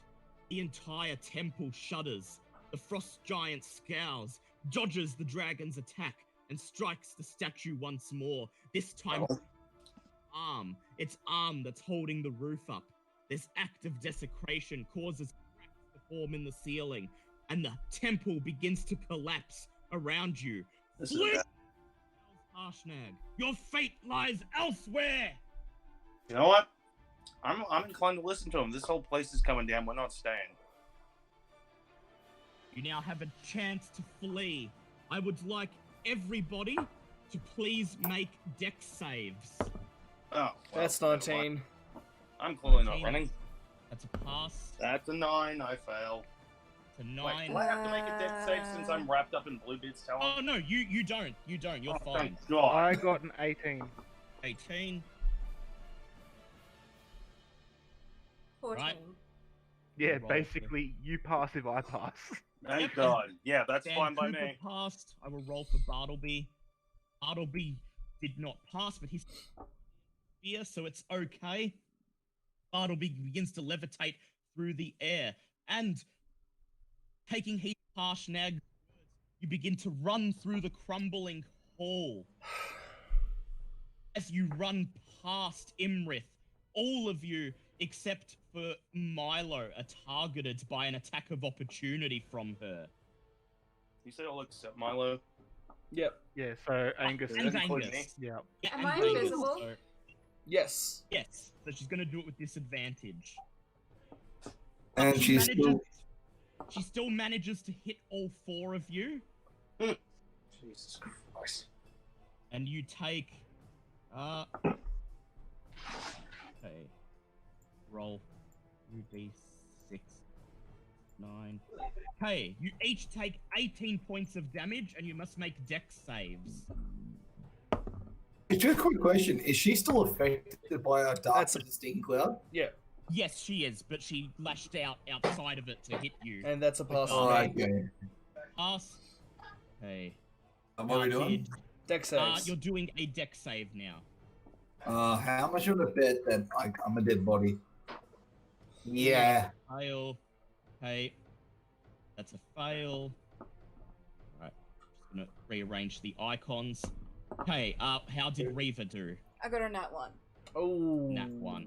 Okay, Reaver and Dan, you both are knocked prone by the impact of her wing. Yay. We'll just move Nargle and... I have to swap Dan Cooper with Angus. Okay. Let's see, Dan Cooper goes there. He is prone. And then... Sorry, I had to Angus step back goes- for a second. What I miss? Because I wasn't attacked, Yep. 2 people got knocked prone. Yeah, 2 people got knocked prone. Okay. As a reaction, can I get Bluebeard to snatch out with his foot to try and grab someone as they fall? Yes, who would you like to grab? I would like to grab Reaver because she is Alright. more of a hitter, like Alright. has more I would damage. like you to do an animal handling check with disadvantage, please, as you already have someone. I was already already doing grabbed. disadvantage anyway because I'm exhausted. Yep. So, Angus, if this fails, I am so sorry. Yeah, it's fine. This whole mission, this whole temple I is got an doomed from the 18 start. and a 15, so a 15 plus 5 is 20. Yeah. So, To be fair, this temple was doomed from the start.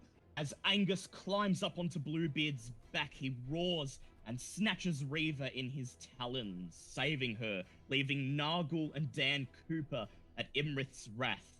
Okay, it is... Oh, I'll say that was Milo's turn. Okay. It is the enemy's turn. Harshnag looks, he dodges a piece of falling debris, and once again he shouts, "Get out of here! This place is doomed!" And then he grabs his sword and swings it at Imrith. Smash! Into her scales. However, she deflects it with her tail, laughing maniacally. Imrith makes her first action to strike Nargle. And she hits. Nargle takes... let's see. Roll I'll be back in a second. 8 plus... Okay, Nargle, you take 17 points of damage. What type of damage is that? It is slashing damage, but as a Trent, you don't have your Dragonborn bonuses anymore. Yep. But But You 'cause are raging, yes. Yeah. You are raging. You take 8 points of damage. She slashes at you again, and she misses. And then the third time, misses hits again. you, and Oh shit! Oh, I forgot Hits her you. mods. yeah, and you take 8. You take 9 points of damage. Okay, it is. Should be let's my see. turn. It's Dan Cooper's turn. Oh, okay, never mind. Dan Cooper, you are prone. Would you like to use an action to climb back on your feet? I'm gonna have to, won't I? Actually. Yep. Or just roll out. Climb back. Okay, so since he used his threatening wings, or his running image, we must leave the room. Yep. You must. If you can try and stay as long as you like, but this temple will collapse very soon, and anyone who is left here will most likely All be right, crushed to so death. if anything, I can just buy people time to get out as fast as possible. Yes. Well, the stinking cloud's taking care of that, isn't it? Yes. Or you can make a dimension door and grab Nargle maybe, and Well, you since can I'm fly out. since I'm a giant, he would have to what's to go with that? I Well, think 'cause I'm a giant Harshnag is tree. going to get out of here. Harshnag, Yeah. I believe, is getting out of here. Well, if I dimension door with Harshnag, He's not going to fit. You're Your stuck in a best, room with he the won't- giant. he won't- best bet is to yeah, grab sorry, Nargle Nargle. and nick off. How can he grab me? I'm a Yeah, giant and- tree.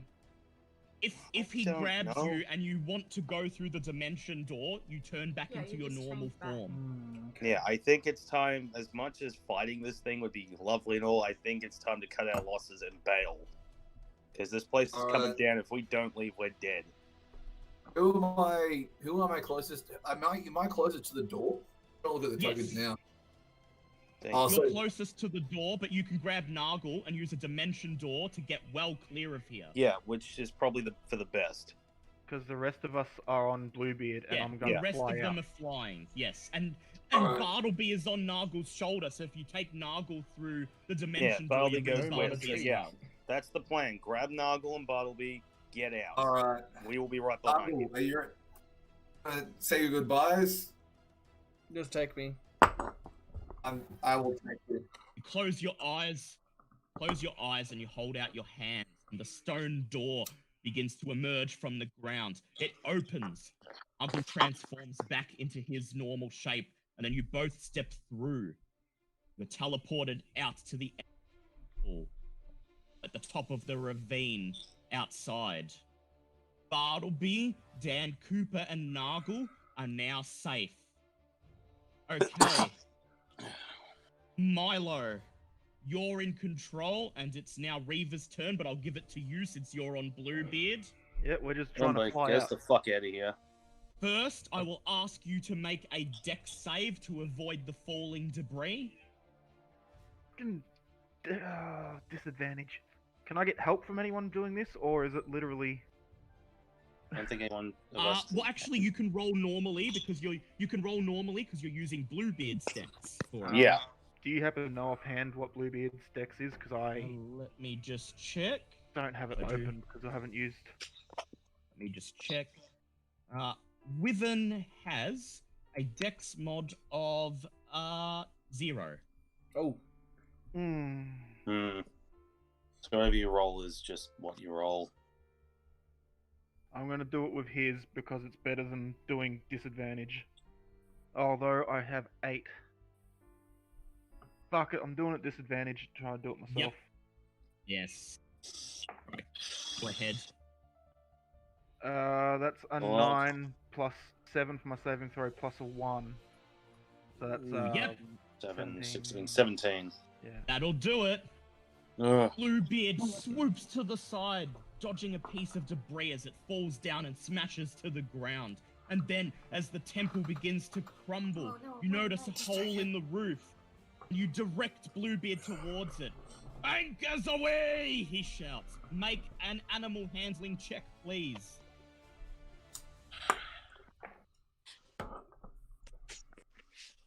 That was a 12 and a 16, so that's 17. Bluebeard flaps his wings and flies headfirst through the hole in the roof. You hover above the temple, and you see Nargle and Dan down below in the ravine. You hover above the temple, and you join them. And then you all watch, unable to do anything, as behind you, the entire temple collapses, burying Harshnag and Imrith in the rubble. There goes the only giant I ever. You Greatest have survivor. escaped, but you have a feeling that Harshnag didn't make it. Hmm. At least you think, or at least you hope, that Imrith didn't make it through. Hmm.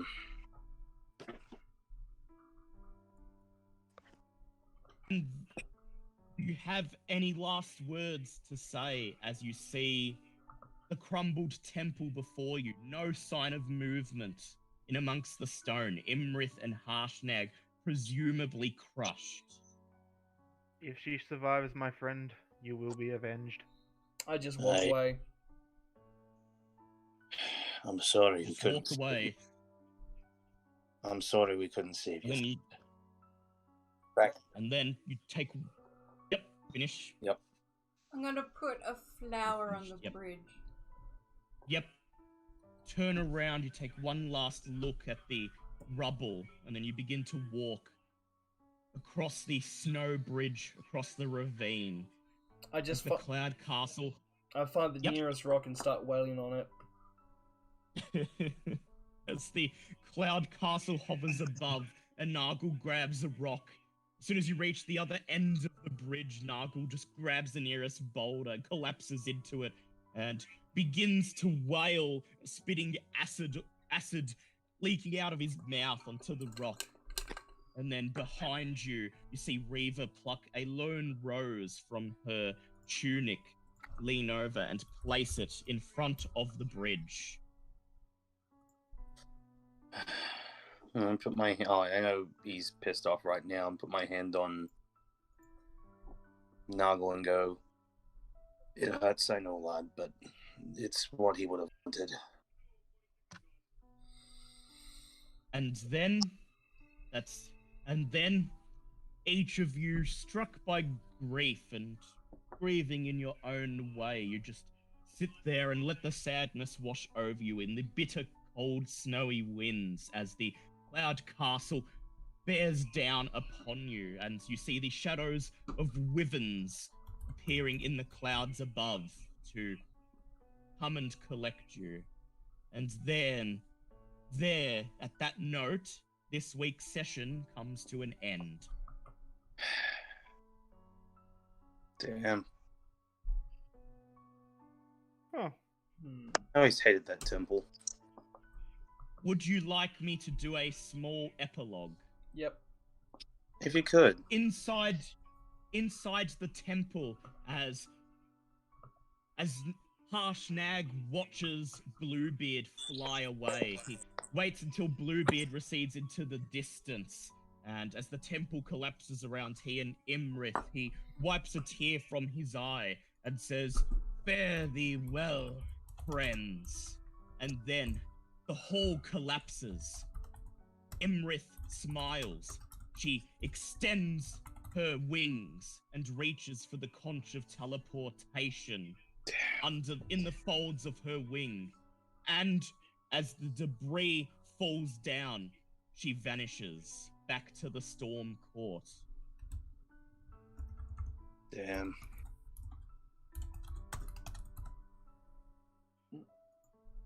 She will be in the Storm Court. She will be there for you to avenge Harshnag's death. There we go. End of today's session. You do not level up. And I assume there will be no downtime, as I assume with everything that just happened, you guys will be on your way to Iron Slag straight away. Well, I Mhm. would suggest that we make a stop in at the main city. I've forgotten what it's called. Talking for picking up your allies, it'd be Waterdeep. Waterdeep, yes. Stop in real Waterdeep. quick, get my By allies and Waterdeep, get them yes. on the castle. Yes. Do we want to grab? Deserden, it is on this note that you remember that Harshnag was a member of Force Grey, an adventuring party who come from Waterdeep. They will be saddened to hear of his fate. Can we get help from the Harpers?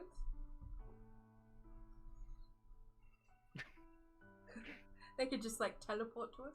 Yes, Mm. they could. So, so I guess you will want to be stopping in Waterdeep to collect Milo's old army buddies, Default Mike and his friend. I'll send Davana off. Perhaps inform the lady. Yes, send Davana off to. Perhaps inform the lady elf who presides over Waterdeep that Harshnag has fallen. Yeah. Yep. And Probably grab our guild perhaps members. maybe. No, actually, no. Level 5s. Yep. Those guys are fucking destroyed. Yeah, you probably don't need them. You could probably save them for a future battle. Yeah. Or you could bring some of them in. Mm. The Harpers may be willing. Sorry, you broke up. The Harpers may be willing to help if you can contact them. Yeah, I was gonna send Ivana off to contact them. Yes. Very well. I will ask you as a downtime action to please make a charisma persuade check. So that's... Charisma. Where's my persuasion? There it is. 9 plus 9. Wait, no, 9 plus 7. No, you're doing it. Yeah, As in Reaver's doing it. yeah, Yeah. 16. Okay. Yep. 16. When you return to the Cloud Castle, you write a letter explaining that Harshnag has fallen and that the time to act is now, that you will be moving immediately to Iron Slag after you return to Waterdeep to recruit some allies, and you will be obtaining the conch of teleportation and going directly to the Storm Giant Court. And later that day, as night falls on the Cloud Castle and darkness sweeps over the ruins of the temple below, you receive a reply from Archmage Valharrow himself, stating that when battle is joined against Duke Zalto, he and several of his best mages will teleport to your location and assist. Yay! Hmm. I would also like now Milo to make a charisma check, please. Oh, fuck. What is my charisma? No, I don't want to upload a video picture. Charisma's +2, that's right, because I got that tome. Yes, you did. Unfortunately, that's only a 14. That's still, I only needed 12, that'll do. Oh, Ah, good. In the days to come, you take one last look at the fallen, collapsed temple, and then you pilot the Cloud Castle to Waterdeep. Several days later, you are convening in Lady Grail Silverhand's tower, informing her of Harshnag's fate. She informs you that you did a great service to Waterdeep by informing her, and that as he died a hero's memorial will be held when this crisis is over. Damn. After informing her of Harshnag's fate, you find Default Mike and you tell him that the time has come. He nods and he says, I know, my friend. Milo, the platoon, and I will do anything to help. You have our swords, and you have a platoon of 5 veterans who will join you in Iron Slag for the dungeon crawl. During that time that we were traveling, can I try and read my religion book? Because Yep. Yes. Go ahead. I was going to say that you were perhaps a bit preoccupied with Harshnag's fate, that you weren't really in I the was mood trying to for. find solace in religion. Oh yeah, or that. Okay, make an intelligence check. I mean, if you with don't want me Ang- to, I won't. No. Go ahead with Angus, who could help him. Hmm. With Angus, who can help you find solace in religion. Oh, for fuck's sake! You just Yeah. not. Five. You try to find Again! solace. You try to find solace in religion, but your mind is still on Harshnag, and you're just burning up with thoughts that you must avenge him at any cost. And so you have recruited Default Mike and his Default Mike and his 4 platoon members. What a name, Default And- Mike. Yeah, well, that's Named what him. we've been calling him Default Mike, because when I introduced him, I could only think of Mike for his name. So he's Yeah, well, Default just Mike go- at the Yeah, moment. so you can switch it around, make it sound like he's a French soldier, like default. My default. Yeah, Default Michael is his name now. Default Michel. And he pledges, oui, you have our swords. And then he hands you a small scroll of teleportation. And he says, you will make headways into the dungeon. Oh, okay. And I'm then- sorry. I'm really sorry, but can you please just talk? I'm finding it really hard to understand. Yeah, at the moment. I have He been said- up since 2 o'clock. He Fair says deal. you will make headway into the dungeon, and when you are ready for us to join you in Iron Slag, read the scroll, and we will instantly be teleported to your side. Thank you. As the guards of Lady Silverhand herself, they have the power to be brought instantly to the aid of anyone who requires them, and all you need to do is read the scroll. Yep.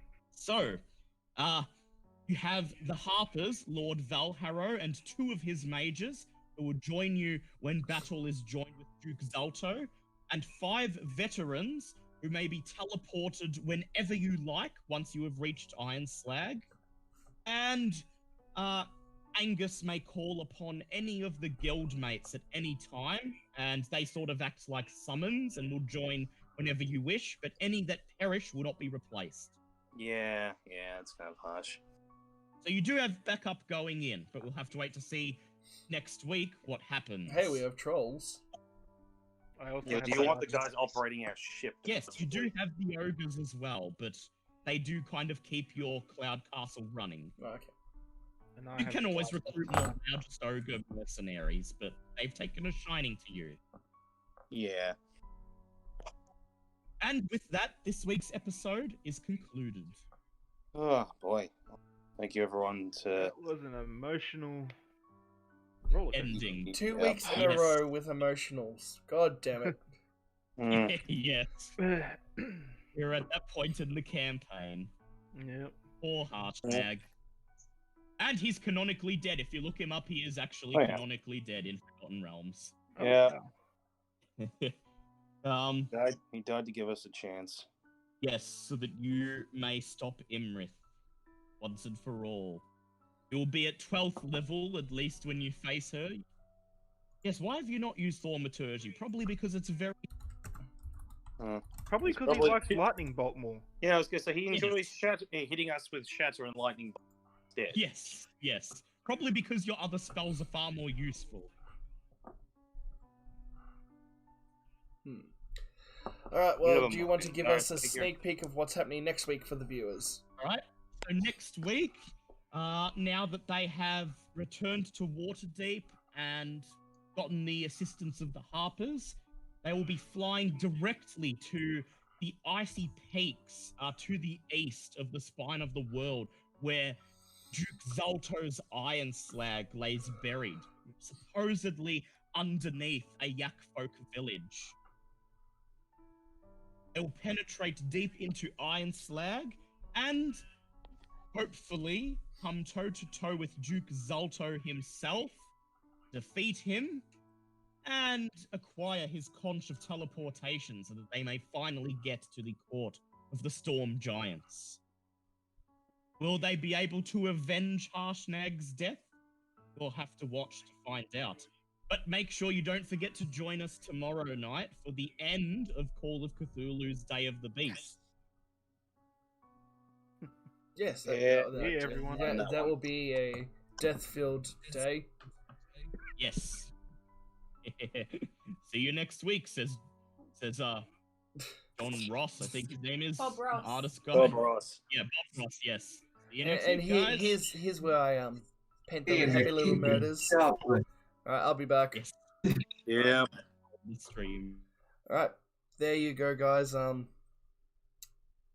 Rather sad ending for the second week in a row for D&D. Really thought my transform could have done something, but no, I just kept missing all my attacks. It's because she was a 22 to hit. No, I just kept rolling really, really low. Really low. But anyway, She's a 22 to hit. well, my first attacks landed, but the other attacks were just like 3s to 10s. Yeah, and she's a 22 hit. Anyway, thank you guys for joining. I may be back later tonight, making no promises, but we'll definitely be back for more Call of Cthulhu Friday, as Dale said, for the last episode of Day of the Beast. As always, if you like what you see, hit that like, sub, and follow button, and come join me on the Discord if you want to stay.